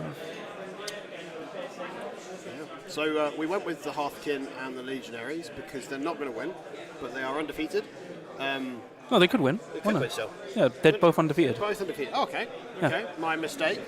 Yeah, that's exciting. So, like, if you'd said to me Hearthkin would be up there for a chance to win, I'd have been like, really? Because they're okay. They're very good at the moment. Yeah.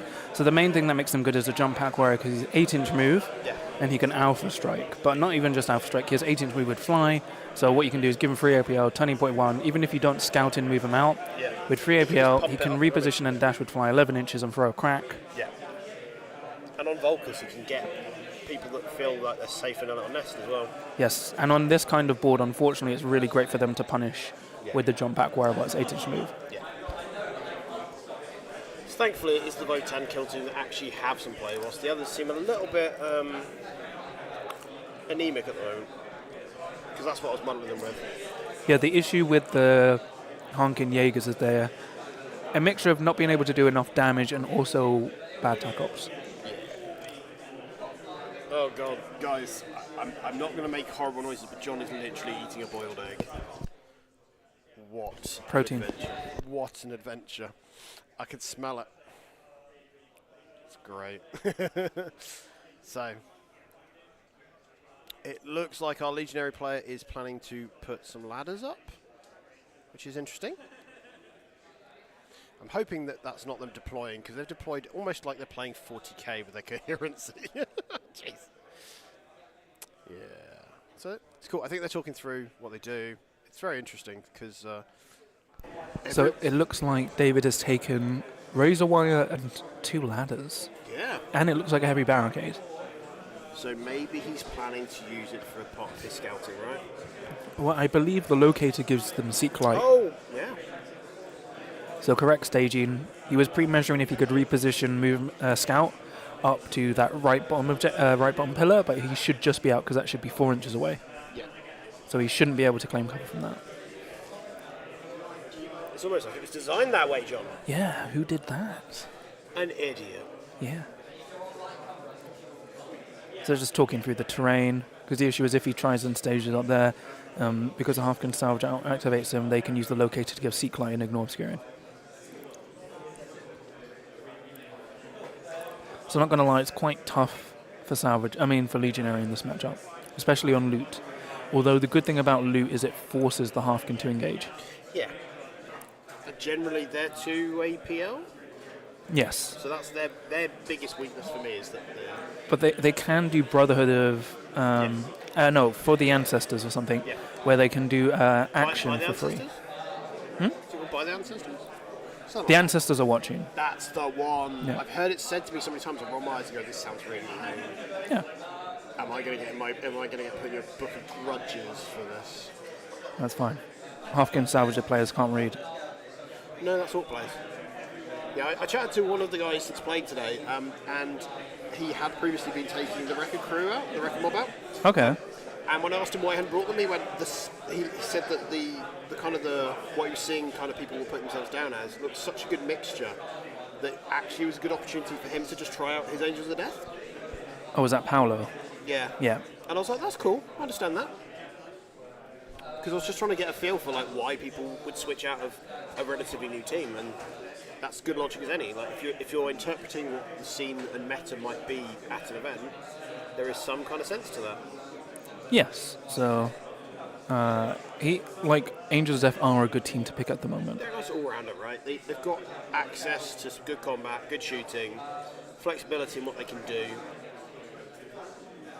Just they still have the same problem a lot of elites have, that they're a bit resource poor if you misplay one of your operatives. Yes. So, which I'm very good at doing. I just waste them.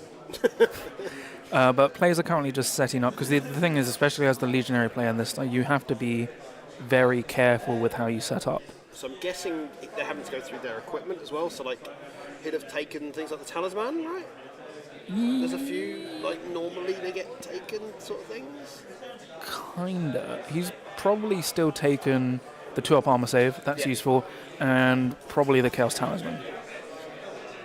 And I'd say in 50% of games I've played against Legionnaire players, they forget that their talisman is there until it's not relevant. Yes. And I'm like, that's cute. Thanks. So just waiting. So I'm trying to see what Legionary has taken. They're very nice. The only issue, so he's definitely taken Anointed, and it looks like a Plasma Gunner, which is the correct choice. He's got the icon, which makes sense, and he's taken a few Warriors with the Chosen. So all makes sense. I don't know what marks he's taken. Oh, he's taken the Shrive Talon as well. Interesting. He's planning to do some murdering, I guess. I don't like the Shrive Talon in this matchup. It's not great. because without a crit, you are not killing the halfkin. Yeah. Because they've got a strategic ploy to make themselves a bit more resilient, right? No, because they all have plasma knives, so they're 3/5 lethal 5 yes, up. that's plasma knives. Is the thing. Yeah. Yeah. So it's like if you don't roll any crits, you're not killing them. But also if they, get like 2 crits or they charge you, and they roll more crits, you're not going to kill them. Yeah, that's a shame. Yeah. Yeah, it was when I last played into Salvages, I just didn't respect their combat.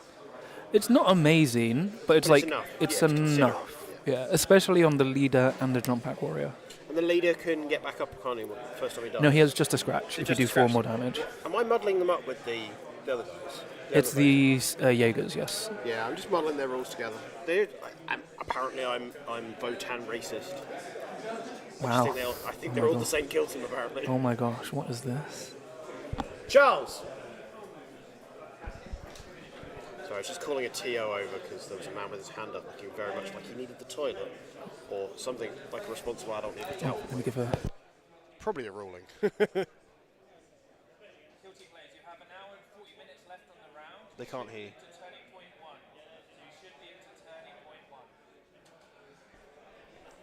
1. Just doing my TO job as a call out.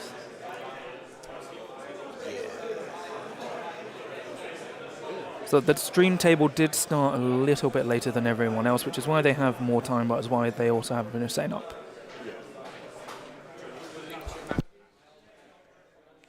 Yeah, this is an interesting matchup to me because I have a bias where I feel like the Legionaries have the edge, but you've got to respect that Salvager players are stoic.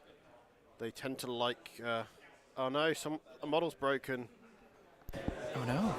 I don't know what the model was, but I just got shown it and he looked very gleeful. Well, that's a shame.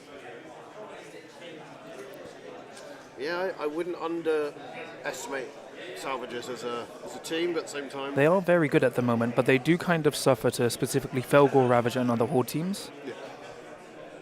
Because the interesting thing, Salvagers has very limited double kill ability outside of the comms. Yeah. I mean, you do have Fury of the when the ancestors are watching, so you could charge and then shoot someone, but it's like, it depends who you're doing that with. Yeah. It's got to be the right thing at the right time, so a lot of it is about sequencing. Yeah.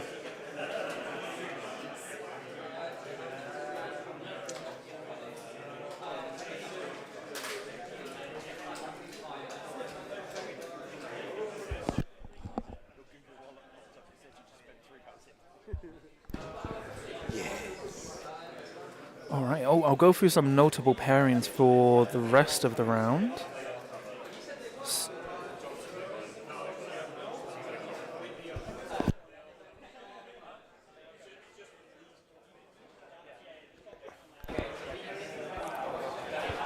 So we have Nathan with the Lucidine Star Striders against Ryan Slater with his Exaction Squad. That's a big game. Yep. Then we also have Jason Zamet with his Felgor Ravagers against Dan Barton with his Corsair Void Guard. And it is on loot, so it's going to be quite tough. Yeah.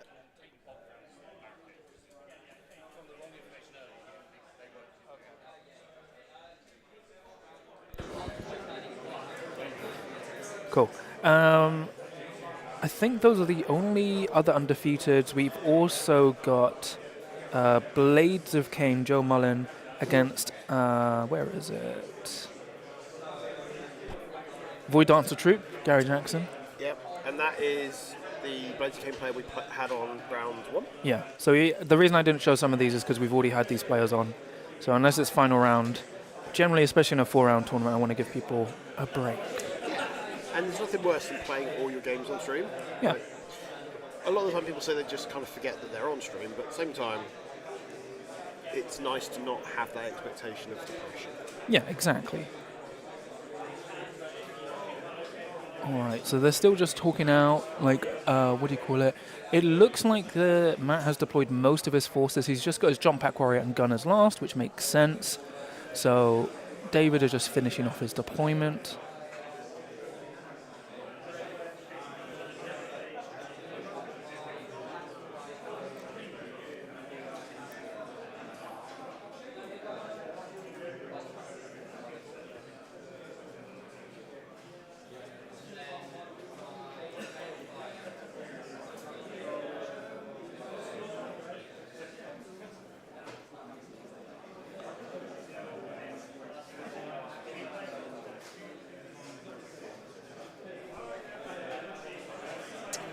during the break, I made the distinct decision to go upstairs and have a look and see what the other games were like. So there's a massive big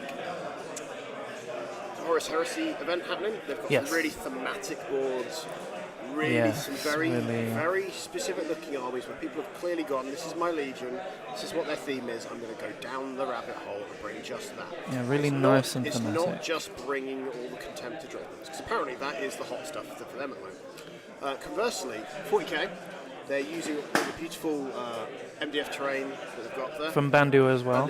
But it's all very nice because it's painted, themed, got a lot of kind of decoration to it, so it's not just spray canned in 2 greys. And there's some big hitters up there, like former Team England captain Josh Robertson's here, Mikey from Hellstorm Wargaming's here. There's a big presence from Tryhard Wargaming, which is kind of a southern team that are really quite good. There's a lot of people that are seeing up there. I'm like, cool, any of those people could win. And it's really exciting considering that this weekend there is the South Coast GT that is a big super major down by the coast. And still people are coming up this way as well, because I think sometimes people just like the idea of a smaller journey and not having to be stuck on the M25 for a few hours. So it's quite interesting. Like, I think as a community, all these game systems are all on the increase. You're seeing it, and like, even though there's a big super major with like space for 300 odd people, these events are still selling out, or if not close to selling out, despite competing with it, which is quite exciting. It means that there is a place for multiple events on the weekend, which there was a time where it was like one a month you could find if you were lucky, and now we're sport for choice. Yeah. So the jump pack warrior has deployed on the left-hand side. David was just measuring out the threat range, because remember, it can just move 11 inches up, and this is before the scouting option. Because it has fly, it effectively teleports. And that's the handshake. That So means they're we're into it. in. They're going to stop being polite to each other, and they're going to start calling each other names.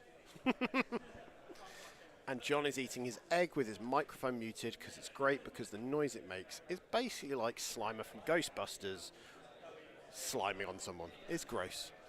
If you guys could hear it, you'd be surprised I'm not throwing up everywhere. It's brilliant. Yes. So I'm curious to see who's going to take the first turn. Yeah, the noise cancelling is better on your mic. Yeah, I don't think it's turned on here properly. I think it's because my mic's better than last year. But this is the newer mic version of your headset.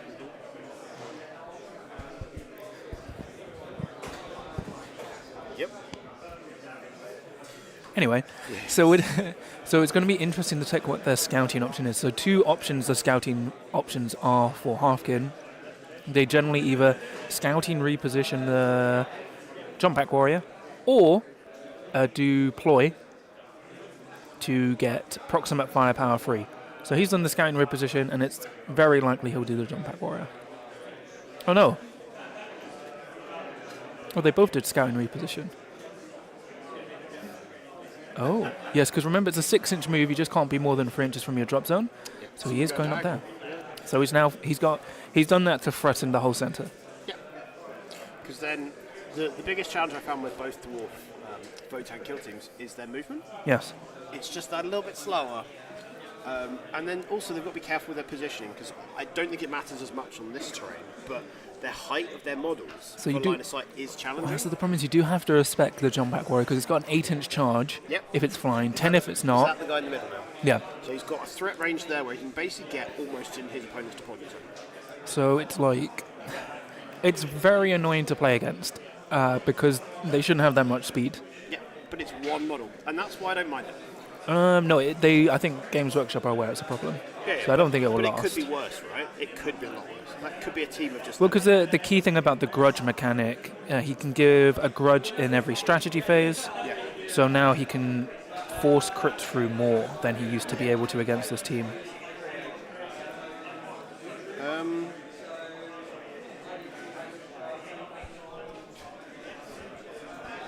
Did our man turn up earlier? I think they've just arrived. So, let's see what they're going to do. So obviously because David breaks ties, because he had priority, so he will choose to make Matt go first. Or I could be wrong. I think he's just done it anyway. Why would... Interesting, that is the Balefire.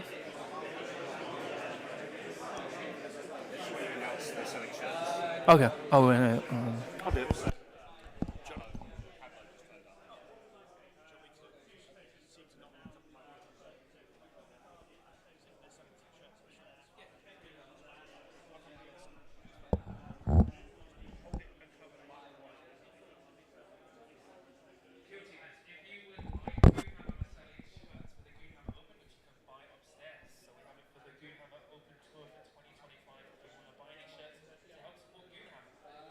There you go.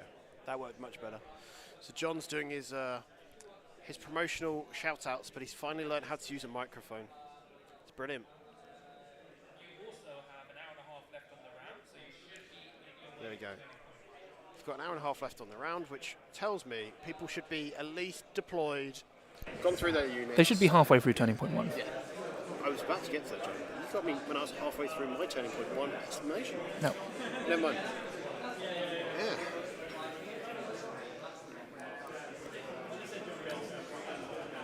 So this is going to be a very cagey turning point 1. It should be. Every time I've said it, I've been wrong, but this time it really should be a very cagey turning point 1. The last time I played Matt and he was using the Jaegers, he was quite aggressive. So let's see if he's learned from those previous games.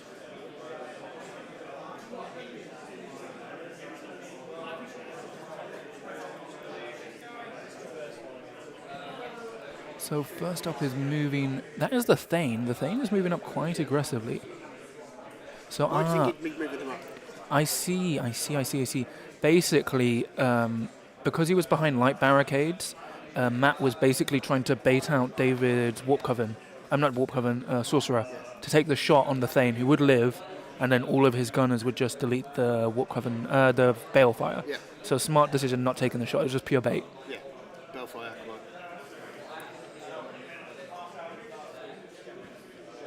So part of the reason David has taken the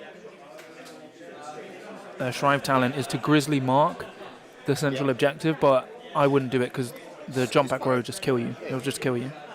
And he's got a rotary cannon thing as well, which is pretty brutal. And he's got the plasma beamer and I believe the rail rifle as well. So he's got a lot of ways to pump out hate. Yeah.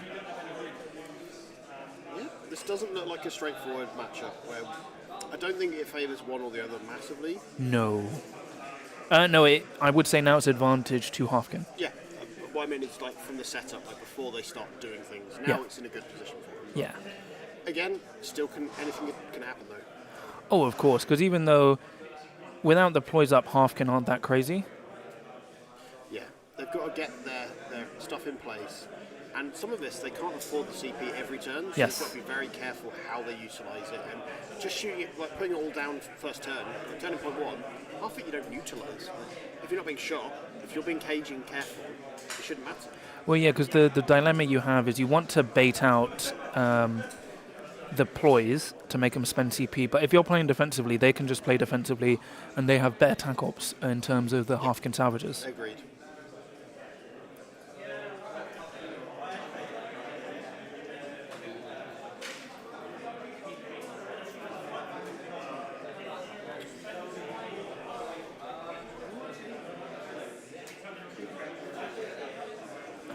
But there's one thing I forgot to do all this weekend.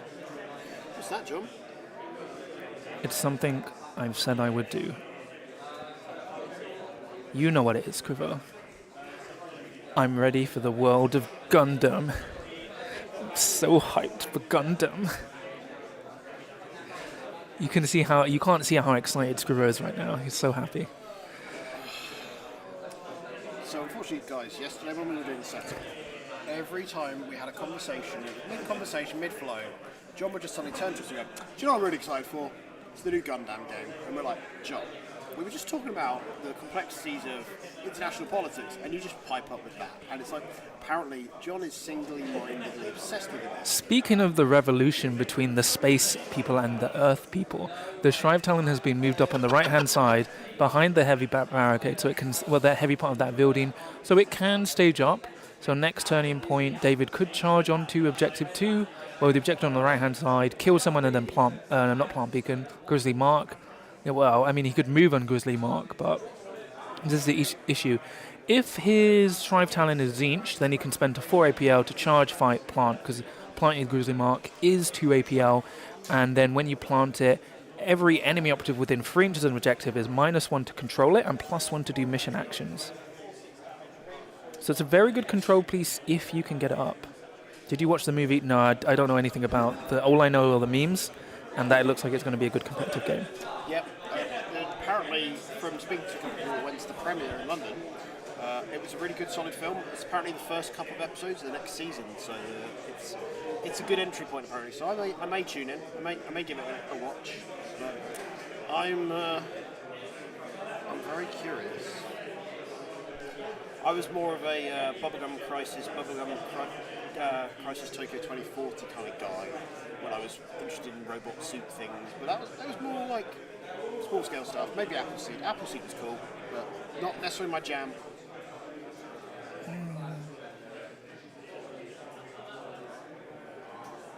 What was that show? Teenage Girls from Outer Space. What was that? What was that show? Was it? You know, it's that anime. I'm not sure. It was like the cat people, wasn't it? They were like cat lady characters. Give me a Kira any day.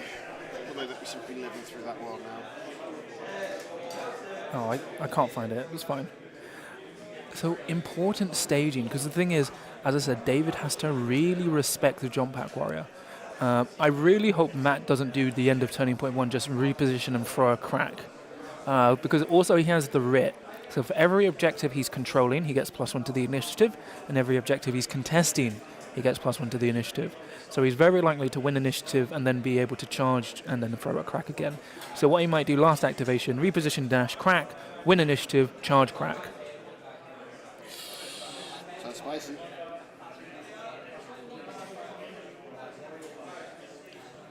Bertrand Baruti.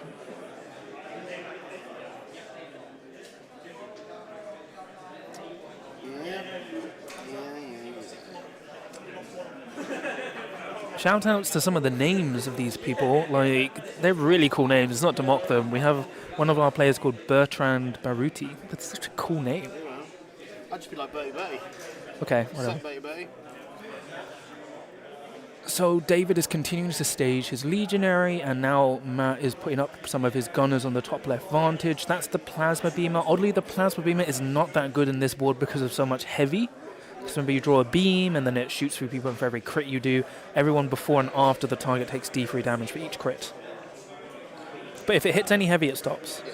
It's also just keeping things honest there. So it means that half of the map is now relatively discouraged from coming out in groups. Kind of. But the thing is, because Matt is kind of trying to threaten the mid, he still has to... Like, once the Jump Pack Warrior is gone, what else can he do? Yeah, I guess. To me, I'd try to set up so you've got a couple of firing angles coming into that centre point, so you're kind of keeping it honest, but I just don't see what he's going to gain from that, because he still needs to do whatever his tack-up is. Should we talk through what a theory on what the tack-ups are going to be? So, Halfkin has 100% taken plant beacons. Yep. And then Legionary, they could take Overrun. I like taking Overrun. But he could have taken Take Ground as well. Take Ground would have been good. Yeah, I can see the logic in that.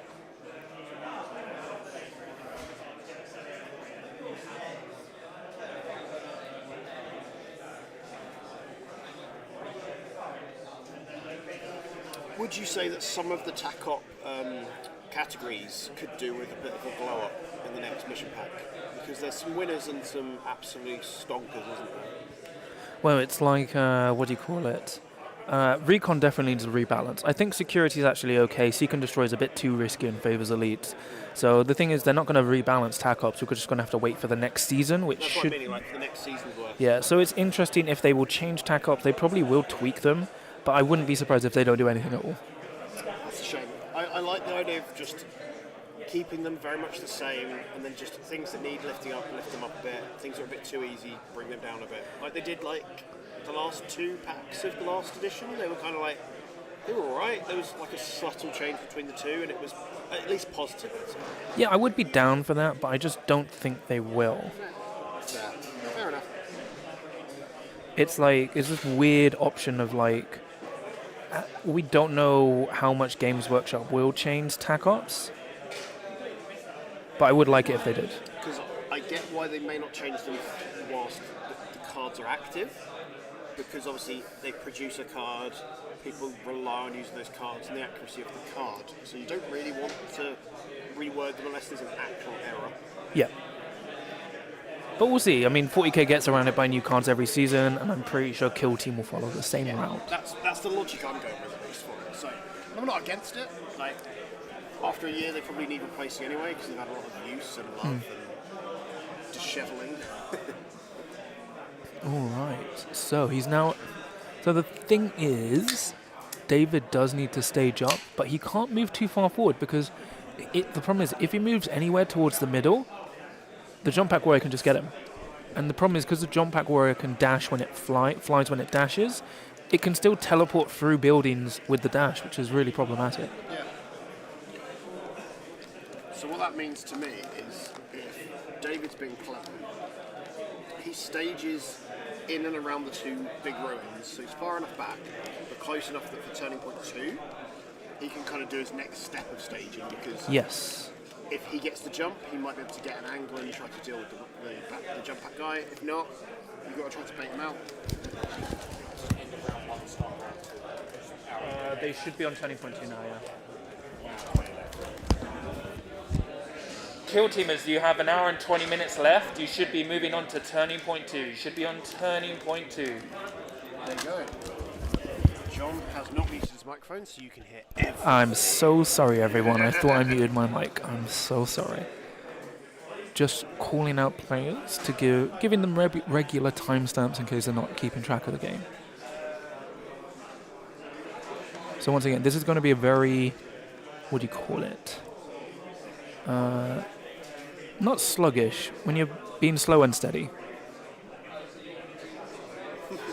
Cautious turning point 1. Because the salvagers have so many ways to punish you for moving up too far forward. It's the eternal struggle you have as an elite player where you're like, you need to get into good positions to utilise and maximise your 6 operatives. But if you overcommit them, you get punished and slapped back down. Yep. So you just got to make sure you find your ins. Don't give someone too many options to have ins in response to you. But like this guy at the moment, he's putting one on the objective. Oh my gosh, he's repositioning and dashing up the Anointed. So the Anointed's gone into demon mode.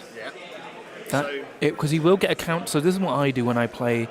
If that's my last activation, if you don't deal with him now, he will do a scouting move. I mean, he will do a counteract move up to the mid. Yeah. And then would he then go behind the left-hand middle pillar? Yeah, so then look, that's exactly what he's doing. Because now from there, he can charge through, be -1, fight the leader and kill the leader, which will kill his Matt's ability to generate, grudges in the strategy phase. Because you only generate grudge tokens while your Thane is alive. So this is a deciding interaction that I suppose, depending on who gets the prio, who gets to slap first. Like, Yes.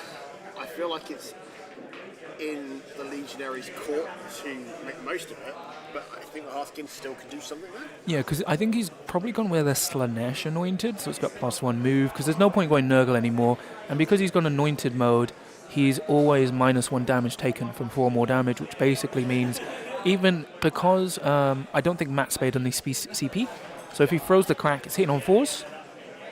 Yep. And he doesn't have any other buffs up. Obviously, he can relocate his attack order to get balanced, but it actually makes it worse. Yeah. And the Anointed has a 2-up save. Yeah. Is that from the... Equipment, yeah. I always like to check these things because it's very easy for us to do a stream where we use a lot of assumed knowledge for someone that doesn't know necessarily the team. It can be quite easy to just be like, oh, but why? And it's just like, I will ask the silly questions for you guys. Don't you worry, I'm prepared to look stupid. It's my normal status. That's what I'm here for. Whilst John is filling out a best sports form. I'm almost done. Forgot to. You don't need to put that one in. No, I have to. Right. I'm calculating everything. So he is setting up so he's put the reroll marker attack order on the anointed. Yeah. So he definitely is going to try and punish with a jump pack warrior. Yeah. And the annoying thing is the Halfkin Salvager is very likely to win initiative, but you kind of do need to aggressively bait up because the only thing was if David could have had a second legionary behind that pillar, Yeah. it would have just messed up Matt's ability to punish.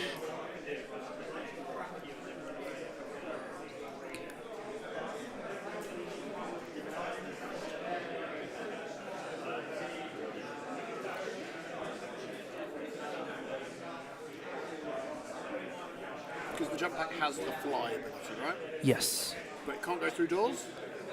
It cannot.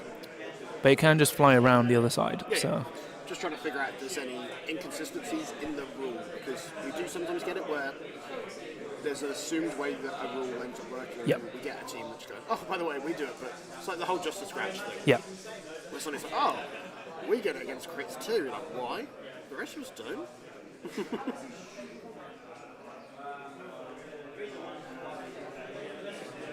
All right. So he's doing it. He's jumping over. He's within 2, and he's going to throw a crack. So he hasn't paid for the Ancestors Are Watching. So it's 4 dice hitting on 4s with a reroll with a grudge token. Nice. So let's see if he manages a cracking shot. Ooh. So He's got. He's got a reroll. I think he's got 3 or 4 hits. I think he's got 3 hits. And 3 hits. Yeah. 2 to up saves.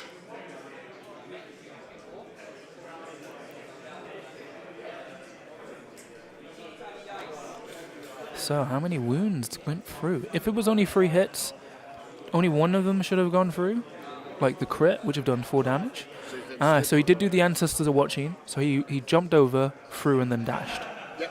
Which I don't think that was worth it, to be honest. Like, you didn't need to do Ancestors Are Watching He there. needed to be dead as a result of what he was doing. No, you just throw it and just wait. Because it should have been your last activation. Not the first. I can't see how many wounds are left on that dial. My assumption is quite a few. Does it be 4 or 5 damage it took? Yes.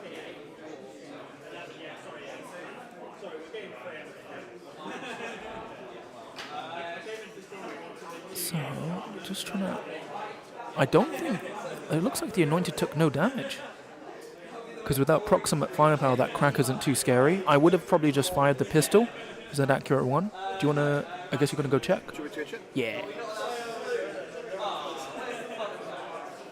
I'll go check.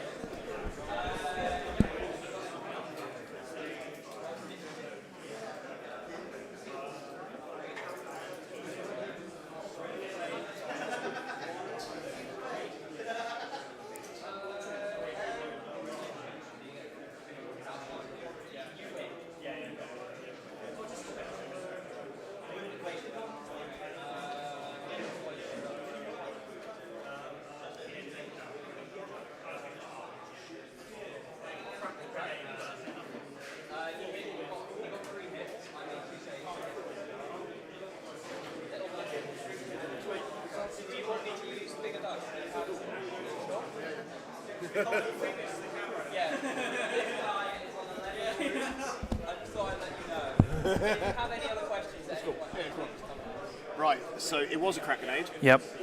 It was the last activation. He did take 1 attack, so it's Oh. on 11. Oh, So if you look on he did that, 3 damage. Yes, if you look on that middle pillar, Yep. there is 2 microscopic dice. Okay, so basically it looks like David blocked the crit and a hit and took 3 damage, which is actually great. So the thing is, rolling for initiative. Statistically, I think the half kid just won it. yeah, with Writ. I don't think he needed a Writ, but the issue is the jump pack warrior is now useless because he dashed out of shooting range. I mean, I guess he's still within 2, but the problem is now he has to crack again because he only took 3 damage, and then he has to charge to kill him. So it is a good way to clear out the Anointed, but it's not guaranteed. Yeah, but I think that's a healthy thing that it isn't just a point and click and it's dead. Because I know you're not a big fan of the Anointed, but it's something. It's doing its thing.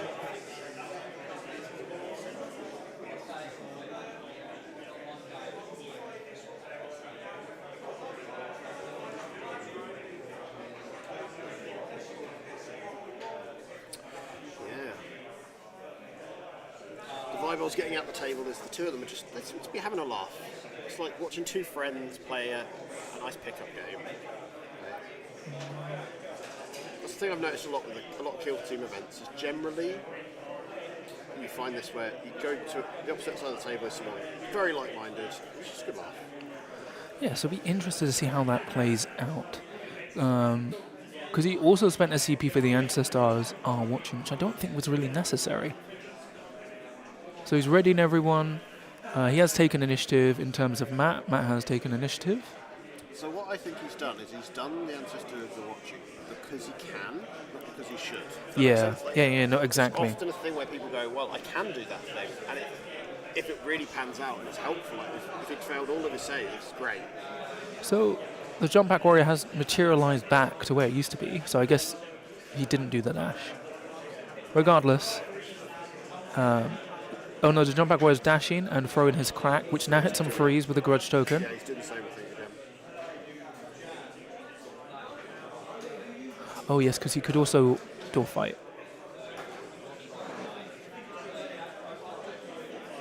Okay, let's see. I don't think this kills, which, never mind. I was wrong. So John, again guys, can we get an announcement? John is wrong again. John is wrong again. But it's fine, doesn't matter, I'm a pro player. It's John, okay. John the expert, Pro not player. John the idiot, Pro players. have now swapped places. I So really now- like Gundams, thematic rules. Uh-huh. So John seems to be fixated on this whole Gundam. No, it's fine. The rest of us like Gundam. I know what. I know what Matt did. So he did the Ancestors are watching to reposition, do the fight action for free, and then looted the point. Shoot action free and looted the point. Yeah, makes sense. But I believe the Ancestors. Oh no, it is a free shoot or fight during any part of your activation. Yeah. It means that guy is now very much a target. So But he's done his job. unfortunately, it does mean unless David can now loot Matt's right-hand objective, he will be down 1 point on the crit op. Yeah. And this is the problem you have with elites in this mission, I find sometimes. You can get really behind. Ooh, one of his warriors is moving out to shoot. So reposition, switching to engage. This is a warrior, so he's undivided, so he does have relentless. So he's got 4 dice hitting on freeze, relentless. So he gets 2, and then he'll save 1, so he'll take 1. Is what I predict. He can shoot twice, So but maybe it does leave him in the open. Yeah, I don't think he will. He'll dash back. Oh, into another one. Actually, no, they're on a 32 mil base. Can he clear the door with it? He can't dash back in. Yeah.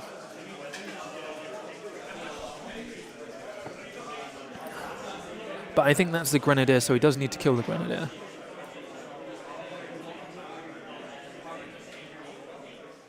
The issue is that Jump Pack Warrior needs to die and has taken no damage. So killed in 1 shoot action, which is great, and then he's just going to dash towards the door on engage, so he can, if he somehow lives, He can do a counteract. he can counteract door fight.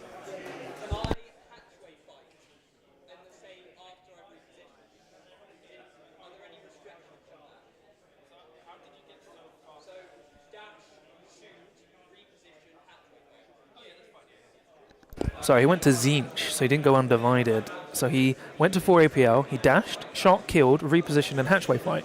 So he is going to get a double kill. Really nice conversion there from David.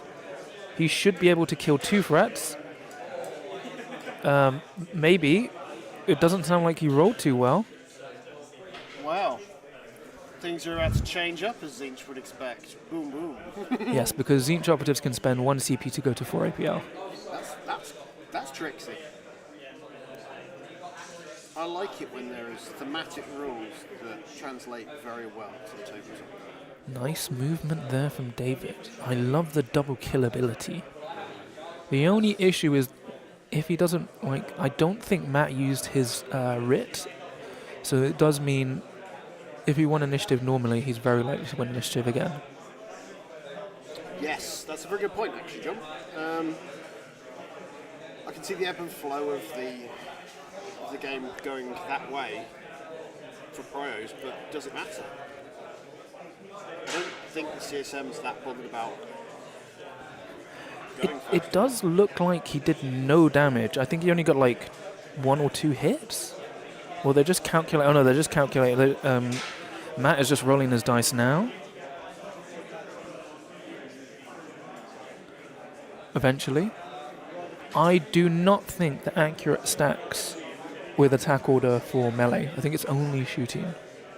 I will check right now. That's a great question, because I've never really thought about that, because most of the time I use accurate, it's in a ranged environment.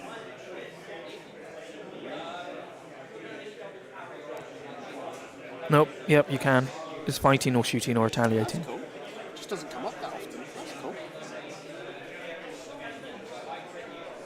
One of our players who's playing Blue Brothers, he's meaning so much business at the table, he has put his baseball cap on backwards, like some sort of character from a 90s cartoon, hell-bent on having a pivotal turn in the combat.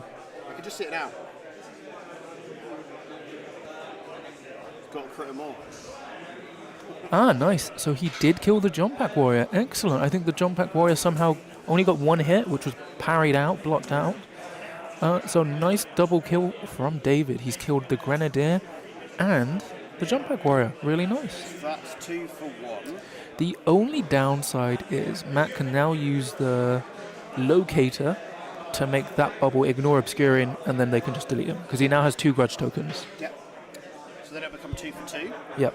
And that is trading up for Matt, realistically, because those 2 Legionnaires are worth more than 2 of his guys. So that's, I find, that the hardest thing when you're playing against elites is that you feel like you're losing just as much as they are, but in reality you're not. In reality, that guy shooting and then killing someone in combat is what needs to happen. Yeah, so basically if David had won initiative, he would have dashed, shot and killed the grenadier, then moved, repositioned onto the point hatchway fort, and killed the jump pack warrior. Yeah. Instead, because he got lost the pride, But door fight, sorry. Yeah, door fight. We know what you mean. And I think that's really interesting because they're keeping it relatively even, apart from, I'd say, Matt's board control, Yeah. because he got the loot earlier. Well, I think he played a bit too aggressively with the grenadier. Yeah, often people do. With Grenadiers, I find it's the one, like we had it in the last game, where it died before it could do anything. Yeah. It happens too often. I fall victim to it myself. Like, you're so focused on utilising the thing that it gets killed before you actually get to use it. Or you leave it a bit too open because you want to get it somewhere nice. Yes. So like what I would have done is just left the grenadier behind the heavy at the top. So what they're doing is just measuring targeting lines. Currently that guy is obscured, so he just needs a locator to make that not obscured.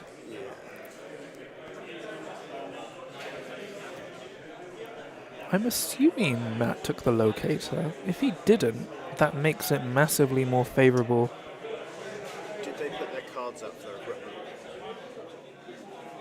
Oh no, the locator operative. Oh, the operative. Yeah. He's the guy with like banner antennae, isn't it? Yes, he's not Hold the collar. comms. I will tell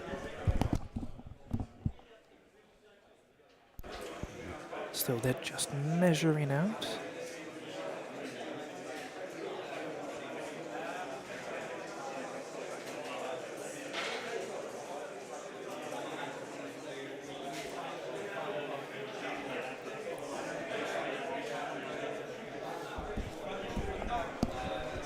So the guy on the heavy wall on the left is the guy that's got like a ball thing with antennae sticking out. Oh, that's the locator thing, yeah. And then the guy on that side is the comms guy on the top right, Oh, okay. because he's got just one antenna.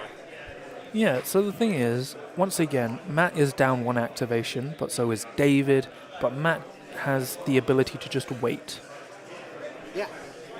So Matt has looted his 2 objectives, so he's currently ahead. Oh, he could have also taken confirm kill. Confirm kill would really work into this matchup as well. When does that get revealed? Whenever he killed someone, but it doesn't look like he's dropped I don't think confirm he kill. has confirmed I think Plant Beacons is going to be quite tough for him until he gets a better... So he is up ahead. He's currently on 2 on the kill op versus David 1.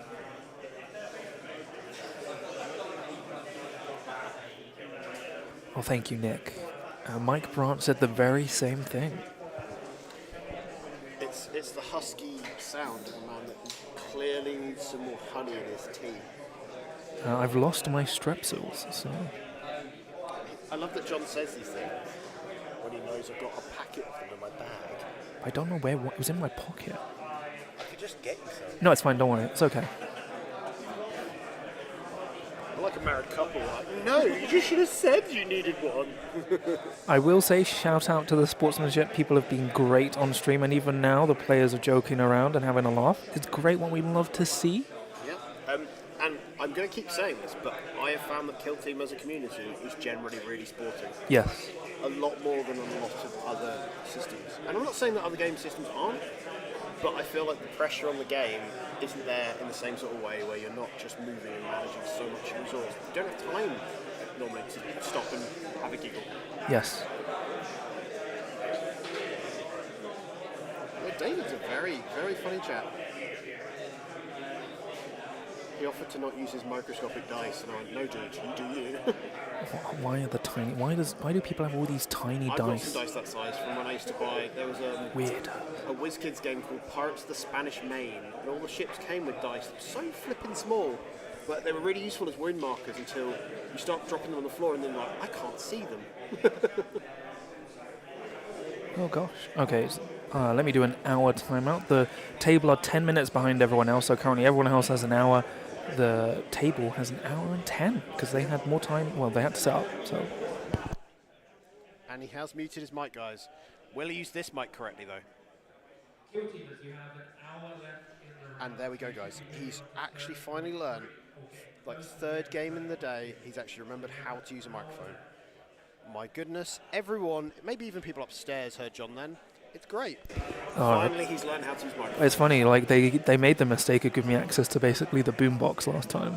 So I kept accidentally putting the max volume. And it peaks, so it'd be there and like, it's fine. and John's like, oh, it's fine, but it's not for the wrong guys.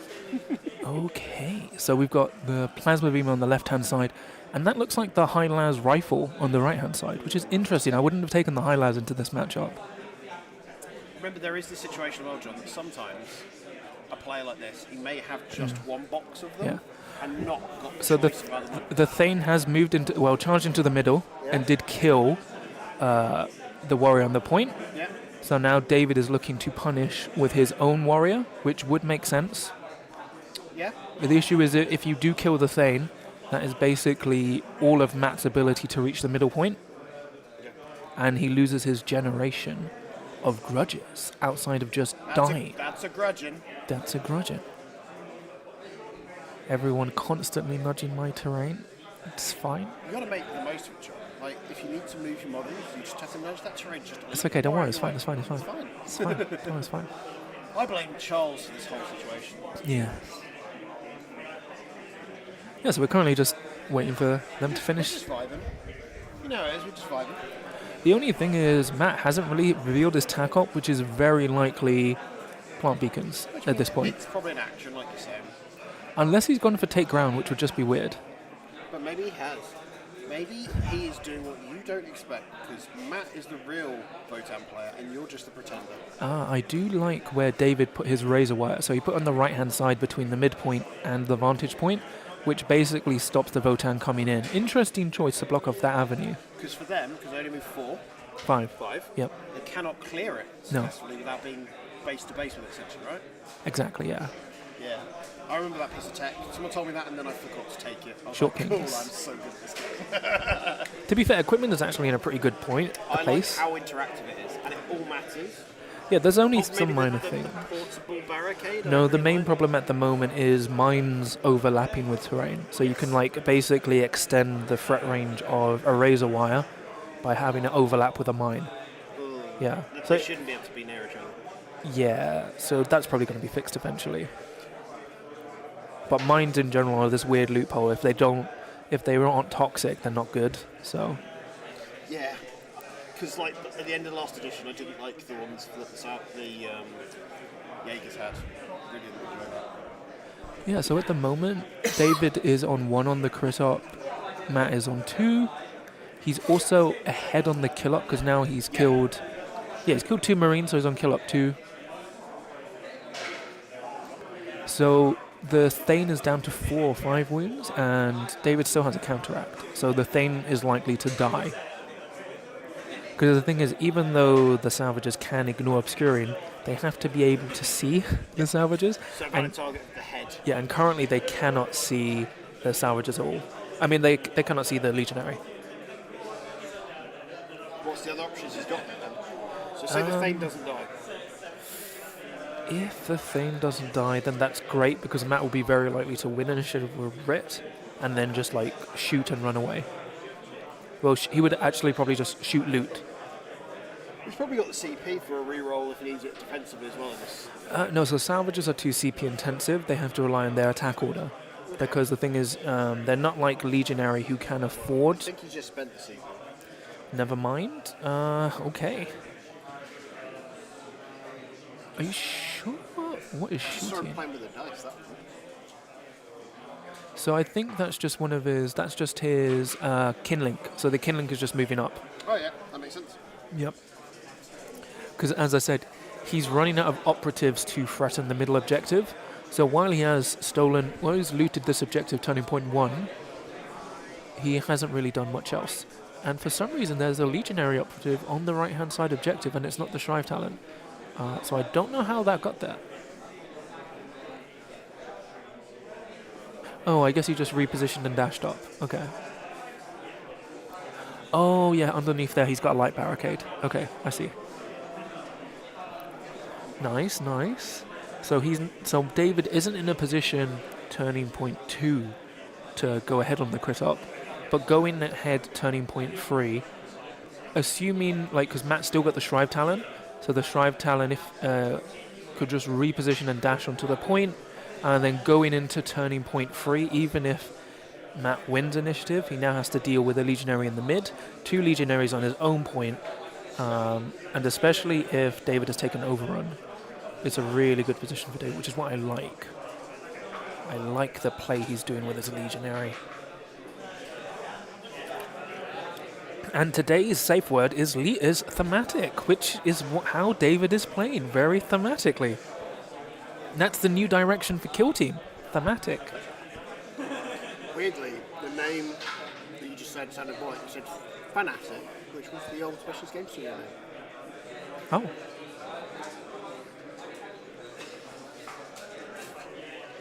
Thank you to Cypher Dastier for a €5 super chat. Oh, thank you so much. Thank you.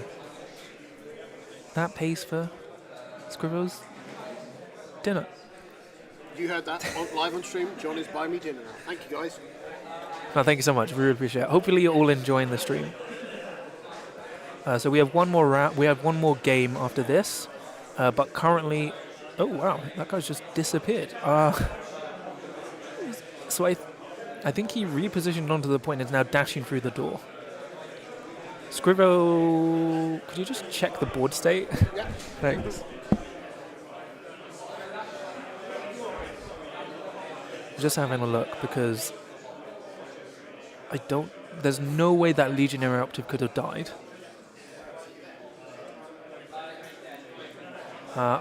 He did die. Oh gosh, what the hell? Oh my gosh, how did that happen? Oh my gosh. Scribble's about to update us.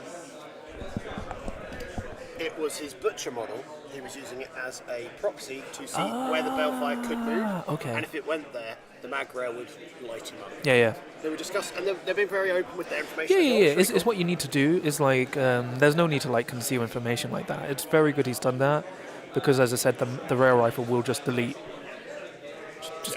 a marine. So what I'm appreciating is both players were very clear. I don't want you to fall into a trap, and I don't want to make you fall into my trap. That's really how top level kill team is. People want to win not because you've made a mistake, but because they've outplayed you properly. It's much more rewarding. I have games where I've just felt like I've outplayed someone, but not in a good way, if that makes sense. So the Thane is the now best games dead. are. He's been counteract punched to death. Yeah. So the Thane is gone. So as I said, Matt has gone ahead on the crit op at the cost of his Jump Pack Warrior, Grenadier, and Leader. So he's now lost the ways to generate grudge tokens outside of his leader, outside of operatives killing his friendly operatives. So And he, funny enough, he doesn't want that. yeah. So currently, Matt is on 2 on the crit op, 2 on the kill op. We don't know what, he hasn't revealed his tack op yet. And then David is 1 on the crit op, and then 1 on the kill op at the moment. And he hasn't revealed his tack op either. So it sounds like to me, David might be going with security. Yeah? What do you think he's gone with on security? Take ground. Yeah, makes sense. Because if you think about it, he currently controls the middle terrain.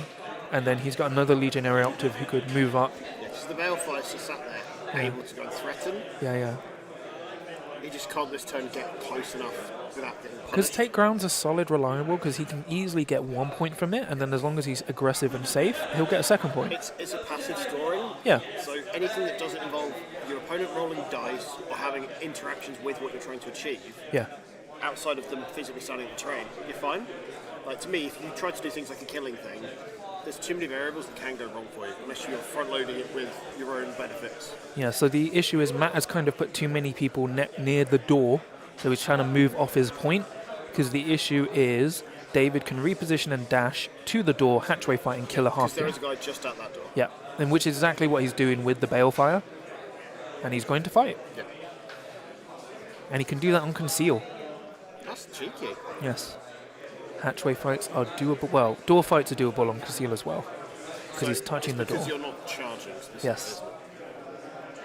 So with the Balefire, it's 5 attacks hitting on freeze, free fall, lethal, rending, life siphon. So he can only do life siphon once per turning point, so he might as well do it now to heal himself and melee damage he takes. So once again, players are just talking through what they can do. Oh.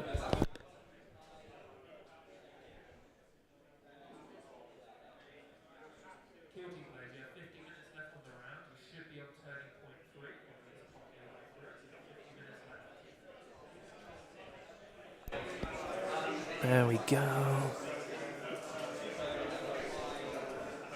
Alright, so it's hatchway, door fighting. So we'll just wait to see what the results of that are.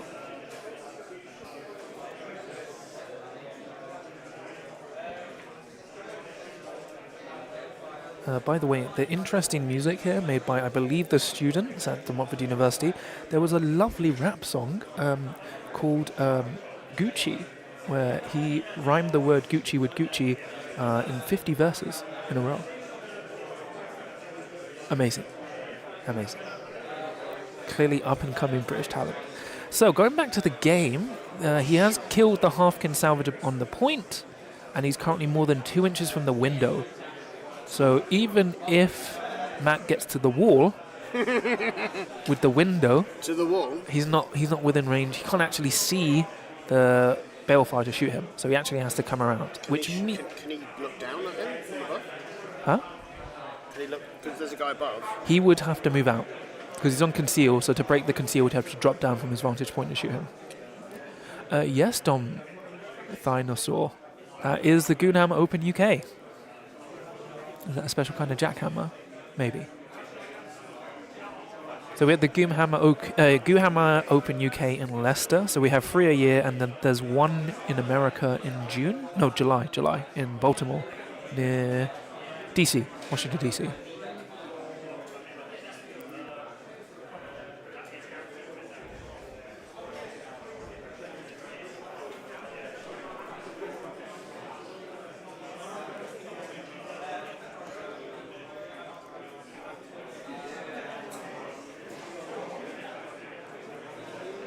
Alright, so David is activating his last operative. He is very aware of the gunner because unfortunately Matt still out-activates him. So Matt still has the opportunity to punish with his gunners because he's still got the plasma beamer, rail rifle, and the high-las rifle to use. But the way you've positioned the middle terrain, that plasma guy in the top left cannot shoot across at the bell. Yeah, he has to use the what do you call it? He would have to use the locator to set it up. And I'm not sure the locator's been yet. I don't think so. Like, because He's not moved. was the interesting way people play loot. So you can push up turning point 2 to try and take an early lead, but he's done so at the cost of making it hard for actually to win the game because he's lost too many key operatives. So it's not over. He's still technically in the lead for now. It's just hard work now at this stage. Yeah. Because if David can just have no more Legionnaires die, and he keeps just killing Votan, he will now just win. Yeah. Especially if David can kill the comms. And the comms is just behind that building.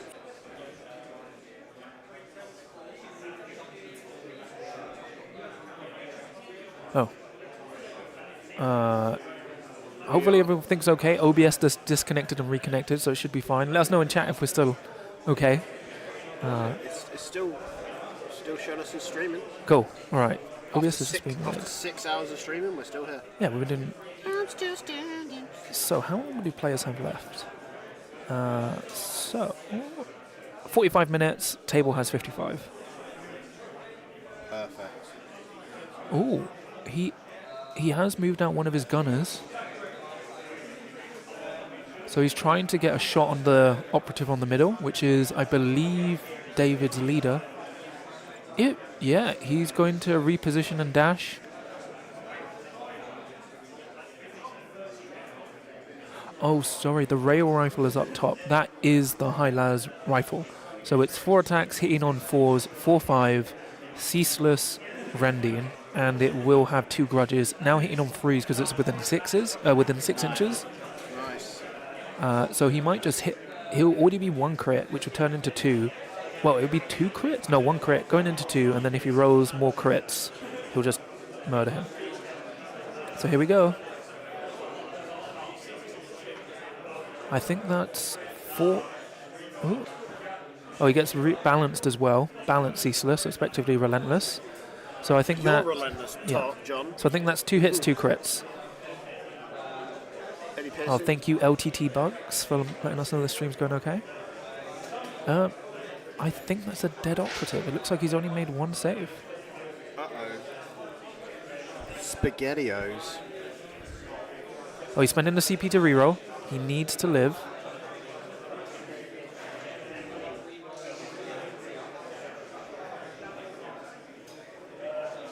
Nope, he's dead. Oh, no, he made the save, so he's now just heavily wounded. The microscopic dice is saying single digits for a minute. Single digits. Well, that's the thing. The high-las was really crazy because of its ability to be really accurate, forcing 4 hits with usually 2 crits. So 2 crits, 2 hits. And if you just don't roll those crit saves, the crits will just maim you. Yeah. Very telling. So once again, David has been punishing Matt, but Matt is in a really... He's punished David well as well. Yeah, I feel like that every time one of them kind of gets an in, the other one goes, well, if you've had that in, I'm going to take advantage of this. And it's very much like a tit-for-tat sort of environment, which I like. It's not just like, oh, this one person's being punished and then they're being dogpiled. David is counteracting fighting, I believe, with a Balefire. The only issue I have, his model down in the bottom is just there. And the issue is, he's now out of the game, turning point 3. All he can do is like reposition, dash into position. And then there's not much else he can do. Oh, sorry, when turn point 2. Sorry, guys. I hadn't realised we hadn't updated the overlay. So involved in the game that like the numbers don't matter to me now. Yeah. Okay. So there's still only 2 dead Legionary.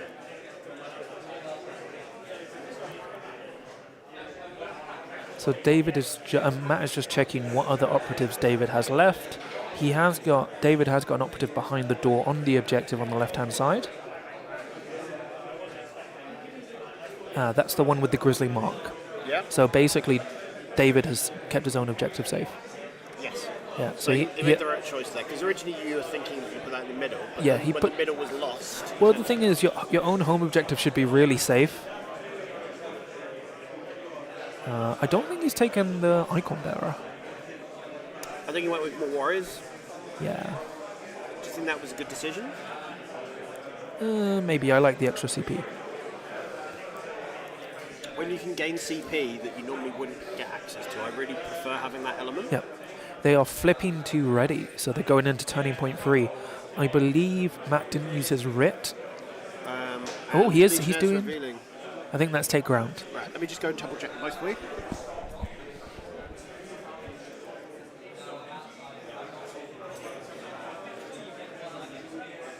Cool. So Scrivo's just gone to check. Because we don't have a table boss, so he is just graciously checking the table for us to make sure we're accurate.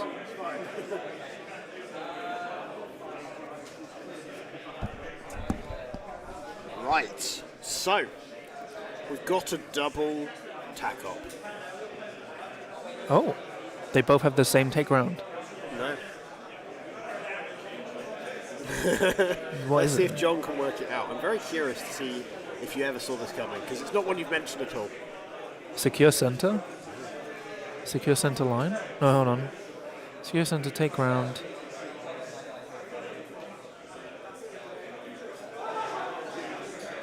Secure center. Cogs are moving, guys. He's struggling. Secure center take ground. What's the more passive thing they could do, John?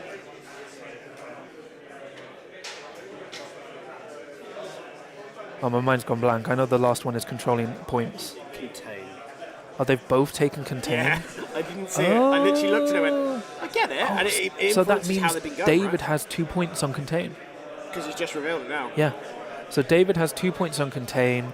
Matt has 0. Interesting. I would That's not. why he's been pushing that right-hand side a lot more. It makes sense Yeah, now. I would not have taken contain as half game. No.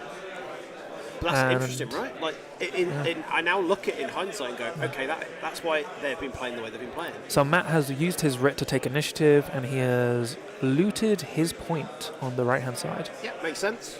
Wait, hold on. Oh no, they haven't. They've just left the dice there. Sorry, they're still on 1 each. So he has He has taken the initiative with his writ because he's got +2 to the initiative roll because he controls and contests. No, he contests 1 objective, so he gets +1.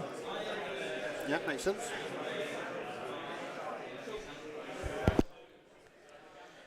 Yeah, this is, I don't know what it is. Every time I think we're getting kind of a game that is going in the way that we'd expect, they just throw curveballs. It's been fascinating stuff.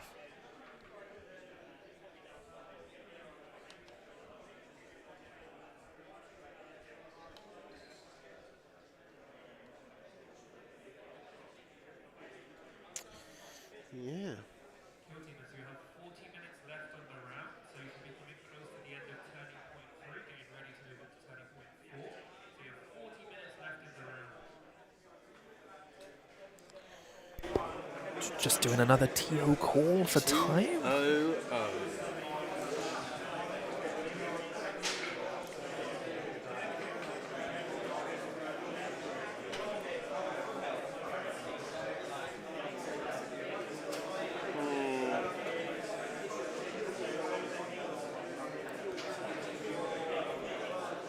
Alright. So we're still, no one's close to finishing yet, but it's getting quite close. Yeah, I think a lot of these matches now, people have played 2 games, know where they are in the placings, probably playing against someone of equal skill level, potentially. So you're having that situation where the games are probably actually a bit more challenging, right? I think David actually won initiative and he's looting the point first. He is. So David won initiative, he's looting the point. Yeah, that makes sense. If he got initiative, that makes perfect sense. No, hold on. I do actually think Matt won initiative. He's just moved up and shot the balefire. But the balefire, because he has those tiny dice, he has like wounds left that I can't see. Yeah, I'll check that for you. Yeah.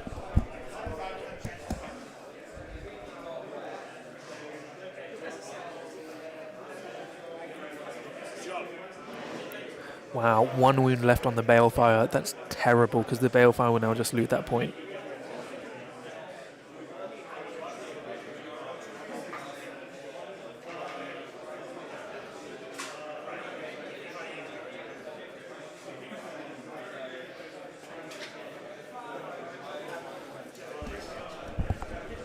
Right, the guy under the ruin on the bottom left has 9 wounds remaining. Damn. The guy behind the wall at the bottom deployment zone area, he's got 8 wounds remaining. So, Legionnaires are hemorrhaging wounds. Yeah, so this is the problem. When you're playing as the Legionary player, you generally find you're just bleeding wounds. But the problem is, as long as you are killing a lot of Votan on the way, it doesn't matter. Yeah. You just want to be ahead in kills. So what David can do now is loot the point, life siphon to heal, and then finish off someone else. So what David is doing is correct. He is ignoring the activated model. There's no point. Done, right? Yeah, there's no point going activate. So he's looted the point, moved up and shot. I don't think he got any hits. I think we got 3. Yeah. So he somehow needs Matt to fail all the saves.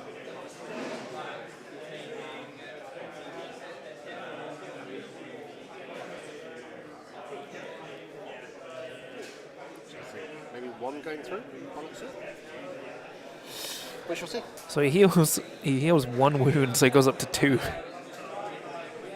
What a dreamboat.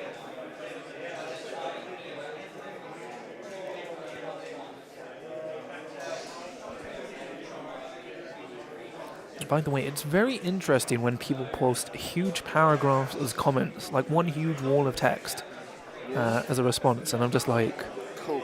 yeah, it's so bad when I open my phone and it can't display the full message, so I can't properly respond to it. It's great.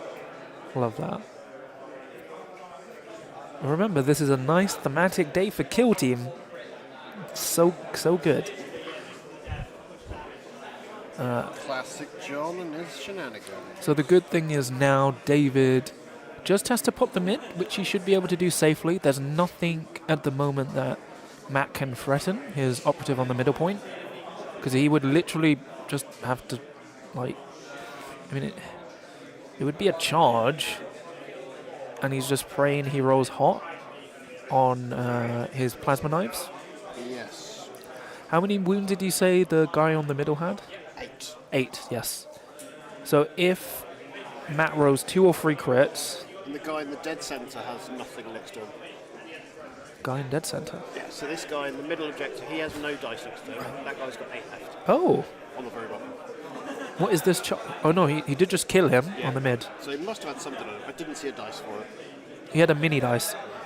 Yeah. So he's charged, killed. He did use the ancestors. Oh, he didn't loot the point. So Matt just did a charge and kill. I think that was just another normal warrior. Yeah.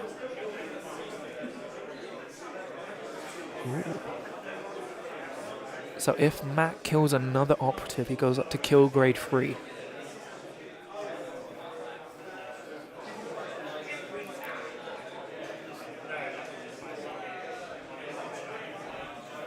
So the bottom operative has 6 wounds left, or 8? Bottom, middle, 8. Yeah. So it's not looking good attrition-wise for David, because he's got a 2 wound balefire, 8 wound operative, and then an unwounded icon.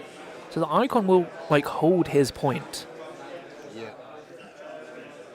but at like what cost? Yeah.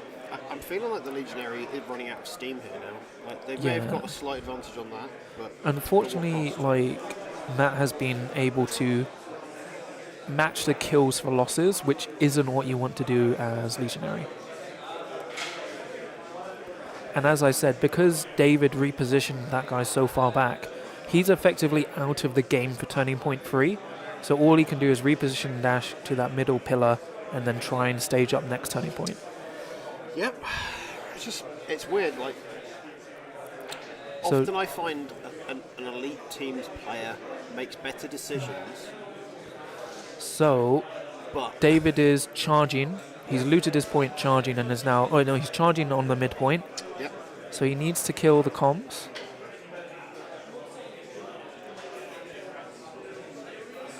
I'm still not sure about this.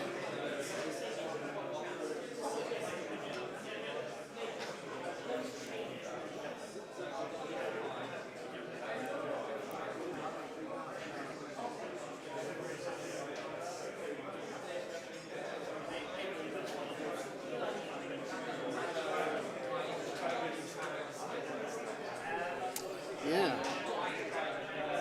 what I was trying to make the point of is, to me, it feels like sometimes you can have an elite player making all the right decisions, but if there's a team that's got just a few more activations model-wise, they kind of make up for the difference. Yeah.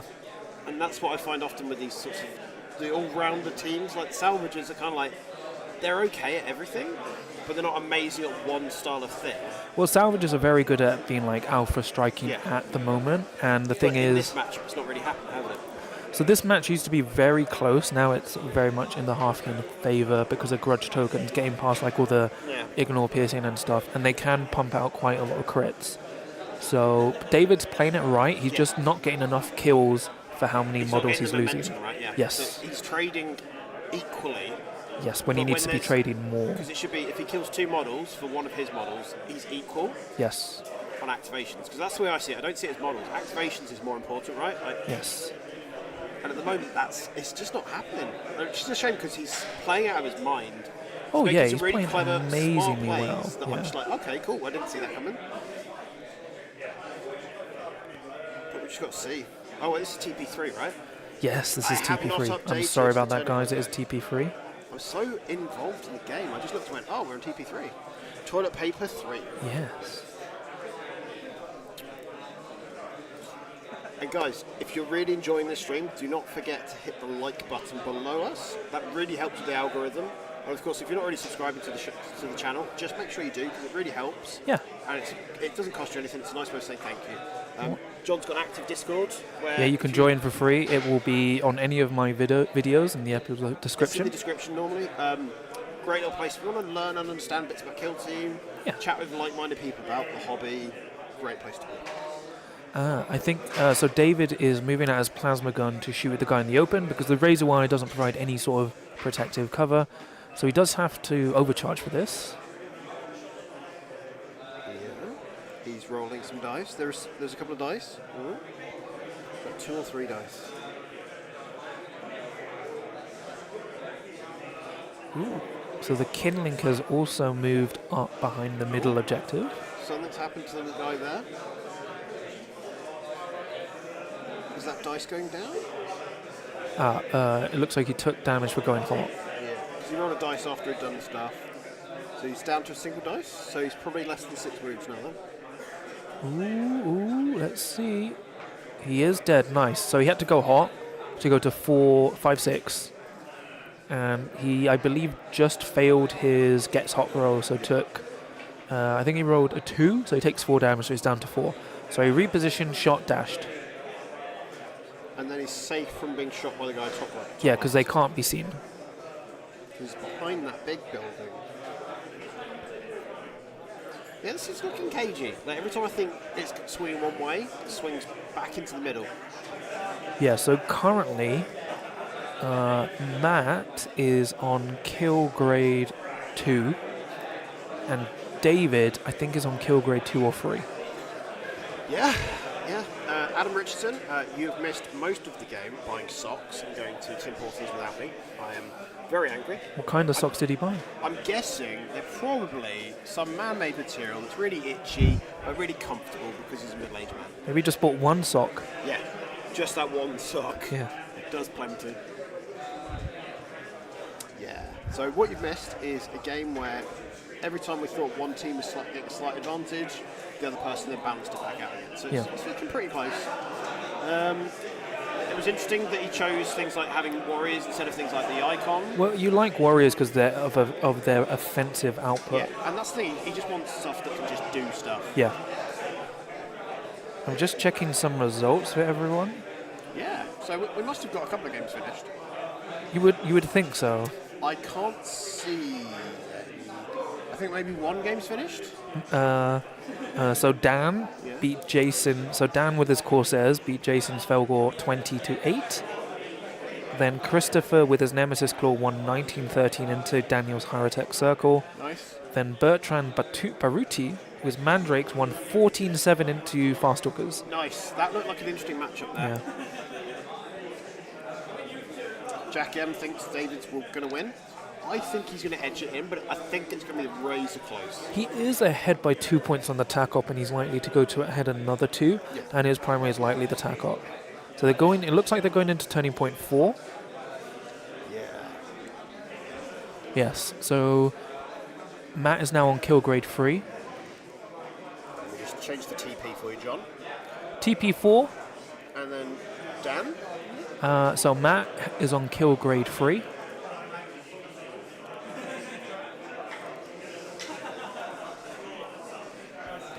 Tacops, he's got 0. That's what's going to sting. Yeah, and Critop, he has. I don't think he only got 2 last turn. David has 3 on the Critop now. He got 2 last turn. He's jumping ahead. Killop, I believe he's also on 3, and Tacop, he's on 4. Yeah, this is where it swings ahead now. Yeah, Matt really needed to stop David's contain. So. Oh, and hello to Kevan Birtwistle. I believe hello. that is Kev from Kill Team Leicester, who was wonderful and came and was playing as a ringer for us for the first round. So thank you to Kev. Yes, thank you so much. They run lots of events. They run a weekly Kill Team at a bistro in Leicester, so it's a nice community built around that. Where they're doing some narrative stuff. They're playing like some cool narrative campaign, I think is what they're doing, and it sounds a bit different. So. Yes. And Revan is saying David the GOAT, so I think we've got a lot of David fans. Nice.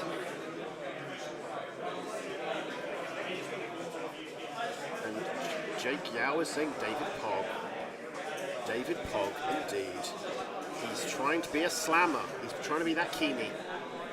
That's a 90s reference for all you kids. Skibbity toilet.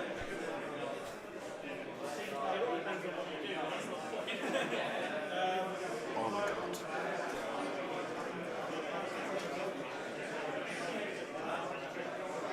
Alright, so they're going into turning point 4.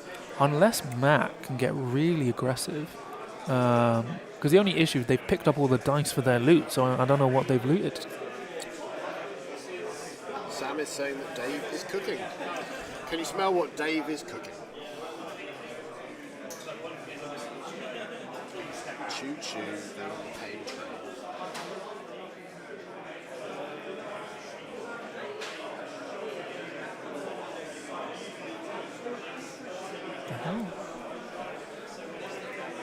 Alright, so they're just calculating things through. I think Dave is trying to just, what do you call, no, Matt, sorry, is just trying to look how he can counterplay into the tack-up, which makes sense.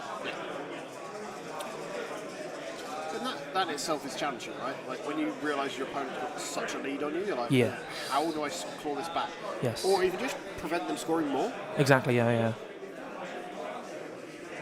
That's what always catches me out. Like quite often I'll not appreciate that someone can catch up with me. I think I'm a perpetual motion engine and sometimes I just get stopped. Yeah.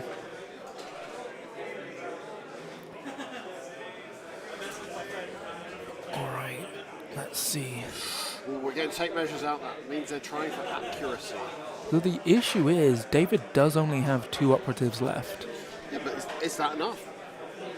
Do you want to check how many operatives Yeah, Matt has I left? think he's got at least 3. Okay. But I'll go check. Yeah. So it looks like David looted and then ran away, which makes sense.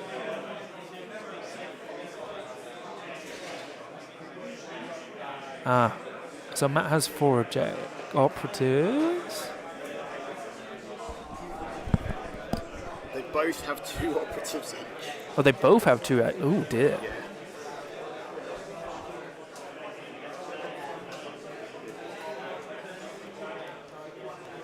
And John's trying to make it impossible for me to leave for him by picking things up. Okay.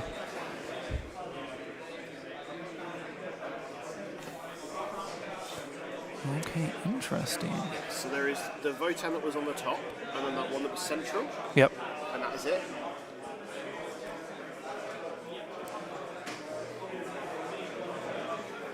So yeah, David did win initiative. He looted the point and ran away. Yep. So he's now 4 on the crit op for turning point 4. I do think with the way the game is now, I don't think Matt can catch up. I don't think Matt can catch up. his tack up being 0, it's just done it. Yeah, he really shouldn't have taken contain. I understand the rationale behind it. In theory, if he puts a line and doesn't let the Chaos Space Marines go past that line, Yeah. he's got a chance, but it's not happened. But the thing is, what do you call it?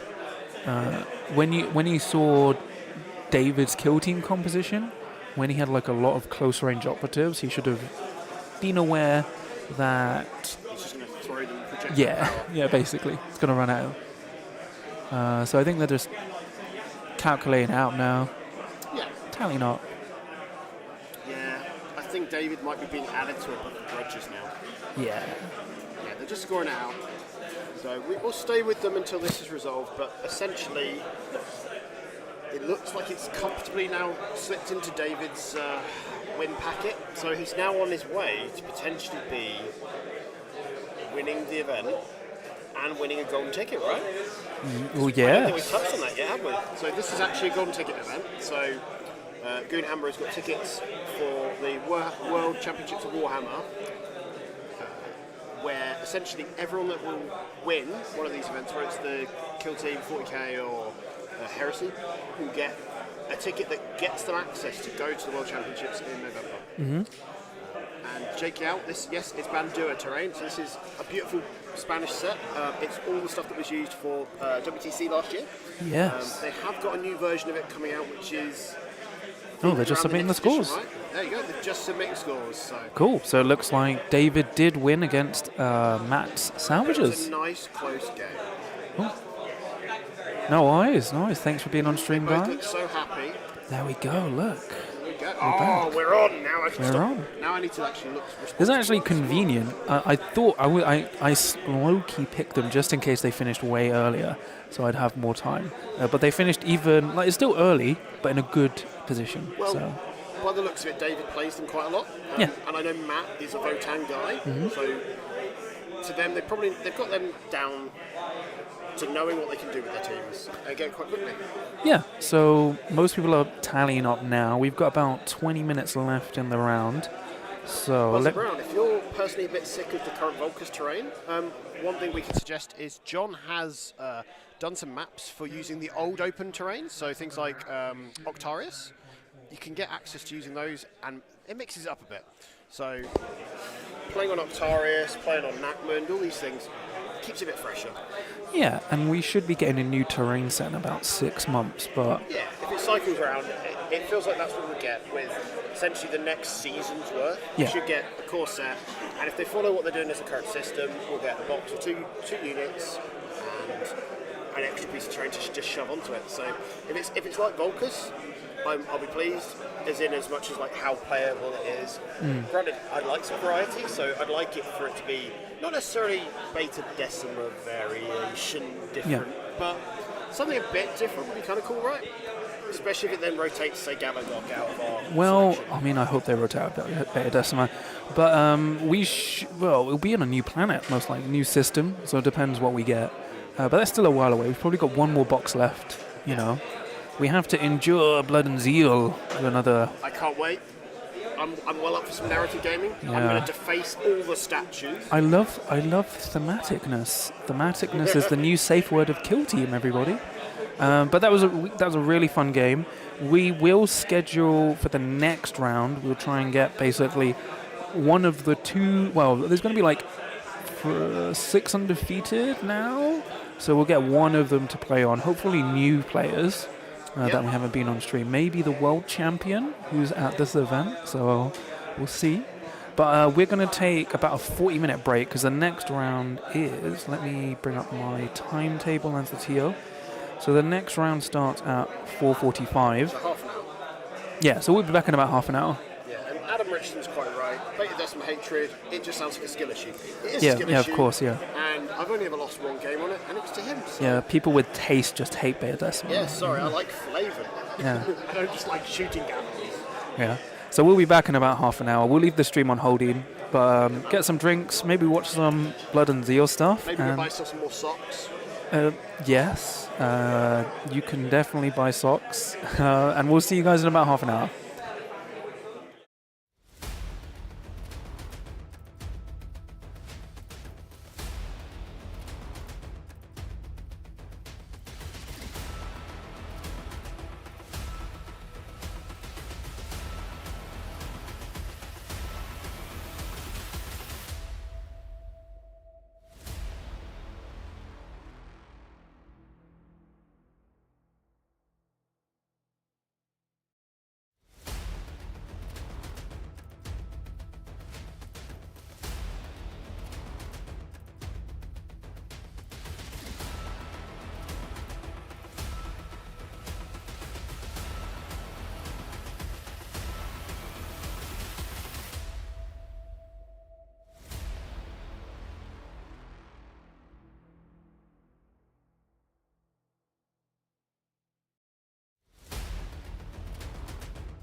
Hello, guys. Hello, welcome to the final of the Goonhammer Open March UK. We'll be back in May, but currently we're on round 4 playing Power Surge. So we have, let me bring up the players, I forgot their names again. I'm like totally a I'm professional. going to go straight to the table. So we have Gary Jackson, who is with his Void Dancer troupe. He is currently number 1 versus Dan, the world champion. Right. John is being called over immediately, so I'm just going to sit and chat to you guys, get you all pumped up for this. So we're playing Power Surge, which when chatting to some of the players as we were reminding them what we were doing, we're like, oh god, what is that mission? Why have I never played it? Why do I only play the first 3 fucking missions? So apparently no one knows how it actually works, which is great because we are now in this situation where people are probably having to play it for the first time, round 4 of the event.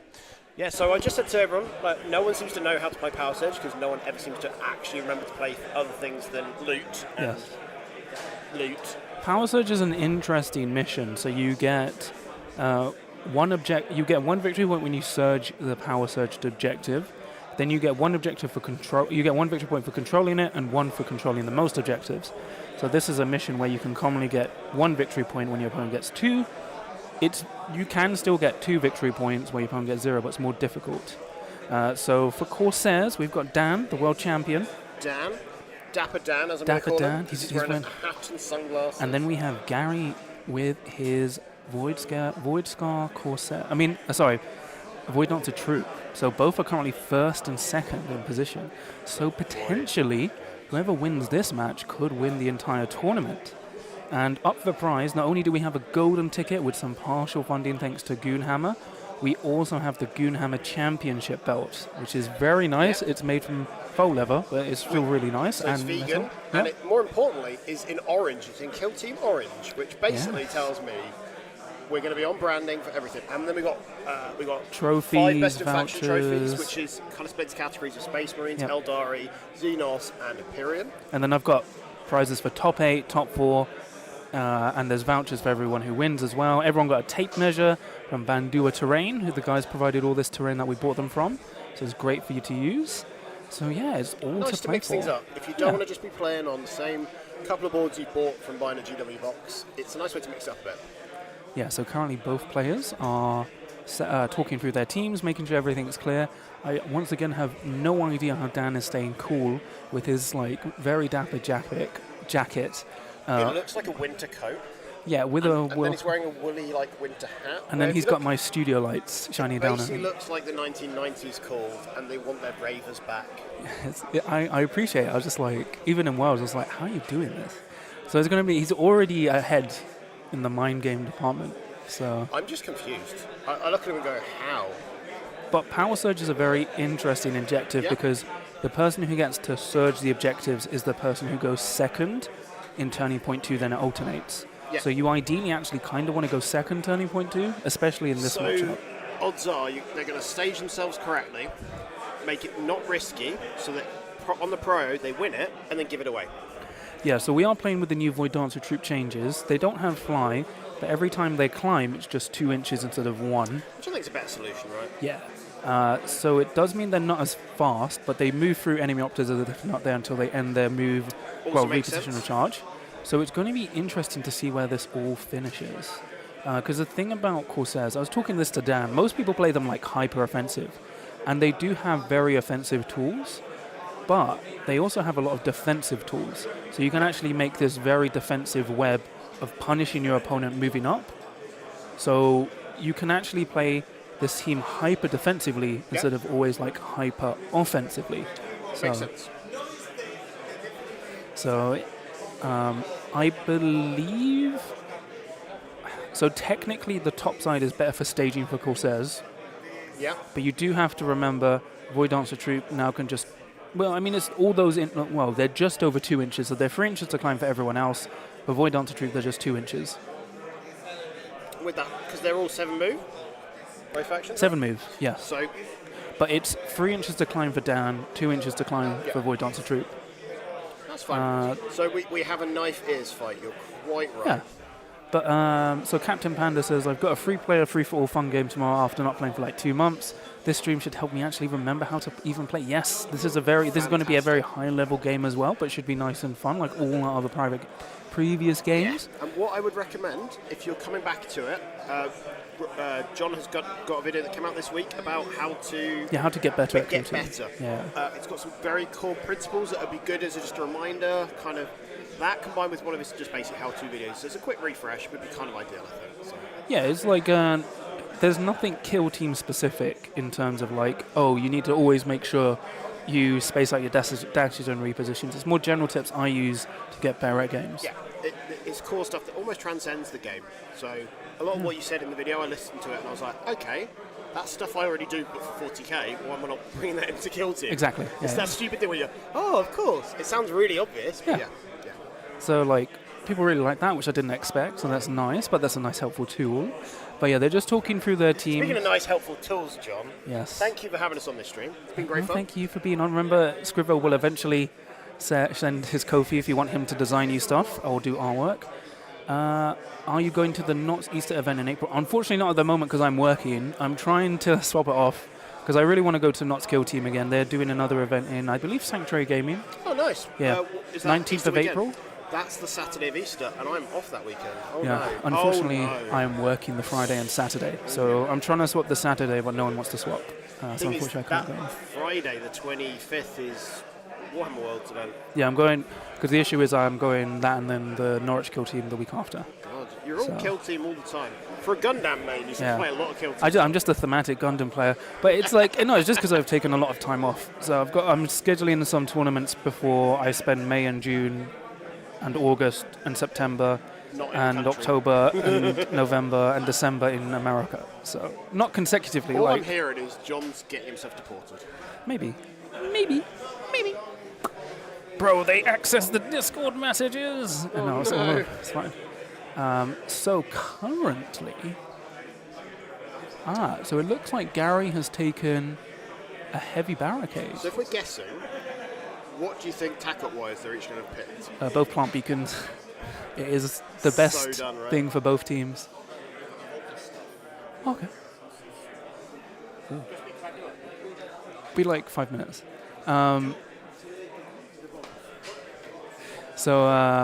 No, it's just Bandua. They've got their MDF Volcus to show us. So which I'm fascinated to see because everything I love about Volcus, there is certain things that you go, actually this could be simplified. So if it's just wood, makes sense. Yep. And the way that their terrain looks, I really don't like to discount that. People go, oh, it's just MDF, but it's printed MDF. That to me sells. And it looks like Games Workshop, and not to mention Games Workshop, other MDF companies are following suit. Yeah, they're copying it because, funny enough, it works. It is. So they're just pre-measuring stuff. It's especially in this matchup, it's really important to measure their threat ranges because remember, it's normally like at least half of the game is about the movement. With these two elf teams, like one of them gets a free dash, right? Kind of. So Corsairs are pseudo free APL, so every time they activate, they can do a free dash. Yeah. But they've changed quite a bit. So let me bring up Corsair Voice Guard. It's the Falauchu, the guy with the bird. Falauch. No, it's got a chew in it. Pikachu. Hold on. Kernothi. No, the Kernite Hunter, sorry.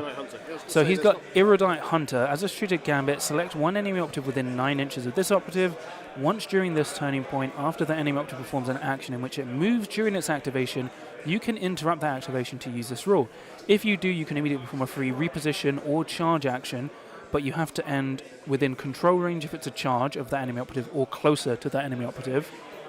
And then, with Flouchu's Bond, the first time during each turning point then this operative is retaliating, if it hasn't used its Flouchu ranged weapon during that turning point, you resolve the first attack dice. So basically what you do is use a Erudite Hunter, someone charges, you charge them, and then you force them to fight you. Yeah, makes sense. Well, if they fight you, you fight first. Yeah. Which is great because your weapon in combat is lethal 5s. They all have power weapons unless they're gunners. So that's nice. So what you can do is basically set up a 9-inch bubble because Dan out-activates Gary by 1. Last activation, he can move his Kernite Hunter into the middle, go in my 9-inch bubble, anything come you at me, activate, like if it's just one specific Void Dancer, he goes like, you activate, you come near me, I will charge you. So it's a tough matchup for Void Dancer Troop, but Power Surge is pretty good for them because they're all native free APL, whereas Corsair Void Guard are all 2 APL, with the leader being able to do a free action for 1 AP.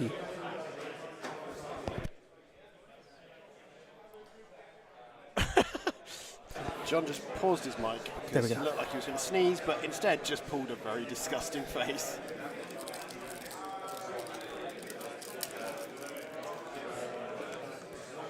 So your players just talking through deployment.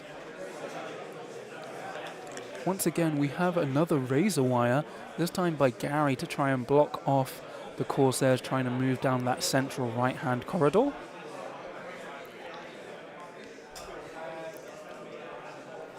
So it doesn't affect the Void Dancer Troop because they can just climb that.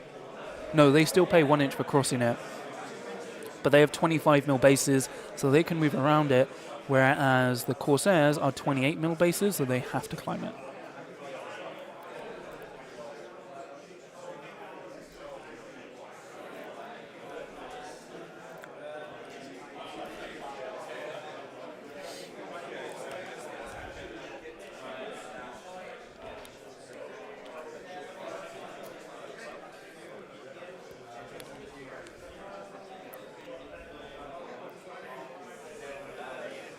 Right, so currently, let me just check what the time is for the general round. Okay, let me just do a TO call.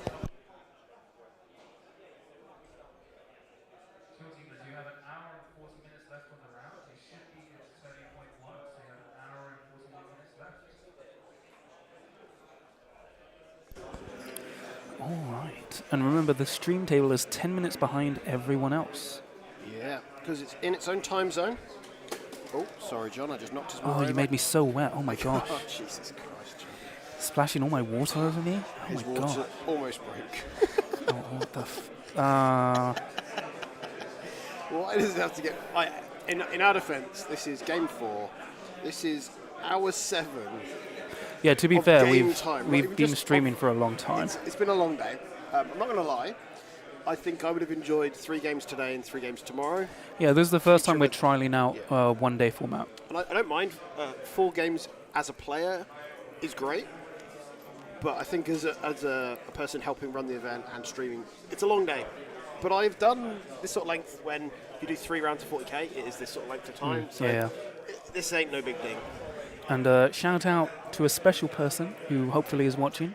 It's Rob. He's a someone will call him an honest wargamer. He's a lovely man with a very Jugsy podcast, which is great. I love you, Rob. Why do you hurt me so much? Because he's in the goblin mines, ignoring your existence. Yeah, it's fine. Don't worry, Rob. Please, just watch my Kill Team videos. Anyway, so they're almost finishing deployment. Don't worry. This deployment will take a while because of how carefully both players have to deploy. But the way you've got to see it is they spend the time here because it doesn't punish them later in the game. Mark. Yeah. Instead, it's The thing is, opposite, you right? do want to spend a bit more time deploying safely because the worst thing you can do is rush through deployment, then realize you've made a mistake which cost you the game. So it's much better playing safely. And that is the biggest mistake I've played in this edition of Kill Team, is Yeah. rushing to get into a game to get into the meat of it, when it's Yeah. sometimes just stopping for 2 minutes, thinking about what you're doing, plan your turn out. Then when you're deploying, you're not like, oh shite, I've put them in the wrong places, so you then have to like activate in specific orders. Obviously, you can now go through your own models, so it's not as impactful, but it still can be a challenge if people could have just been the other places to each other. Yeah, because what you have to do is you have to remember it's not a sprint, it's an endurance race. Yeah. So turning point setup, turning point 1 and 2 are going to be the longest parts of the game, but then you can make up time usually near the end of turning point 2, but definitely 3 and 4. Where turning point 3 and 4, you should just be going bam, kill, bam, kill, bam, kill. Like, And it needs to be planned out, and then you should know what they would want to do in response to it. So Yeah. then you plan knowing that they're probably going to try to not fall into your trap. yes. So you have to force them to make bad decisions to try to mitigate what you're doing, but still causes them to take whatever you're throwing at them. Yeah, and once again, I apologize because I was going to change the layouts from rounds 3 and 4 to use a different layout, so probably layout 3. I just didn't have enough time. Yep. So this is the one bit of feedback I'd give ourselves, is that 15 minutes break between rounds is challenging. Yeah, it's just because I want everyone out by around 7 p.m. In reality, I think we could get away with making it half-hour gaps. It means the games and event would probably run till 8. Mm-hmm. But it means you have half an hour between each round, so it gives you a bit of wiggle room when games run over. And the lunch break going to an hour can help. Yeah. Because people do. It was. What I might do is increase the lunch break to an hour, and then every other round 20 minutes. Yeah. So that should That's the have challenge, some more right? space. So the Spanish guests are being offered Costco. best. Look, Costco is legit good. Costco is like. It's amazing. Like, look. So they're there going, oh yeah, we've got these fancy pastries at home, and instead they're getting a lump of chocolate-covered goop. I will say the only thing that's left is just from the cookies is just the white chocolate. There's one Yeah. white chocolate chip. I've been eating a lot of white chocolate ones as well. Well, that's for you then, Scrivo. I'm actually heavily on a diet, so I can't. I've only had. He's been eating a lot. No, I've had one Cinnamon roll and one brownie over 2 days. Oh my God, John! Why is there crumbs all over your food? Oh my gosh. I've got Hershey stains everywhere. Oh my God! It's embarrassing when I look at him going, "There's crumbs all down your top, John. You're a mess." Nice and thematic. Jesus Christ. So, using my eagle-eyed vision to deploy... so it's easier for the Void Dancer troop, that I can tell. So we're still waiting for the Death Jester and the Shadow Seer. But they should be deployed. So I think the Shadow Seer is in the bottom right building, and the Death Jester... Jeff Jester? Yeah, Jeff Dester. Jeff Jester. The Troop Master looks like he's on the far right side. Wow. So the thing about Power Surge... Radicalization of leaders is happening all across the world. So the thing about... oh my gosh. The Got him, guys. The thing about Power Surge is you don't have to rush forward. It's a very controlled game to the point where the thing I like about Power Surge, if I'm in a dominating position, I'll probably let my opponent take it. Or if I think I can control the mid, I'll probably go, I'll pop, or their objective. I'll go like, I'll run to your objective, pop it, and then aim to control the middle and center. So then if I burn your objective first, going turning point 3 and 4, you can either pick my objective or the mid. Those are the only ones that are left. So if I make sure my home objective is super safe, I can actually be aggressive and punish you when you wouldn't expect it. So, John, Void Dancer Troop is not a kill team box. No. Kill team. So is this 5 normal troop guys in the box? So it's a box of 6 troop, then you can have 2 more operatives, but generally it's the Shadow Seer and Death Jester. So it's what we used to call a White Dwarf kill team. So the White Dwarf kill teams were added to help expand the game at launch. Yep. And we thought they were going to get removed this edition, but they were given new lease of life as a digital-only kill team. Yeah. So, but both the Void Dancer troop and Corsairs are an Octarius season team, which means competitive events using classification from September onwards, these two teams won't be legal. Yeah. Now, for the Goonhammer Open, I do still plan it to be a non-classified event, even though it has a golden ticket. But we're down to players to comp them themselves. But technically, if you're playing at a Games Workshop event or any of the big events who are all following classification, from September these teams won't be legal, which is partly why I have not really invested in playing in my Corsairs. Yeah. So I had the choice at the beginning of the edition to pivot after my Commandos, which I've just played for like the last edition straight. Yeah. I was like, do I go back to one of my teams that I never really touched, like the Corsairs? And I just couldn't be bothered. If I'm being perfectly honest, it was like learning the new playstyle, just getting into the rhythm of them, just to put them back down again felt like a shame. Yeah, that's why I was kind of like, one of my plans for a video is evergreen factions. Yes, so that's why at the moment Angels of Death have been a big focus for me, because I looked at them when they are as new as you can be in their form. So, and to me, as a Space Marine player in 40k, I have access to all those models, so it to me was kind of stupid not to, right? Yeah. Until I actually built and painted a whole Here we go. flipping thing. John, hypothetically, if you were dragged along by your stream co-host to a tournament on East Midland City in June, which would be the worst team you could bring? Vespids. Oh, thank you, Linford Man. He's the TO So for that Norwich sounds Kill like, Team. I believe there may hypothetically be an event in this same city, and hypothetically they've had a drop, so they're not sold out at the moment. So hypothetically, there might be a ticket for you to come and hypothetically play. When is it in June? I don't know. It's in my calendar, and I don't know what my dates are. But I may hypothetically be also hypothetically going to Yeah. that. If I'm free, say it so many because once again, I'm in America a lot now. So from June, late June, I'm in America, and late May, I'm in I want to say America. it's middle. I want to say middle of June. I could be able to do that. But currently, so Dan has done a forward scouting dash with, I think, can't tell what operative that is. It's not the Falucci. Oh, I feel like they've both gone heavy barricades, which is very interesting. It just makes the board a bit Oh, it's dense. because so the Falucci bird is also 4 attacks, hitting on freeze, Seek low? seek light, 2 free damage. Let me just bring up. Yeah. So it hits more damagingly than the Hand of the Archon bird, but does have 1 less attack dice. So let me bring it up. And also, Void. They have Void Dancers have seek light. No, seek within 6.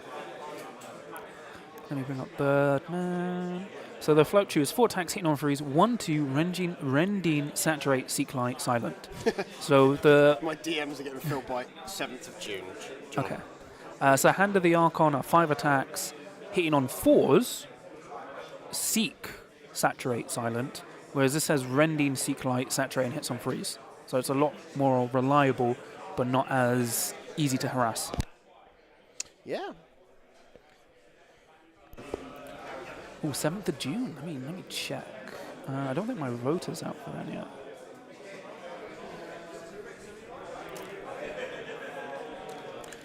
Yeah. Currently, table 69 is the stream table, and everyone's had a nice time. So 3 times Charles and I changed the number back to 1, and each time John went, no, I want it to be 69, because he is a grown-ass man who's so very mature. And You don't every time know. someone's seen it, they go, ha, nice. You don't know how many 69s I have. Yeah, based on your Facebook friend requests, who knows? Saturday, 7th of June.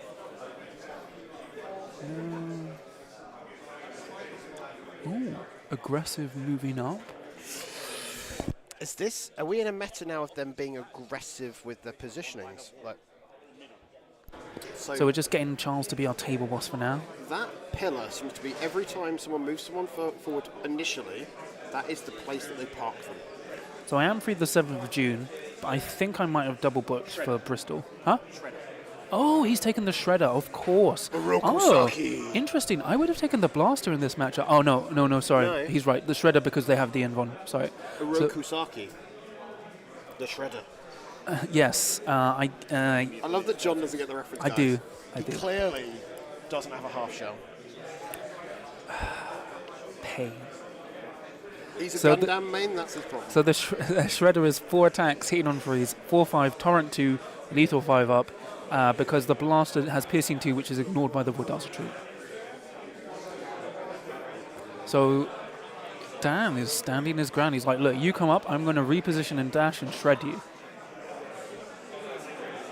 Standing behind the ladder. Oh, and he's behind the ladder. Oh, yes, because he can climb, then jump from the top. Yep. So what he can do is climb up for an inch, jump 4 inches, and then land and finish his. He'll have 2 inches of movement left, 1 inch to drop. Yep. No, it's a free drop. Sorry. Yep.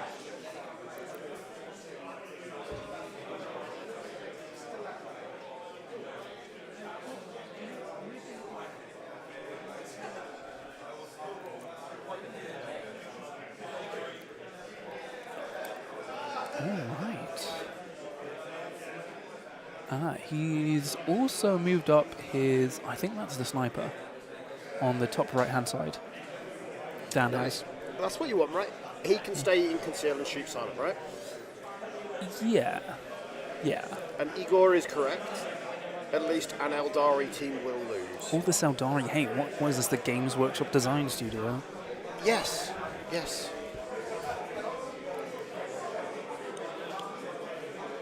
Oh, I'll bring up some notable other matches for this round. How's our? So let's go and look through as well quickly. How is our rattling compatriot done?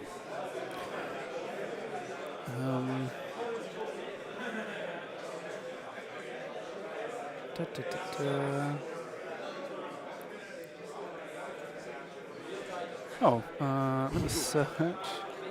Oh, yeah, it's not gone well. It's not gone well. That's a shame. It's not gone well. That's a shame.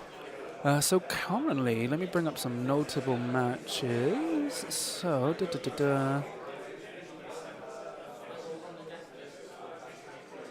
So we have Ryan Slater from Turning Point Tactics with the Exaction Squad against Matt Antley with his Halfkin Salvages. That's Matt, who was just on the stream, right? Yep. So it looks like he got paired down. Then we have... Poor Matt. He had a really, tense, drawn out, but quite game. Yeah. Gets to rest a bit and then gets to go and play one of the top dogs. That's quite cute. So then we have Owen Dugal with his Brood Brothers into David with his Legionary. Nice. So both undefeated players. So everyone's got a potential to win depending on how well they score.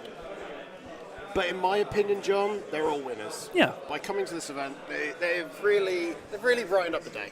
Yeah, and thanks to Goonhammer's support, I've been able to give everyone something to take home. Yep. So they've all got a prize, and there's lots of prizes available, as well as the elusive Goonhammer Championship prize belt and all the other trophies look really impressive when put together. So we'll put up some pictures on social media of them, because obviously that's the one thing. When you're running an event, you forget sometimes to post things for you guys out there to see the cool stuff that we get on. We haven't really got any shots of the room, but it's got bunting, it's got really nice kind of bougie lighting. Oh yeah, that is bunting. It's really nice. It's a really pleasant environment, and it just feels very chill. And we're sat in really big comfy chairs. To be fair, the chairs are really comfortable. Shoutcasting about our favourite game, which is just why not? Why not, guys? And we haven't mic'd up the players because it's stupid. Yeah, so we're not a fan of mic'ing up It's players. nice to do it, but when people are talking in their game, it's quite intrusive. People can often say things that they probably shouldn't say publicly, because in the heat of a moment, you can be quite funny to each other, but that's not always what translates well to the outside world. Yeah. And it's an extra level of stress removed. But Dan has taken the sniper in this match, which is interesting. Personally, I wouldn't have taken the Fate Dealer. I mean, not the Fate Dealer. It's a different name. No, it is the Fate Dealer. Yeah. I would have. Heartbreaker. I would have taken a normal warrior because as a power you're weapon. a warrior, not a warrior. Yeah. That's your problem. You keep going and going, I don't need specialists, I'm boring. Warriors forever. So. Warriors come out and play. So I'm ramping up the pop culture references this round. I think my tiredness / the Mango Loco train is going choo-choo. So the interesting thing, when it comes to a shooting matchup, technically, unless Gary uses his, accolade to specify to get balanced in shooting, technically the Corsairs will be better because they get balanced against shooting, and every time they're on one of the opponent's on a mission marker. So that's within an inch of a mission marker? Yes. Whether objective or... Does it include objectives, or is that just mission, say... does count for Plant Beacon and stuff. That's So what I was imagining you meant the by problem mission. Gary will have is if he's taken Plant Beacon, he pops a Plant Beacon. Now, he needs to dash away or do something. yeah, because Dan will get balanced against him in melee and shooting. Yeah, that's rough. And he's got a plethora of really good types of shooting. And if he's using Plunderers, if he's more than 5 inches from friendly models, he gets punishing on his weapons. So, punishing is if you have any crits, you can turn a miss into a normal success. So especially when he's got balance from his shooting, so he's more likely to proc crits, but also in melee because he's lethal 5 up with power swords, 4/6 lethal 5 up. So very, very good. And it gets around Segarach's Jest, because Jest balances if you roll below the opponent's weapon skill, you turn one of their strikes into a block, but only if it's a normal strike. Yeah. So if you get loads of crits, it doesn't matter. Right. But and both teams have got 7 wins, right? 8 wins. 8 wins. Okay. Gary is just staging out correctly, making sure he's got enough threat range to stay away. It's very quick as well, so they know to respect that. So he can't charge the Fate Dealer from where he is, but he could dash, reposition up, and shoot him. We don't think you anything better. So the problem is, I think Dan's done it as bait, because if Gary does go it, one Harlequin kills 1 Void Dancer, which makes them level on activations. But then all Dan has to do is kill other people and go ahead. Yeah. So maybe the trick is to not take the bait and kill the other things first. Yeah. And to be honest, where he's put the sniper means the middle, across the halfway line, is being covered by it. But otherwise, you're kind of safe in the middle objective. Yeah. It's not the best spot for it. If anything, I would have put it on the other side, just to pressure. Well, no, if you think about it, from where it is, it's because it doesn't ignore obscuring. Yeah. It's easier for Dan to punish Gary if he pushes onto Dan's point on the right-hand side. Yes. I'm not so sure how useful it is. I'm sorry, I'm just getting lots of DMs about everyone Yeah. happy Everyone's about how loving I the video. pronounce Sangue Vitae. It's great. So it's the only way I can cope with this release. Unfortunately, John has focused much more on how funny and witty he feels he is than actually about discussing the new release. So, as far as I can tell, it's a really balanced and thematic release that I'm going to really enjoy. But John won't tell me anything because until this morning at 10 a.m. it was under NDA, so I couldn't get anything out of him, guys. I tried to let him leak it to me, but he wouldn't. Even as a playtester, he wouldn't. You saw the Nemesis Claw crew power armor ones. What do you think of those? They're cool. Just again, I don't know if John put it on mine. So the important thing we've got to do this round as well is we have to go through all of the teams that we thought were cool paint jobs, interesting conversions, or supremely well executed paint jobs. Yes, because me, Scrivo, and Charles are selecting. I've already made my choice, so it's up to Scrivo and Charles. We'll go with majority vote. Yeah. So what I find interesting is I go less now for well executed paint jobs.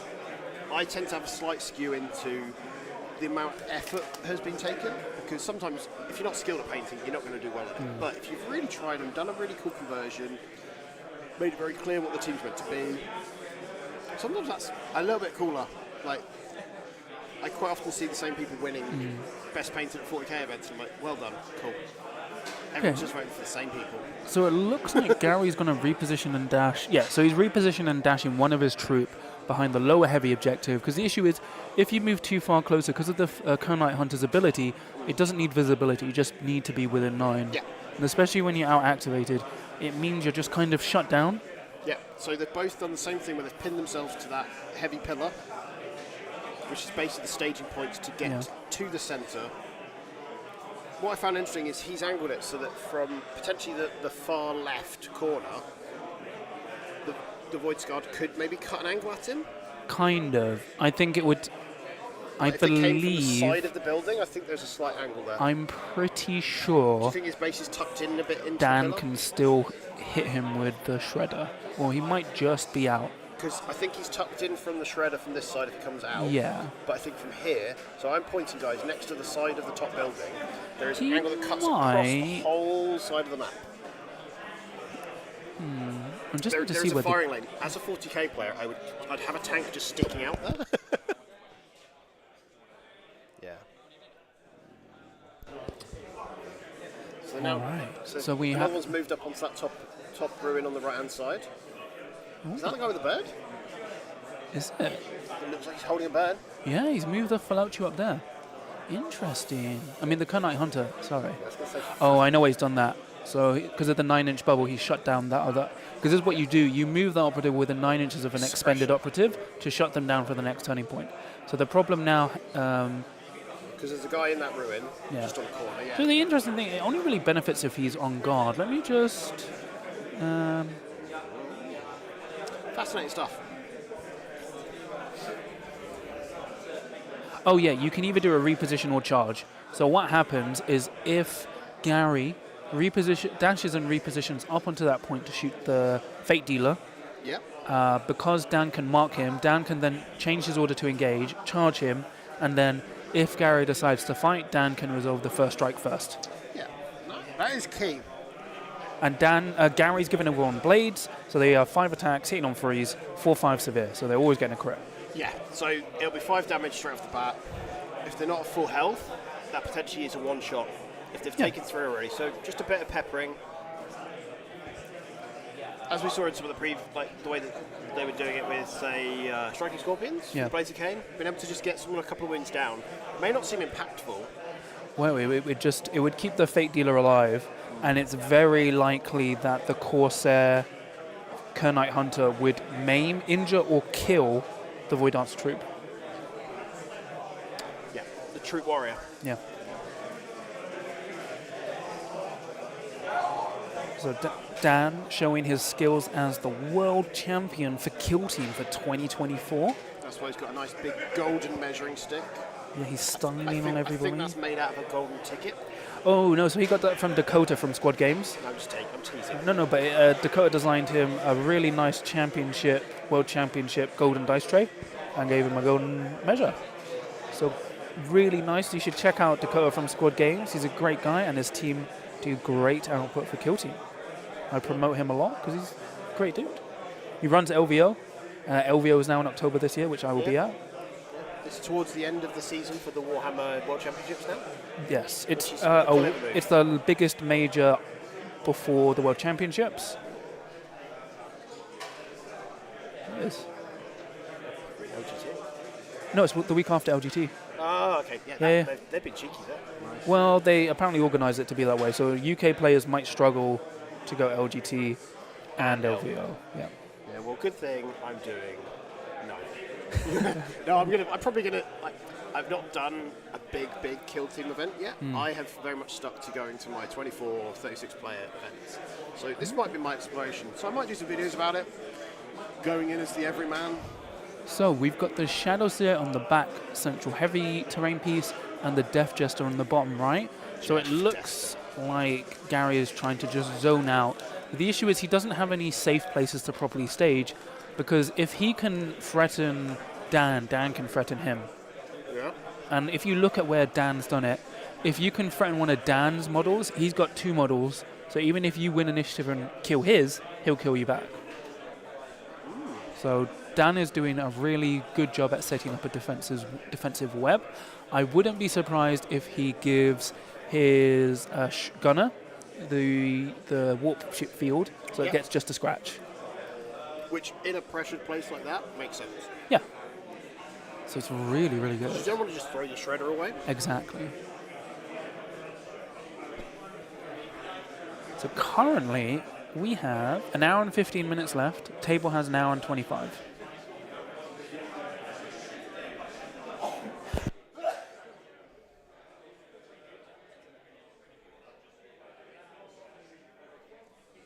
Unfortunately, John is apparently getting ill.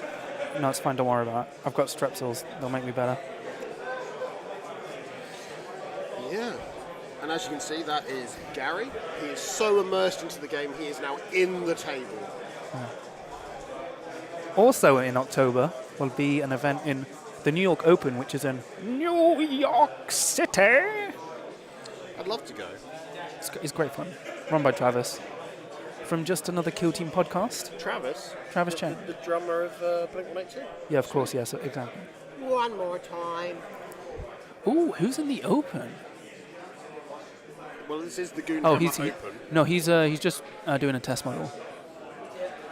So that is the Shade Weaver. So the Shade Weaver, when it repositions, it has fly, so it just teleports.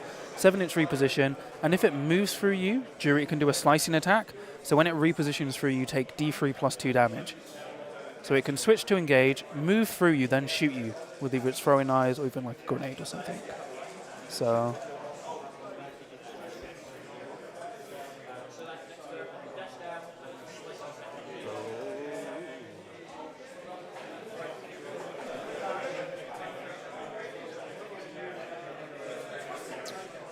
Hello, giant head.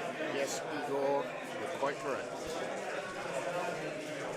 all right, really nice. So Dan was just establishing the threat range of his Shade Weaver if you move out. So he's kind of going like, yeah, you can move up here, but then my Shade Weaver can do this to threaten you. So Yeah. Dan is doing it really nice.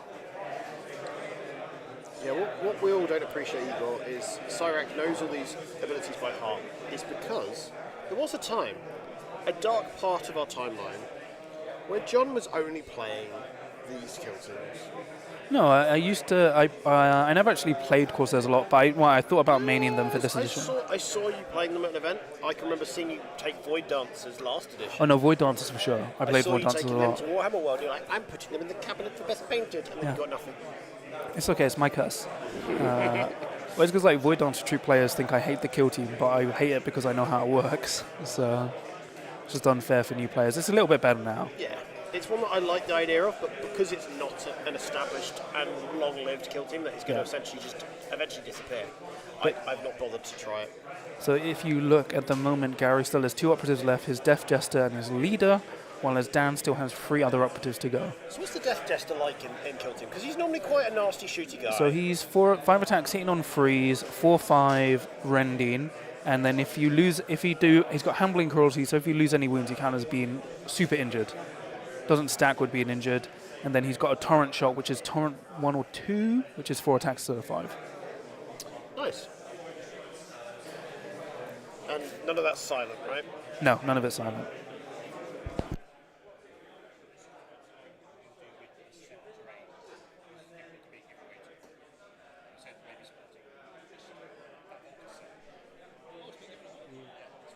I think sporting sounds good to me. No, John, because I'd like it. John's talking about taking prizes home, guys. All right. Oh, you've still got the Nemesis Claw on you.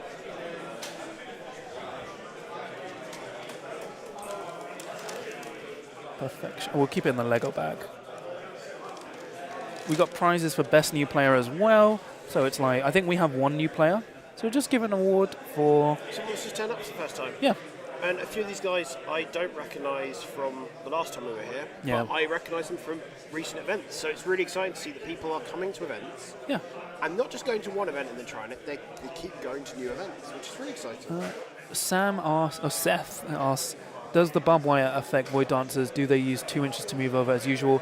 So they use 2 inches to climb it, but they still have to pay the 1 inch for moving over it like everyone else, because before they would spend 1 inch to climb and 1 inch to move over.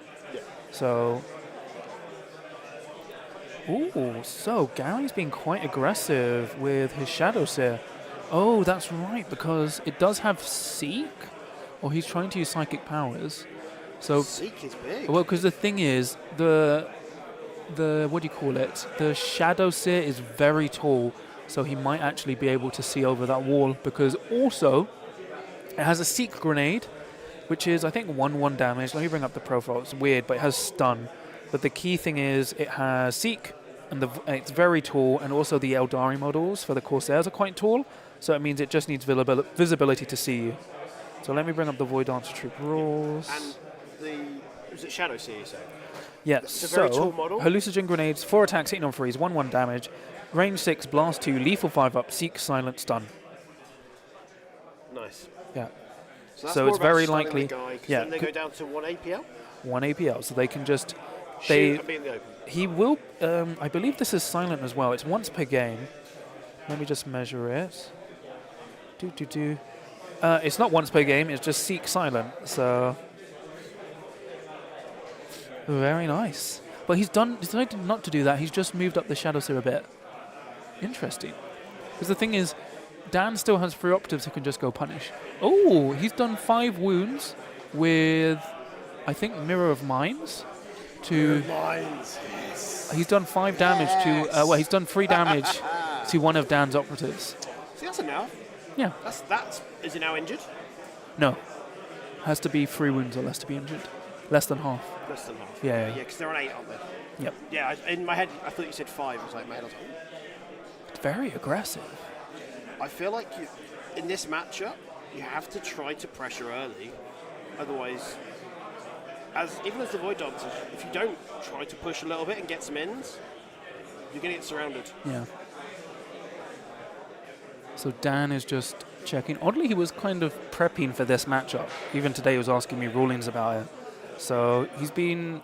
Well, because it's there. It's present. Whenever I look at results at events, there is often at least a Harlequin troop floating around somewhere. Yeah, they're a very near popular the top team half. at the moment, yeah. But they're often doing well enough that they should be something you're concerned of Yeah. if you're trying to take out an event. Exactly. There's Dan's hat. As you can see, it's made of the Wool. finest wool material, which in this heated room, I'm basically in a t-shirt considering taking my trousers off. Some say Dan killed the beast himself to Yeah. fashion his own hat. That is actually made out of orc skin, Yeah. the beast itself. Dan is looking to punish because he can punish with the Shredder. Urokusaki. The Shredder does have the warp field up. Urokusaki! Ooh, because especially as Jest isn't up, if Dan can reposition and dash to the mid, he can do a doorway fight and actually fight and kill that Harlequin.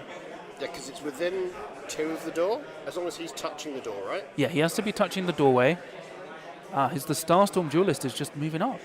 Oh, no, he has to be shooting. I think he's going to reposition dash to get within 2 and shoot. Oh, what is he doing? Because he's discussing about how the Death Jester could just line up and see him. Oh, yes. But I think, the Death Jester hasn't activated yet, and neither has his other troop down there. So Dan is just going, if I get here, what can punish me? Which is fine. Ooh, is he doing what I said? Reposition dash, doorway fight. That is his Shredder. I think he's just going to get within 2 and shoot. Just shoot him. So he's got 4 attacks, hitting on freeze, lethal, no lethal 5 up, sorry, just rending torrent 2. Because the thing is, if he does this now, he goes like, okay, you have to punish me. If you don't, I'm fine. If you do punish me, I have my Shredder, I have my other operatives who can come around and punish you. Yeah. So Dan's playing very aggressively, especially now. This is the best time to attack. When someone else pushes in, puts a bit of pressure, if you can capitalise that and shut it down, it's a double whammy. So I think he's rolled a crit, so that's 2 crits and some hits. Because this is the best time to shoot them before all his ploys are up for Dan.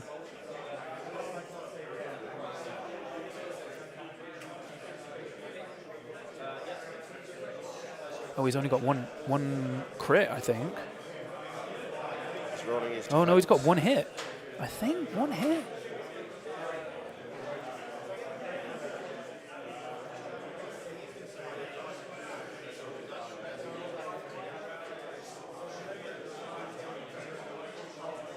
Oh, just waiting for the dice results to see what happens. Very tense at the moment. It does seem like maybe no damage was done. Igor, there was a couple of hunting packs, I think. There's a couple of fast orca There's 2. teams, isn't there? Two. There's 2.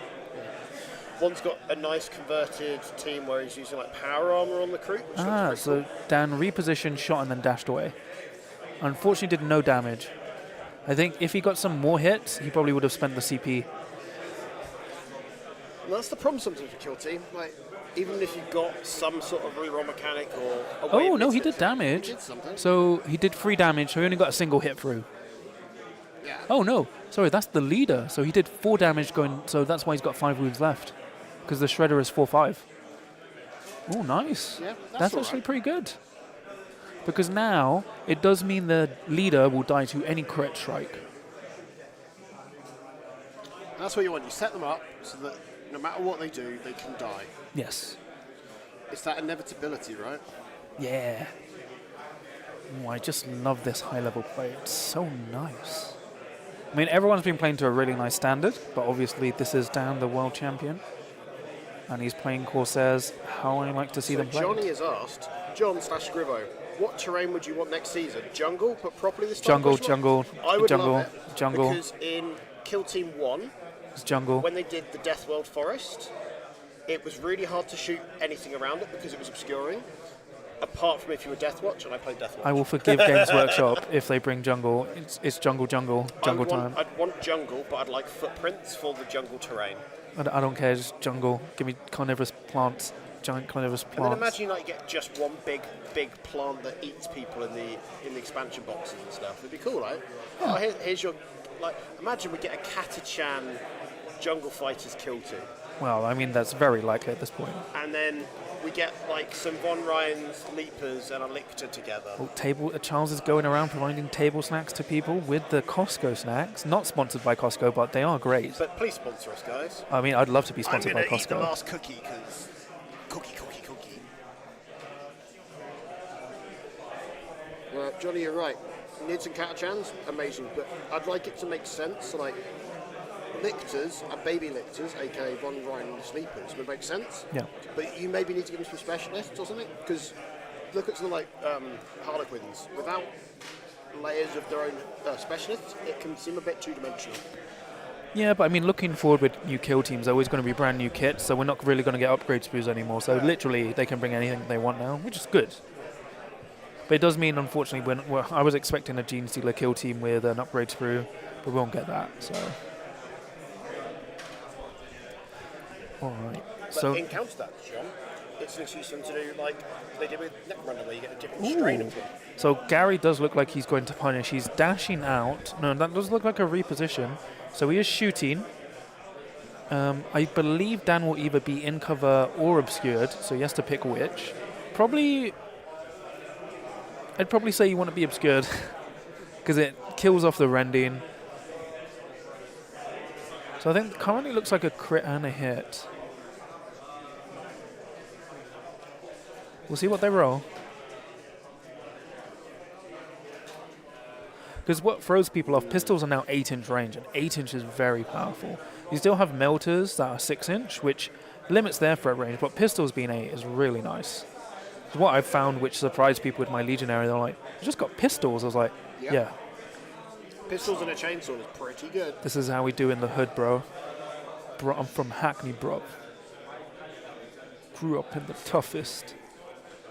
It's pretty bougie, actually. Now it is. It's depressing.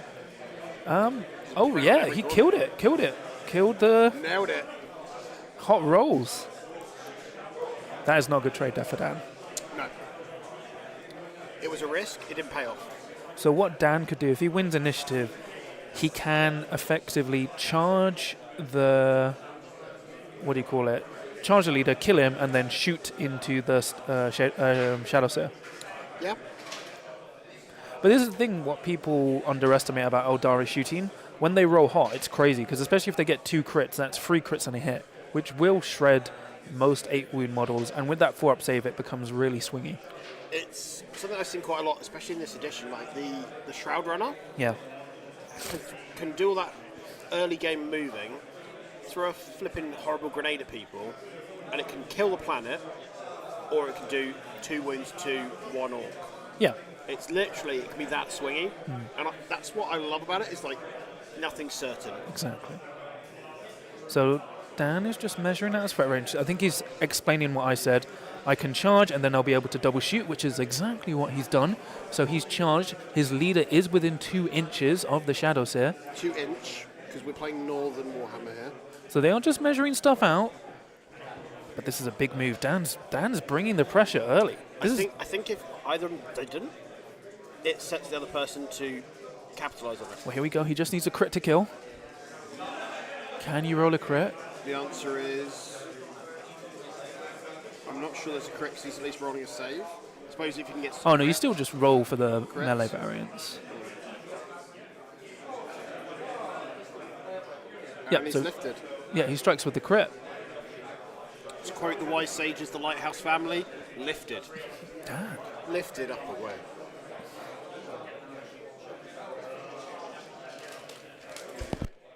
Legionnaires with attitude. Yep, Nice. so the leader has just murdered that guy. Now he's shooting his Shadowseer. Oh. I think it's just 1 success. I think I heard that. Oof. Well, it's dice, right? Even hitting on 3s? So, well, this is the problem. When you haven't got your buffs up, you're just praying. Just raw dogging, right? So Dan is in a risky position, but he's played very aggressively. He's now killed Gary's leader, so he's still 1 operative ahead.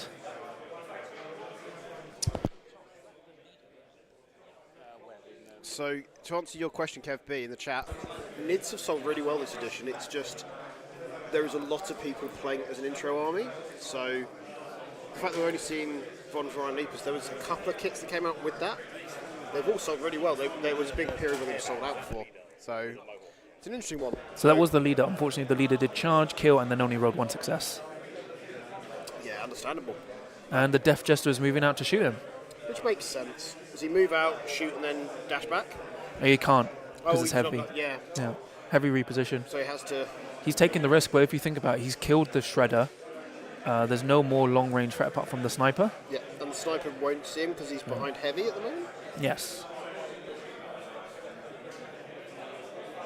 Yeah, it's a bit of a weird one where they haven't themed a kill team release around the Leviathan plot of 40k, which is a big thing.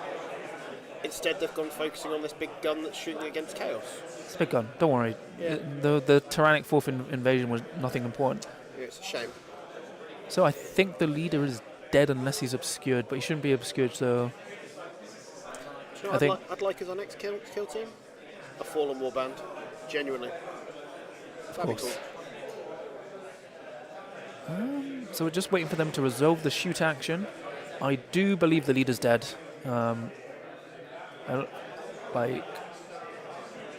Generally the Death Jester kills everything he shoots at. Yep. Well, that's what this kind Rolling of defense dice.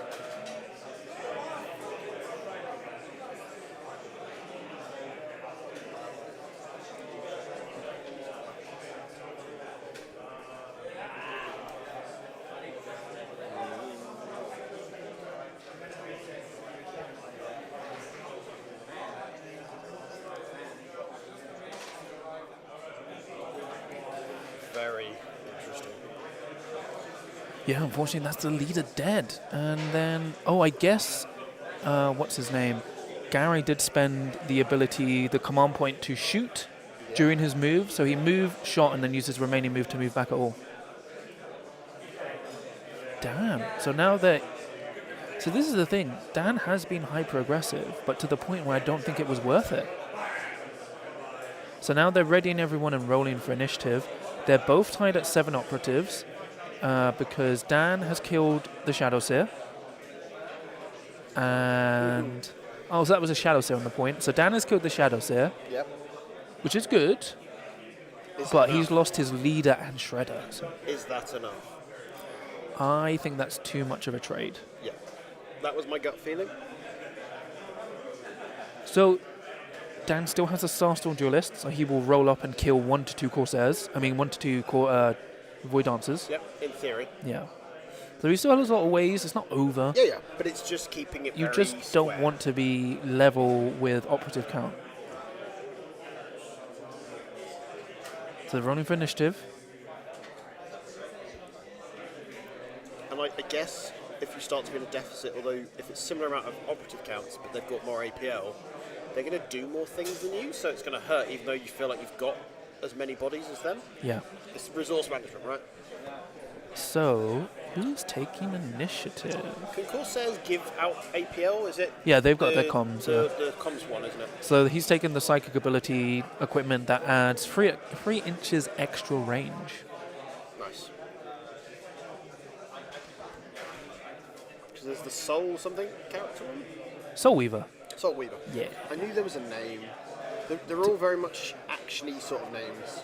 Yeah, considering Gary did spend a CP to shoot mid-move, I would not have pressed the aggression to this level.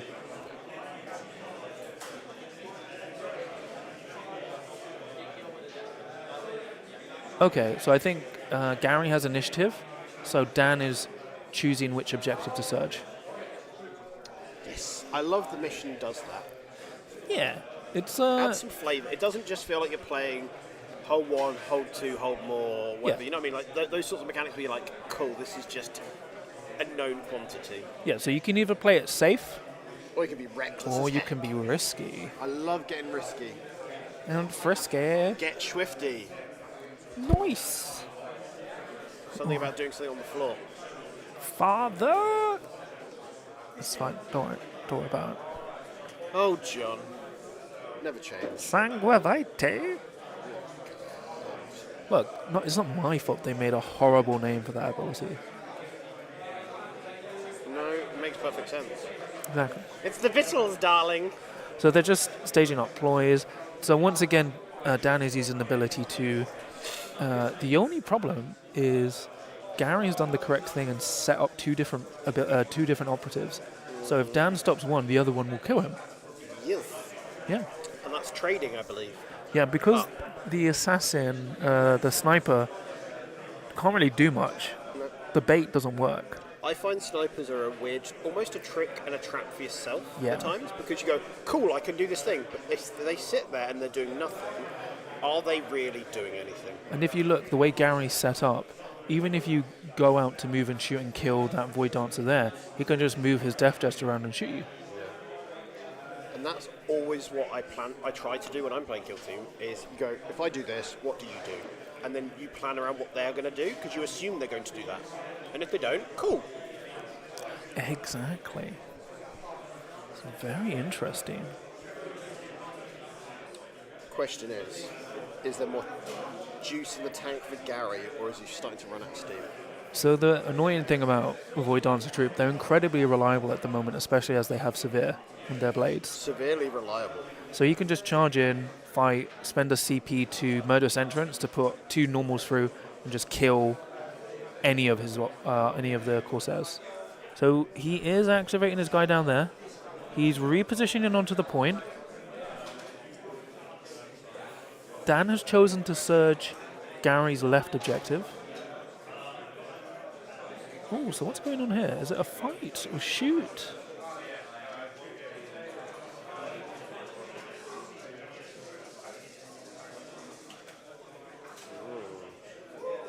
And Igor, you're wrong. We do not need more creep kill teams. They had a whole splash release in 40k. But I love your enthusiasm. It's infectious.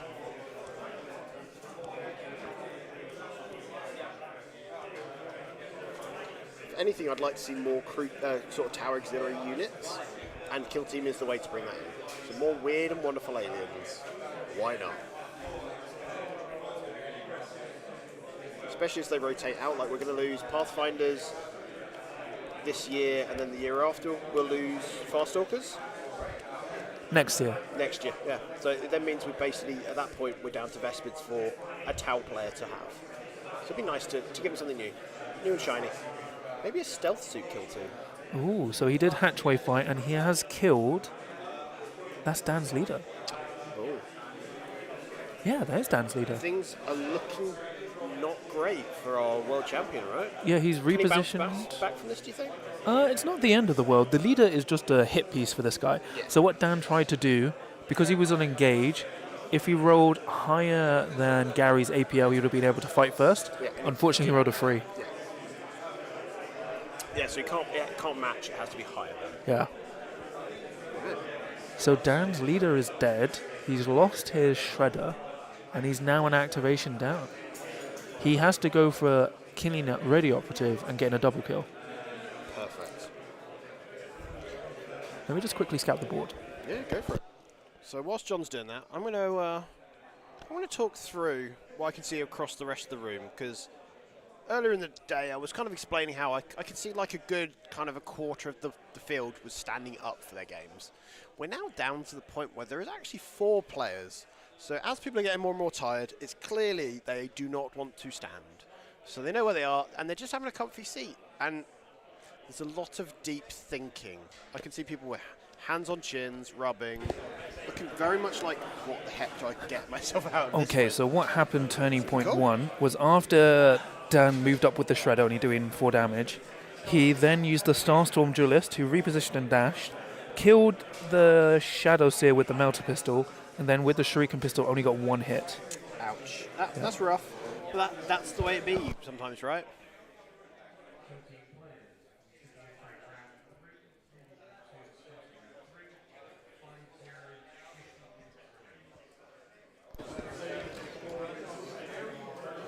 So Dan has lost his leader, his Starstorm Duelist, and his gunner. Whereas, Shredder gunner, right? yeah, the Shredder gunner, He's got 2 gunners. 1 gunner. Just 1, okay. Yeah.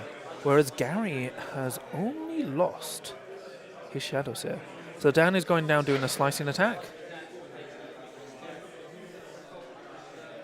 So he's doing he's dashing, doing the free dash off the vantage. Then he's doing his slicing attack. So he's going to do D3 plus 2 damage.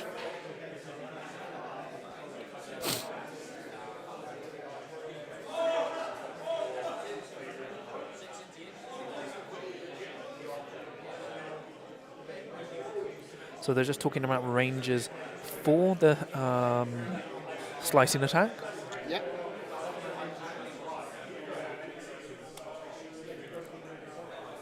Both players are looking quite cagey.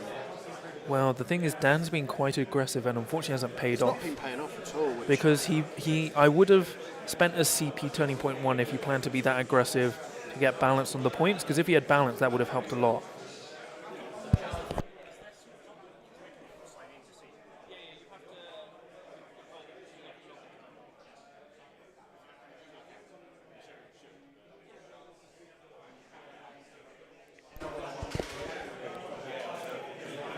Very interesting.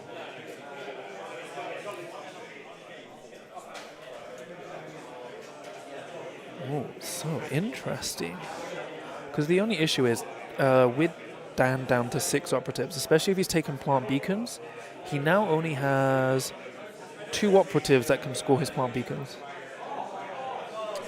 So in reality, he's almost going to have to give up on his tack up Yes. or focus on kill up. Yeah, because he definitely doesn't have confirmed kill.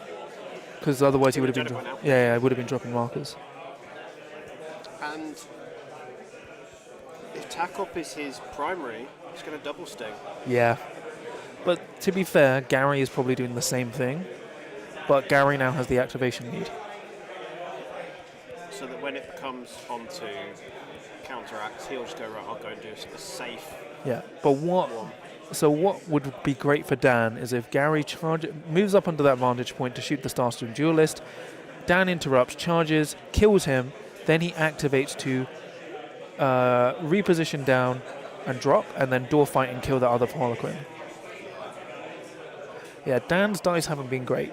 But, to be fair, when you're attacking without your buffs up, it's always a risk you take. Yeah, it's taking risky decisions and it then doesn't pan out. Ooh, Dan has done plant beacons. So he's done 1 beacon, he has to do 1 more. Yeah. So Dan he's has scored 1. scored 1 for plant beacon. He's done it with his Soul Weaver. Nice. So that's Oh my that gosh. puts his tack up. So let's put that 1. in for you guys. So kill up wise, kill up. Fatality. Gary's at kill grade 1. No, Gary's at kill grade 2. Dan is at kill grade 0. 0. There we go. So even without tack ops on Gary's side, he's got a bit of a lead. Yep. And so how's the Power Surge going to score? So the issue is, what's his name? Dan needs to control more objectives to get 1 point, whereas Gary just needs to control the surge objective for 1 and pop it for another. So he can quite easily get 2 turn. Like, I can see where Dan was coming from, because from turning points 3 and 4, the objectives that are surging are now going to be closer to him. Okay, makes sense. Yeah.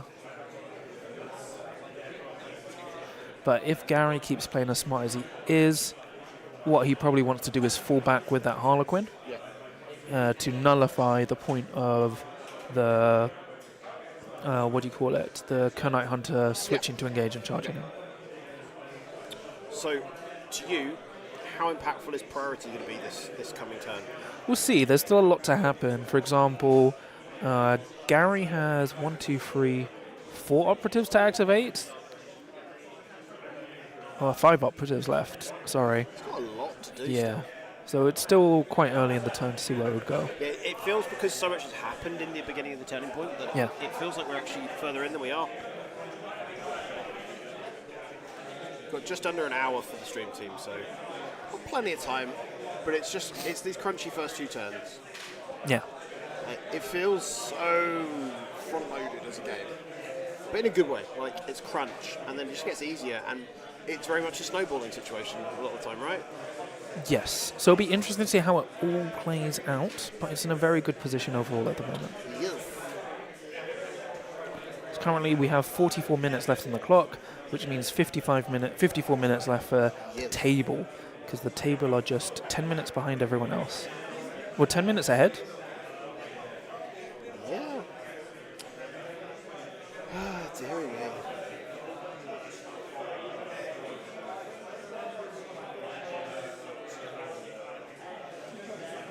Right. Just checking my reviews. Generally, everyone's in agreement with me that Games Workshop has kind of destroyed balance. But, it's just thematics. Don't worry. That's the official word. So we are It's fine. It's fine. Don't worry about John. it. Don't worry about it. It's phonetic. I like Gundam. So Gundam, John. it's a Gundam. So Gary's just staging up again. Like as I said, he really should just run away with that Void Dancer. Run away through the door. Just run away. Because it like it. He is tempted. Like, look, the urge is strong to just move up and try and like. He's doing the right thing. He's just running away. I think saving resources for further turning points is more useful at stage. Yeah, I mean the problem is, what can the Fate Dealer do? The sniper literally has no one to target, and all he has is a shuriken pistol if he's not using the sniper rifle, or if he's using the sniper rifle And mobile. is it so when he's shooting it mobile, it's a lot less It's efficient. 3-4 damage. It's just a bolt gun. It's just not great. So the issue is, it's like, if it was a warrior with a power weapon and shuriken pistol, that would be way more terrifying. And that's where these specialists fall down. Because sometimes you could just like if it was just you've got all the cool guns you'd have anyway, plus a cool extra thing, fine. Yeah. But it's when you're losing the power weapon, suddenly you lose one whole half of that you can do combat. And you can't afford to just like they've got cool combat specialists, right? Yeah. But if they're dead, has he even got the Shroud Weaver, Shroud Runner? Yeah, the Shade Runner is just Shade on the Runner, top Shade left building. I can't even remember you talking about it. So all she's game. got +1 APL. So I believe Dan's plan is to dash, reposition, pop the point. But it's like Is that too late? he would have to reposition down with fly to negate the drop. Who's that?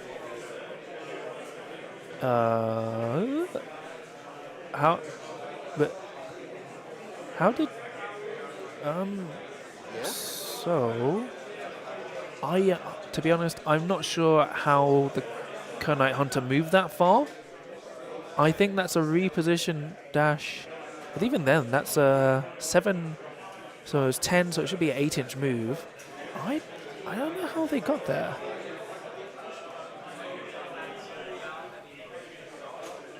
But they are fighting. Was it closer? It wasn't on top of the building, was it? He was. So I thought that's where it was, right? I'm not going mad. Well, the players are rolling for it. I'm not sure what's going on there. We got a YOLO charge.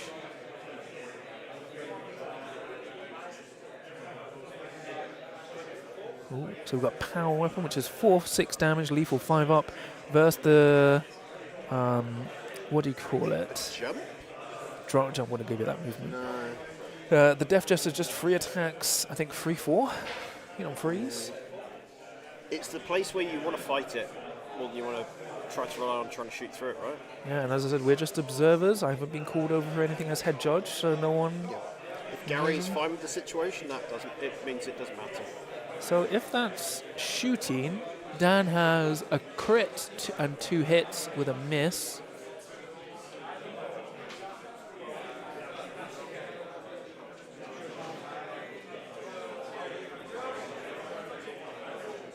Ooh, the Death Jester's dead.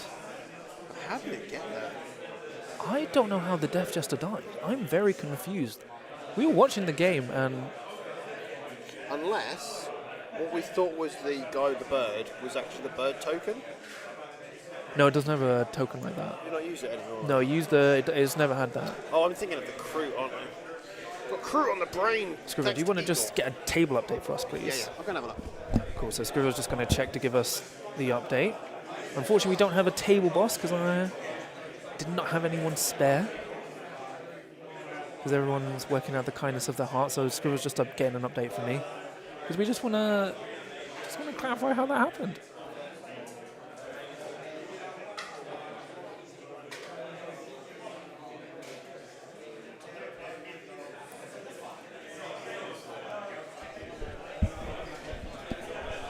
So the top left, that's the knifey lady. Yeah. Sniper one's still sat up there. There's a harlequin down in. Oh, did you ask them how they... No, they were in mid-conversation Oh, with okay. Flo, so I wasn't Yeah, interrupting them. So We'll ask them in a bit. I just don't know. I don't know how the Death Jester died. do you want to broach the subject? We'll see. This is fine.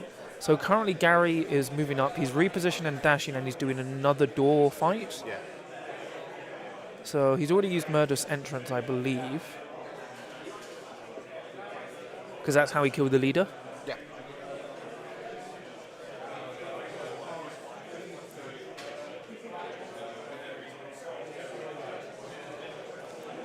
But yeah, I'm just like, how did the Death Jester die? Was it, or had it taken any damage? No.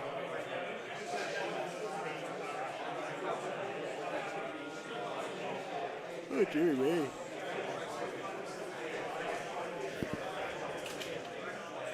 Alright, they're just rolling the attack sequence.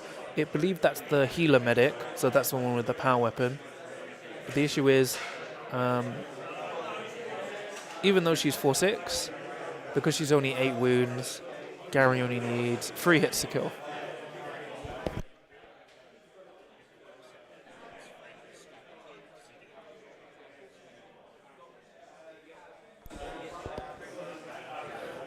Oh yeah, let me see how much time we've got left.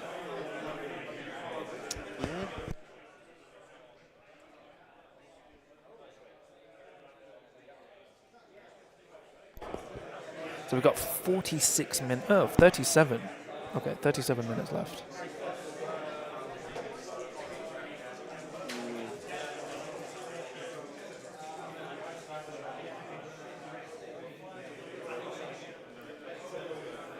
How did that Corsair Bird Wrangler move so far? Is that the Corsair... It's the one with the bird, yeah. So I'd go and check before it goes any further. Because this is an undefeated match. It feels... Just clarify with them. Just ask what happened in that combat. Was it what actions were to get there? Yeah, I'm just like... So if it's perplexing you, John, that means something may be adrift. Yeah, but the issue is unless they both raise it, we can't do anything. No, you could just clarify, just find out from them what happened. And Do you want to just get a quick update and clarify for them, please? You do. I think you should. Okay, let me... You have slightly more understanding what he's going to shout at hold you. on. Yeah, I'd rather that John went because also he is the chief TO, so it's his event to be managing them rather than me trying to ask. And I don't know the guys, so I don't really want to interact with them when they're trying to play a game.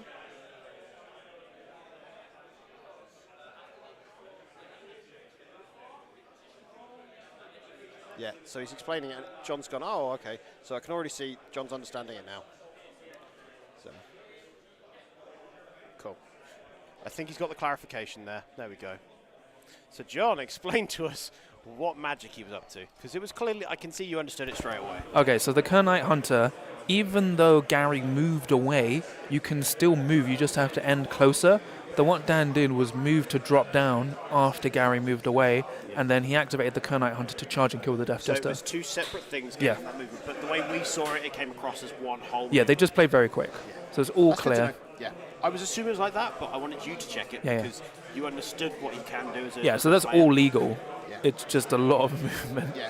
So that double move is fine because it's Not a as part of an reactive. it's not an activation. Yeah. He does a reactive move, then he activates, and then does the Yeah, charge. so they can't do it natively. You have to set it up for them. So that's all legal. He has unfortunately killed his medic. Yeah. But what Dan can do is just slicing dash down, but then it gives up the point. Yeah.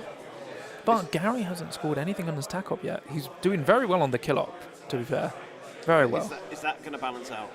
I think It can. If you control the kill up, you can control the game, because if you get 6 on the kill up, your opponent... controls the spice. Yes. Yeah, Igor, you're quite right. Eldar Trickery, you cannot trust it. It may be in the strands of fate that they know what's going to happen, but to Because us, the interesting thing, if Dan wins initiative next turning point, he can charge with his Kernite Hunter around at the back, kill one of them, and then shoot the other. Perfect. Oh no, he doesn't. He doesn't have free APL. Ignore me. He'll just charge them both and kill one. Yeah. And then he's tied up the other one, and he can't Yeah. go and be on a point, which is Because he hasn't used his bird to shoot, he can then fight first. So he can like kill one, and then if you try and fight him, he'll fight you again. Die, but he'll... Yeah, but then he kills 2 of them and Yeah. dies, and then No, he kills and injures one. yeah, and that's fine. Yeah. Like, So Dan is doing what I thought he would do. Well, he's like, do I contest the point? The issue is now Gary out-activates Dan, which is a problem for Dan. This is what I was fearing would happen with those early kind of things going against Dan. Yeah, it's like I thought he wasn't going to go that aggressive because we were talking about it before the game, but it's like I have a tendency to do this as well. Because if he did win both of those engagements, he would have won the game early. Yeah, it snowballs for him very quickly, right? And that's the thing. It was a risk. It didn't pan out, and now he's got to catch up through other means. Yeah. By doing shenanigans, apparently. Because the other issue is, even if Dan does kill that Void Dancer troop there, Gary has 2 more to take its place. Yeah, and that's the problem. He's been out activated. Dan is now, how many operatives has he now got? 4? So it looks like he's only got 4 left. And Gary's got 6? No, I think 5 left. Is it 6 or 5? Let me just check. So I'm losing track. At this stage, I'm like, there's numbers involved. Whilst I counting colours. But it's looking interesting.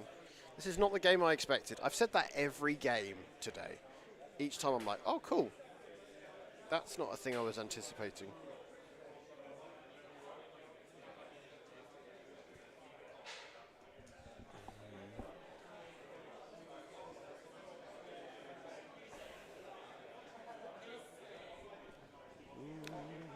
So currently Dan has 4 operatives to Gary's 6. See. His operative in the top left has 2 wounds left. Oh gosh, that's the bladey one.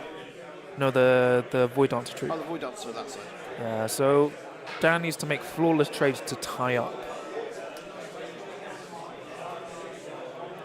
And is the one tack-up point going to matter? Yes. That's what So currently Dan has 2 on the tack up. I think they've both been planting beacons, which is, I believe they're both 1 on the tack up. Okay. I'm going to start putting some of these scores in just so that we've got something to work from. Oh no, I think, sorry, Gary's doing confirm kill. Sorry. So Gary hasn't scored anything. Okay. No, he has done confirm kill. It is plant beacon. It's plant beacon, sorry. But he's plant beaconed through the door, which you can't because these aren't the proper Volker's doors. But they haven't asked me, so it's just going to happen. Yep. So they're both on 1 on the tack up. Cool. So currently on the kill up. So if he's down to 6, what's Dan's kill up? So Gary is on kill grade 3. Yeah. Dan is on kill grade 1 because he's only killed 2 operatives. So Dan is quite behind. Do you think he can catch up? He can. It's not over. This is bottom of 2, right? Yeah. We're almost done on 2. There's still a lot of ways to go. This is not over. We're already halfway through, essentially, when you think about activation-wise.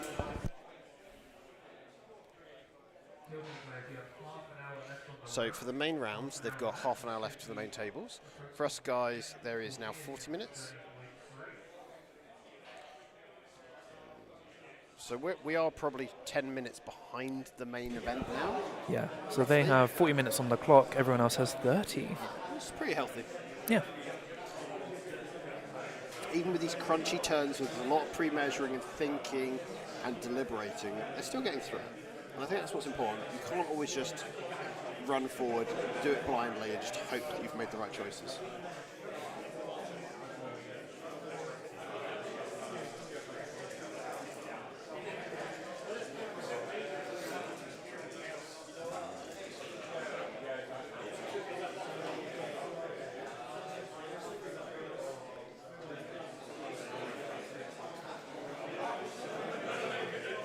We do have some of the games finished already. Oh, yeah. Let me check up the scores. So Craig into the Angels of Death Space multiplayer seems to have just been finished to the point where the terrain's packed away and everything. Oh, yes. I love it when players pack up the terrain. They're so nice. Well, I think it's because Charles is literally going, as they're finishing the games, he's literally just taking the board from them and going, it's mine now, I tidy. I want to go home.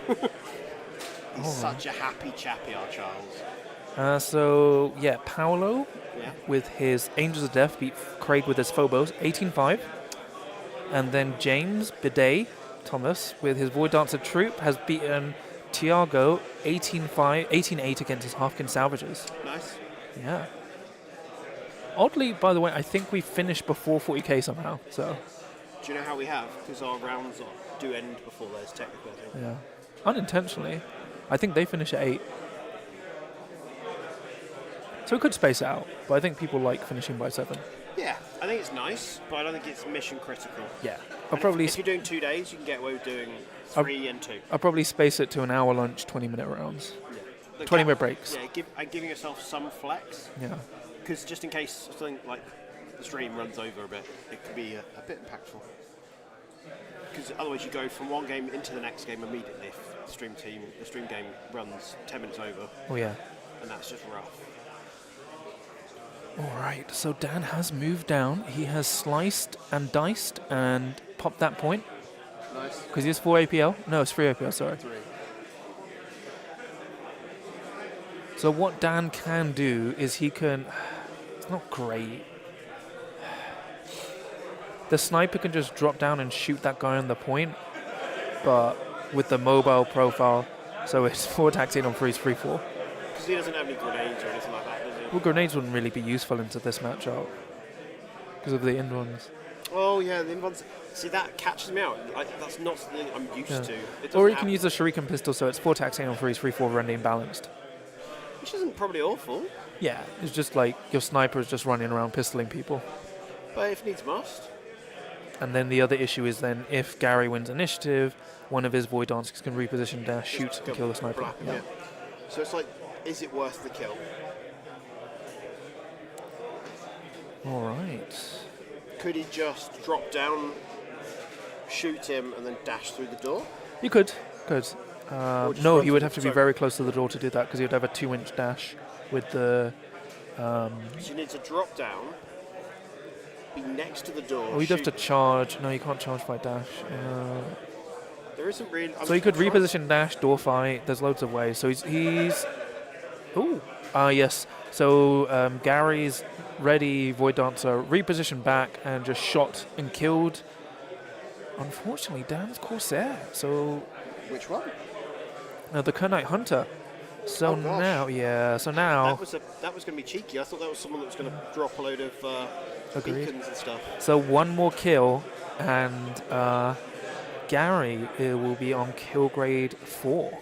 Wouldn't it be cool if his primary up is kill grade, because that's why he's just focused on it. I mean, it might be. Unfortunately, now it's 6 versus 3. I think Dan just passed with his sniper.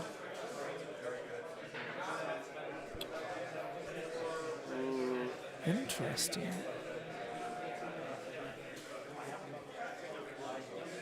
So currently, if we're going off of points,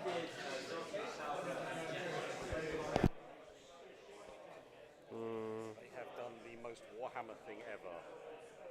All of the tanks in play on 2 tables. oh my gosh, we're just being shown all the heresy tanks. Where they just brought all the tanks. Yeah. I'm guessing there's a table just of Contemptor Dreadnoughts as well. Maybe. No, I think it was, you had to bring tank lists. So they had a theme, so it was bring as many tanks as you can. You had to bring minimum 5 tanks. 5 tanks in your list. There you go. So that is not normal. Narrative. Yeah, but they're being thematic and narrative.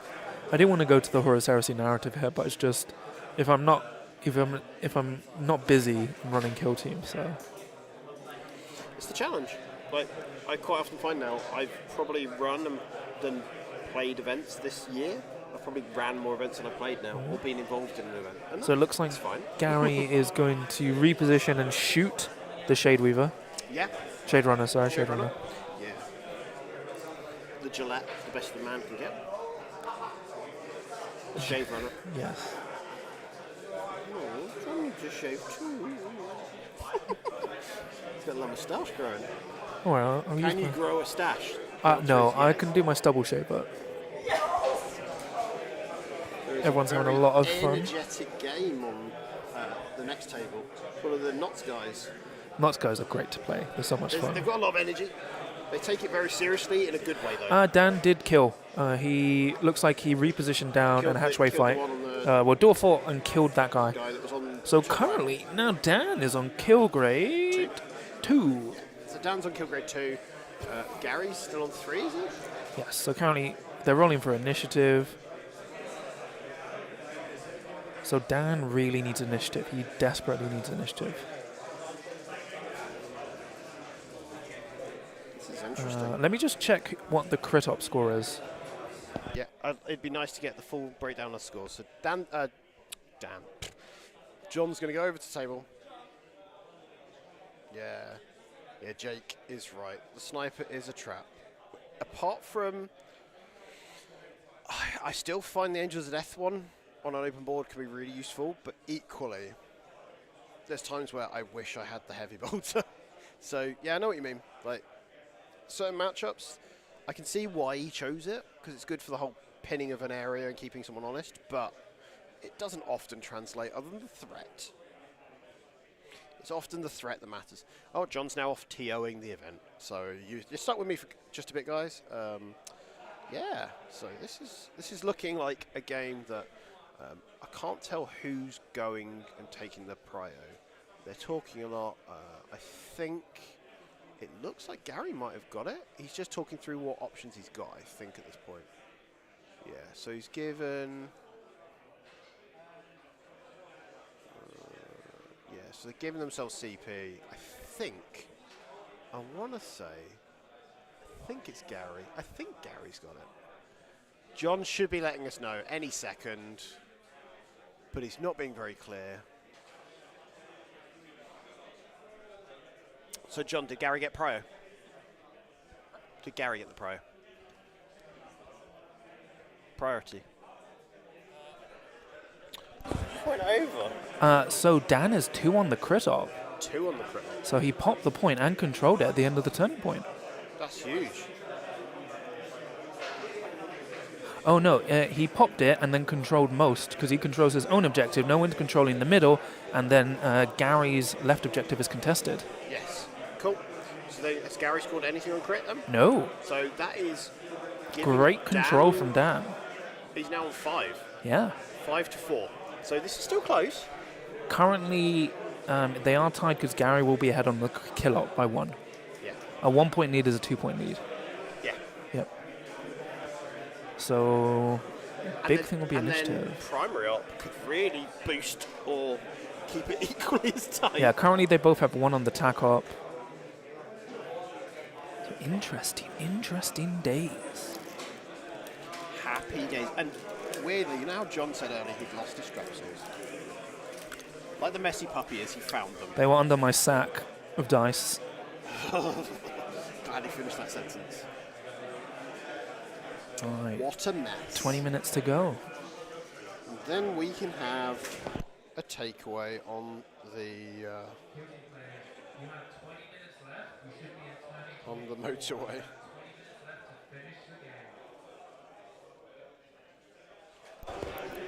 So everyone has 20 minutes. The stream table has 30. So stream table is on turning point 3 for Power Surge. So let me edit that. What are we on? Turning point 3. TP3? Yep. Oh yeah, of course, we just started it. I'm sorry, guys. I've been really bad with that. What we'll do for the next time we do one of these, I will automate it so we'll have buttons to press, or I can just go, Oh, this yeah, is the yeah. TP. Oh, I guess that's what we forgot the... Steam Deck. Yeah. Could have set it all up so we could just go and go +1 to scores and stuff, but... Yeah, that was my fault. That was the thing I forgot to ask you. Because I told you I might have bought it, but I didn't see the use because I don't stream that much at the moment. It's okay to be wrong. Yeah. Okay, so where the... so it looks like Gary has killed one initiative and killed the Shade Weaver because I can't see the Shade Weaver anymore. Yep.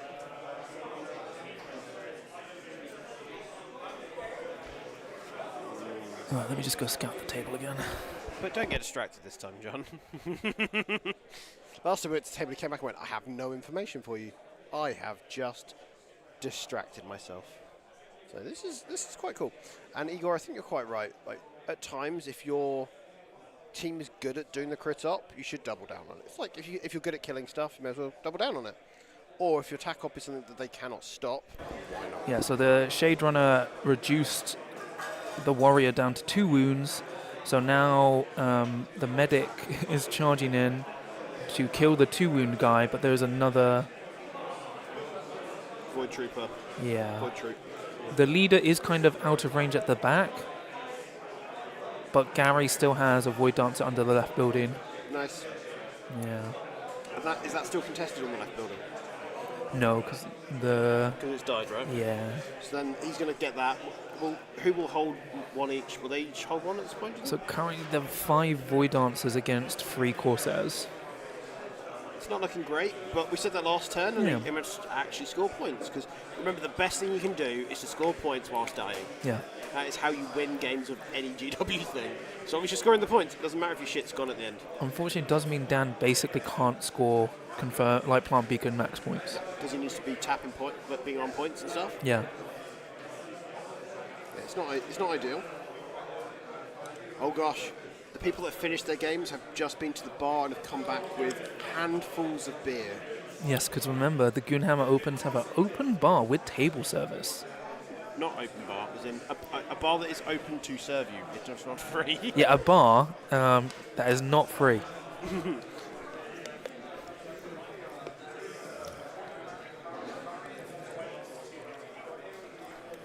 And we're both having to hydrate because after 9 hours of streaming, our voices are going. Yeah. So tomorrow I'm going to be just talking like a husky man. Yeah, I thought about going gym tomorrow, but the way I am, I'm just Who's going to Jim? sleep. Does he play Kill Team too? Yeah. Or is he a Goonhammer? Won a game today with a single operative remaining just because I focused on the crit up and attack. Nice work, Igor. Exactly. Doesn't matter if you lost them, as long as you're scoring better than your opponent. So Gary is going to reposition and dash and door fight the sniper. So I will be very shocked if the sniper lives. Because defensively it's not great, right? It's got fists. Yeah. 4 And like free save. attacks, sitting on freeze, Yeah, it's just not, and it's not going to parry enough, is it? 2 free. She's dead. I think Gary's debating spending, or is that a kill? Is he putting his kills up? So Gary is now on kill grade 4. Yeah, that's what he needed. So this is what I'm finding fascinating, is you can see where their focuses are different. Yeah, I think Gary's just going all on the kill up. I wouldn't be surprised if it's his primary at this stage. I don't think it or it is. just happens to be leaning into it a bit. It's just leaning into it, which makes sense because When they start to die, they're like, yeah, let's make the most of this. But it's as long as he's killing, but not at the cost of Dan still being able to score, right? yeah. So Because that would be currently, the worst, right? He tables him, but then finds that Dan has outscored him. if the game ended now, Gary would be 5 points on the kill up to Dan's 2, Yeah. which is a 3-point swing. So what's Dan going to do now? Is he gonna just try to put a beacon down? Do you think he will try? I'm not sure. Because the crit up he's got a slight lead in that respect, but it's not enough. Yes, Like, can he take him off he the point? has to get kills, so he will need to the only Kills issue. whilst standing on a point, right? Yeah, so he's going to have to reposition dash, try and get to the window, try and shoot that Harlequin by the window and kill them, but that doesn't look like it's happening. It's not great. He is shooting someone. I think he's shooting the other Void Dancer, yeah, because it can shoot on silent. Yep.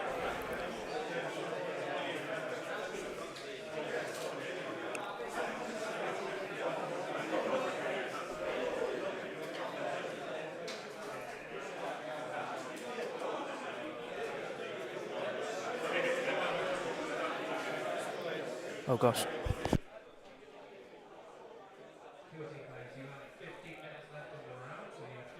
So John has forgotten to tell them they didn't have that long left. I've seen a few handshakes across the hall. It's probably Yeah. about half the people have done, so we're getting there. It feels like 2 hour rounds is quite comfortable, especially Yeah. now we're getting into the end of the first year of the Kill Team edition. People are a bit more familiar with it. They understand the structure. Yeah, we have 2/3 of games completed, so That feels like a nice place to be. yeah.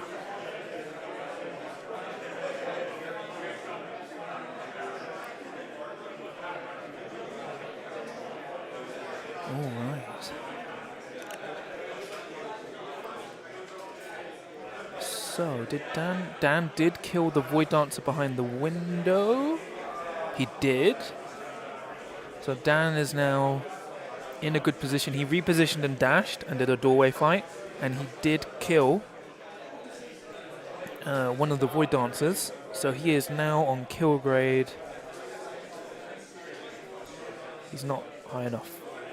He needs to kill one more to go up a kill grade.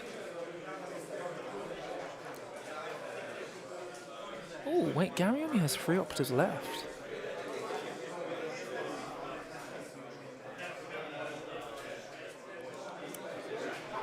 Okay, so Dan is actually on kill grade 3. So it's 3 versus 2, but Gary still has his leader in play. Yeah.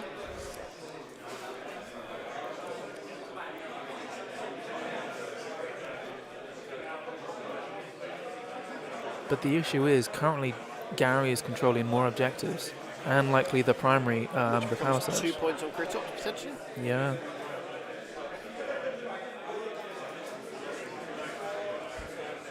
And because Dan left his guy on conceal, well, he couldn't counteract anyway, but... Yeah, but it means he definitely can't counter it. So Gary's leader will just reposition and dash to stage behind that pillar, and then it all comes down to who wins initiative.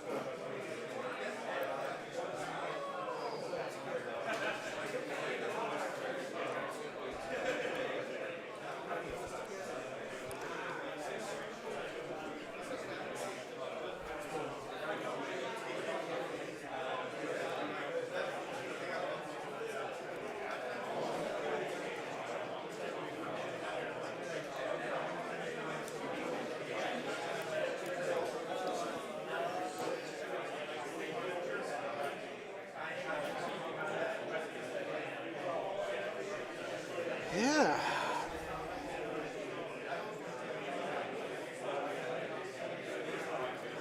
Okay, everyone's just trying to figure out what Gary can do in his last activation. I think he's trying to see if he can reposition dash and get a shot on the guy within 2, but I don't think he is in range. So Because he has to move around the corner, he can't move through it. Yeah. It's very telling. I'm just not sure. Like, I just generally can't see. I'm not convinced Dan's going to catch up, but at the same time, he keeps pulling it out of his arse a little bit. So I'm just like, sure, let's watch him work some magic. Like, I'm literally sitting on the edge of my seat watching play-by-play and realising I'm not talking. I'm like, cool, this is great commentary, John. Let's just keep just not talking. Oh gosh. So he, what's his name? Gary did doorway fight, and he died, but did 5 damage with a crit into the medic on the point. So now it is 2-2. They both have 2 operatives left, That's gone very quick. so they're both on kill grade 4 now. Oh, jeez, that has changed so quickly. Dan's going for them kills. Wouldn't it be fun if they both got it as their primary? It might come down to who wins initiative. Oh my god, it comes down to a dice roll. Oh John. no, so he's on engage, so Gary is repositioning and dashing and shooting him, which should kill. Yeah. This, I mean, like, Dan needs a Hail Mary to live.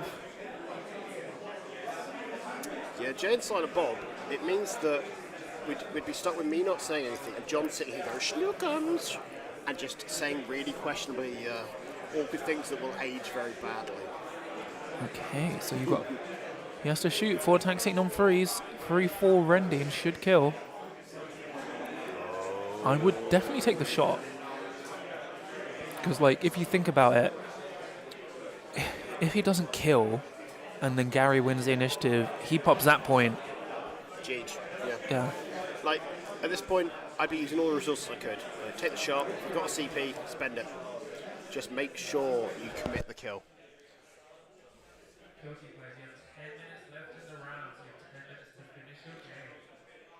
It's taken all day. John finally understands how to use a PA microphone. Hey, before the boombox upstairs, I didn't need to, like... You had the opposite problem last year. You just needed to tone down your Yeah. volume. We've been quite controlled on Leicester. Yes. Well, this is looking spicy. I think he rolled quite a few hits there by the looks of it. Oh, because he's not in cover. Dan doesn't look pleased. Dan is in cover, but he doesn't look pleased. He's taken something. He's using his Wraithbone Talisman. No, he's using a smoke grenade. He's throwing a smoke. So he's repositioned dash, dropped a smoke. makes him a pain in the ass to shoot. Because he's controlling the point, so he controls more objectives. Yeah. That's how you keep your operatives alive, right? So remember, this will mean Gary scores 2 on the crit up because he controls the primary, the searched objective, and controls more. Yeah. Which then boosts them back. So then at the moment they've got a tie. Yes. On a tie. Oh, I don't like it, John. Stop it. So let's see. See them roll off once they set up and rack up. Interesting. I don't think you needed to do that, but they're rolling for initiative.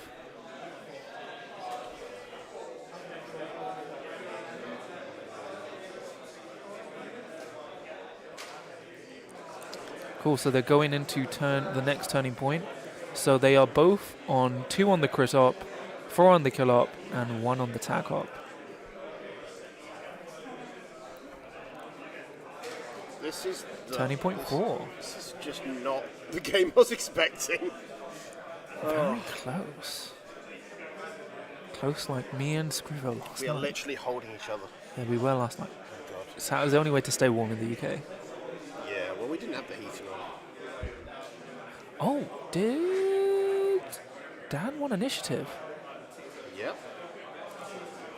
So he's using his Star Strider, Void Scarred ploy to dash everyone, Yep. but then they can't dash in their turns, 'cause the they've next already turning done- point. They've already done a Yeah. dash. Oh my gosh. Oh, okay. Oh, so now Dan's within 2 inches to shoot the leader. Yep. He's dashed close enough that the smoke doesn't matter. Yes, but he is injured. He would be injured and balanced, but I don't know. This is a risky play, Cotton. we've had this a lot with Dan, but maybe it's his time to get some So the luck. leader has taken no damage and does have a power weapon. Yes, so he's gonna brap him, right? He's gonna shoot him. Yeah. He can Shoot. shoot him, and then what would you do? Would you shoot him and then just? So he could, if that's the medic, he can heal himself then shoot. Yeah. Oh no, that's his duelist. So the duelist, I think, does have a shuriken pistol. I think most of them have pistols modelled on them that aren't the heavy weapons.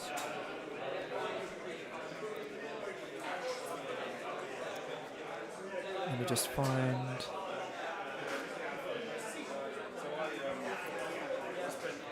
So, oh gosh. The Kernite Hunter, no, the Kanathi, sorry. Can't find it on this damn map. Yeah, the Kanathi does have a shuriken pistol. I think Dan's attack did fail from the sound of it. Yeah, he's not looking best pleased. He's put down a token. He's done plant beacon. He's shot and done plant Yeah, beacon. so he's shot and done that, which makes sense because that's scoring points, right? So is that attack up for him? In theory? Yeah. But the issue is, He's now going to die. yeah, I would have just charged. I would have charged, tried to kill him, right? Yep. Because then you're negating their chance of scoring, whilst at the moment he's going to hold more. And then it'd leave Dan with just that guy there. I guess what Gary's now going to need to do is he needs to kill the one that hasn't activated. Yeah, which he should be able to do. Just do murderous entrance, charge, Yeah. murderous entrance, then shoot. Yeah. Because he's got a good power weapon here. Yep. So crits on 5s, balanced? No. Not balanced. So this still feels like it's going his way. And thank you to Charles, our in the field TO, who is currently packing up the terrain as people finish, so that we don't have to stay and pack up after the stream. Unfortunately for Dan, because he could just murderous entrance, so he should just be dead. Yeah. I'm not sure it's gone well. No. Is he spending a CP there?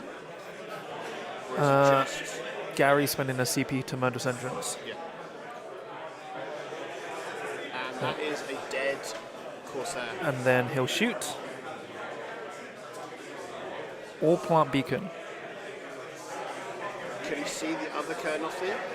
He could, so he can either go to maximize the kill up. So if he kills the free wound guy, he goes ahead on the kill up, so he gets a 2-point swing, which I think is better than trying to go for the tack up. But he's likely done the tack up as his primary, So it depends if he plants beacon. If he plants beacon there, tack up is his primary. If he hasn't, Because if he kills with the other guy that hasn't activated, if he kills the other guy, he could be holding more. yeah. Oh no, I think he power surged. Yeah. So yeah, it looks like he surged, charged and killed, and then that last Void Dancer troop operative can just reposition and dash, shoot the guy in the mid, and control to get 2 on the crit up. Because he just needs to hold the middle one, Yeah. and he'll hold more. Yeah, so he'll get 4 on the crit up, and then he'll get 6 on the kill up. Or not. No one is doing what I am predicting. It's making you look really silly, and I'm loving that. Well, as I said, he must have plant B tack ops as his primary. And remember, in this game, in this tournament, you really need to maximize your VP. Yeah, so he's planting a beacon more than 6 away from another one, so it's very clearly what he wants to be doing.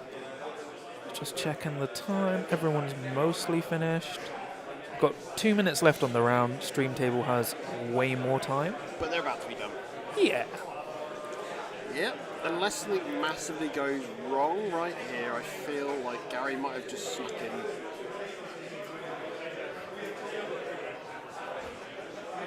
Yeah, so he did. He dashed, popped the plant beacon, and then moved back.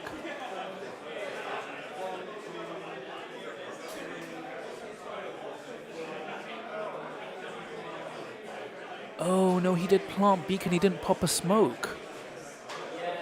That's not a smoke grenade. That's a beacon. Yeah, that makes more sense.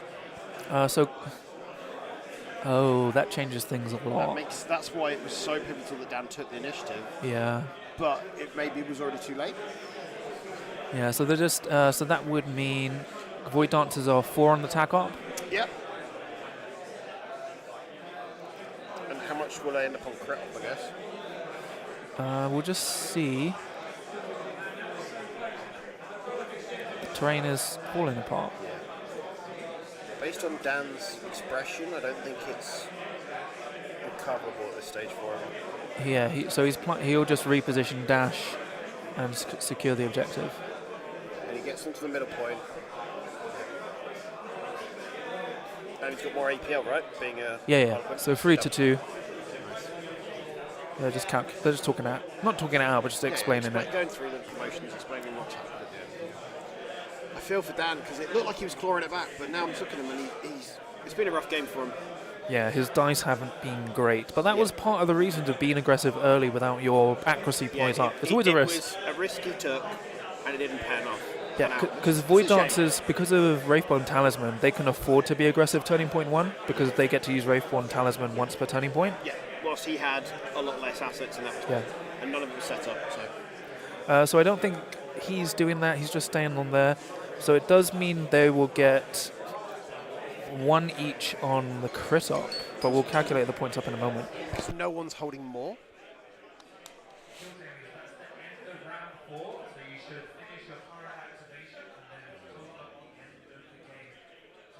Yeah, they're just counting up the points now with the trackers.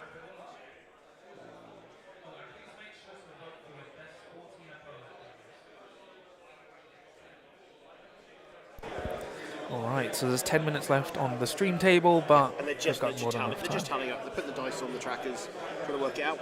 So they're just counting all of the beacons they've planted. Yes.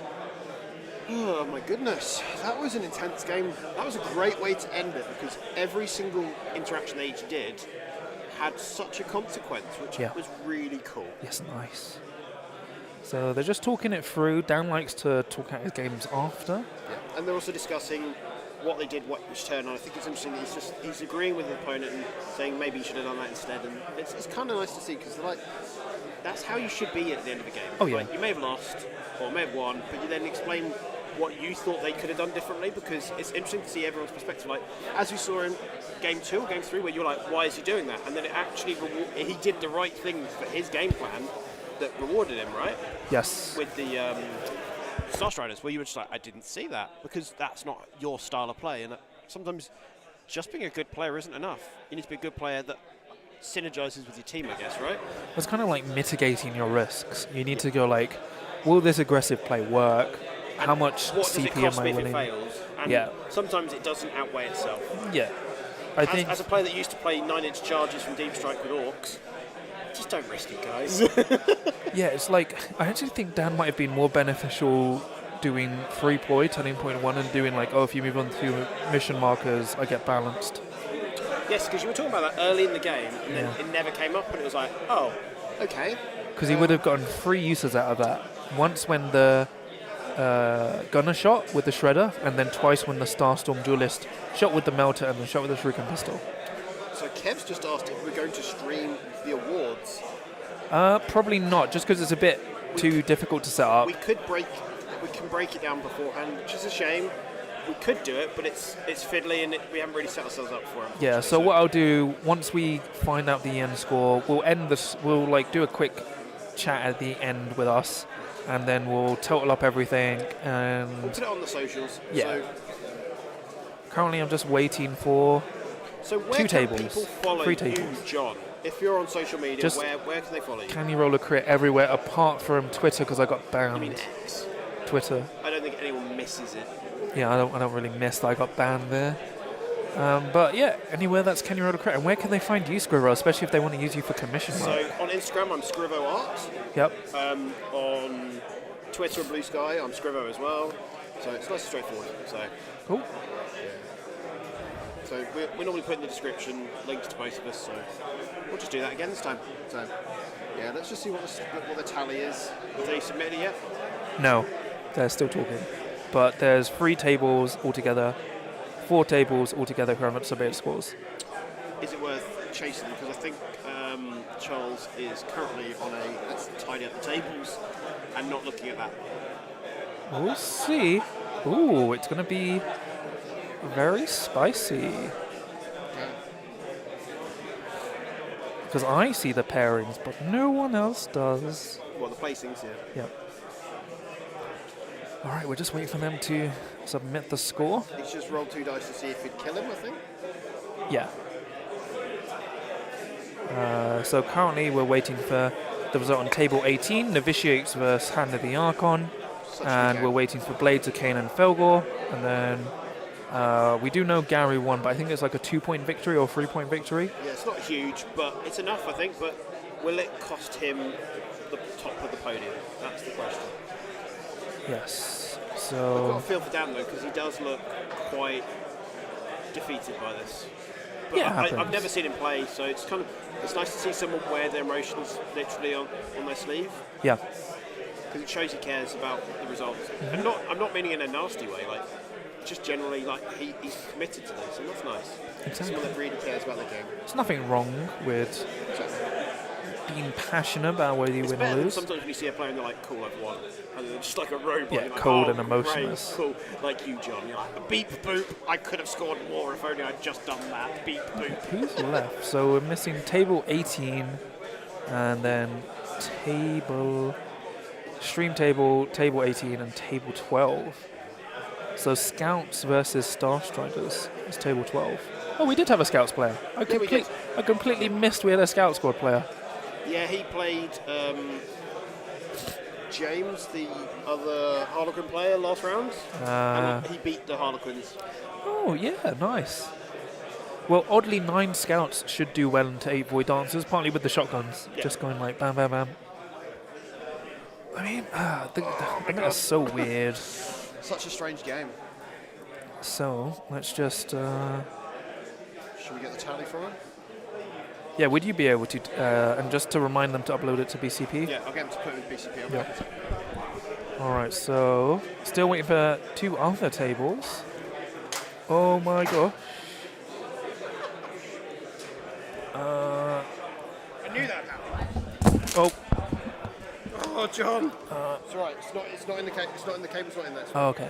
Just go get some. I'll get some roll. Scrivo accidentally knocked everything over, so it's fine. So let me just... but thanks for watching if you're at home. We're just waiting for the final scores. I just want the final score for this game so I can accurately represent it.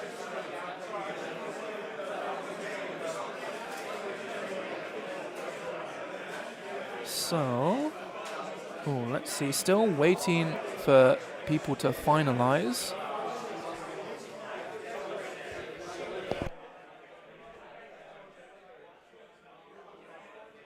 Just to remind players, if you finished your games, please upload to best post parent because I'm waiting on 3 games. So you should all have finished now. And just dice down once we finish the time. So please upload your scores to best post parent.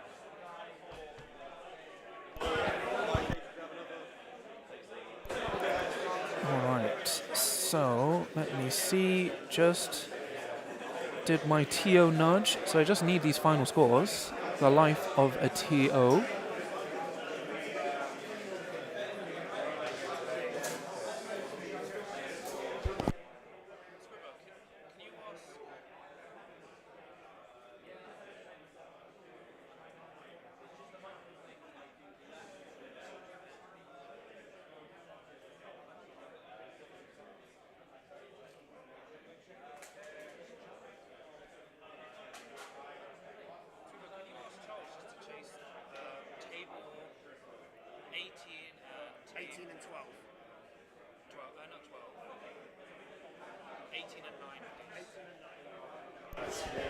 Alright, I think people are still playing, which is very annoying because they specifically shouldn't be.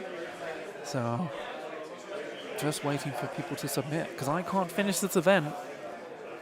It's like at World Championships when Age of Sigmar made us all wait. But yeah, they're currently just chatting around. It was an interesting game. Like, I do think Dan was too aggressive early on, especially without ploy support. Especially seeing as it looked like Gary did spend a CP during turning point 1 so he could shoot mid-move. So knowing that, I probably would have just held off, to make him waste that CP. And then I would have counter-punched harder turning point 2. But just because I would play it that way doesn't mean it's the best way. So... 18's done. 9-0 on that. 9-0. We'll put the scores in now. Oh no, you moved them to table 4, so table 4, sorry. Table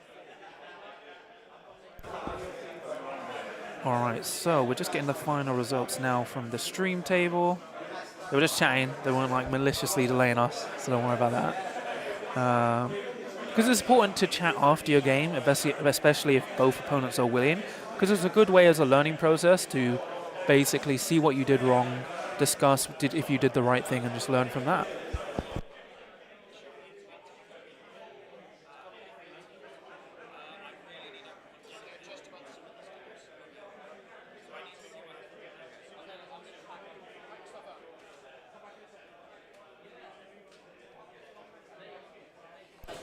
Alright, so I'm just waiting for results because I need 3 tables, 2 tables to importantly update.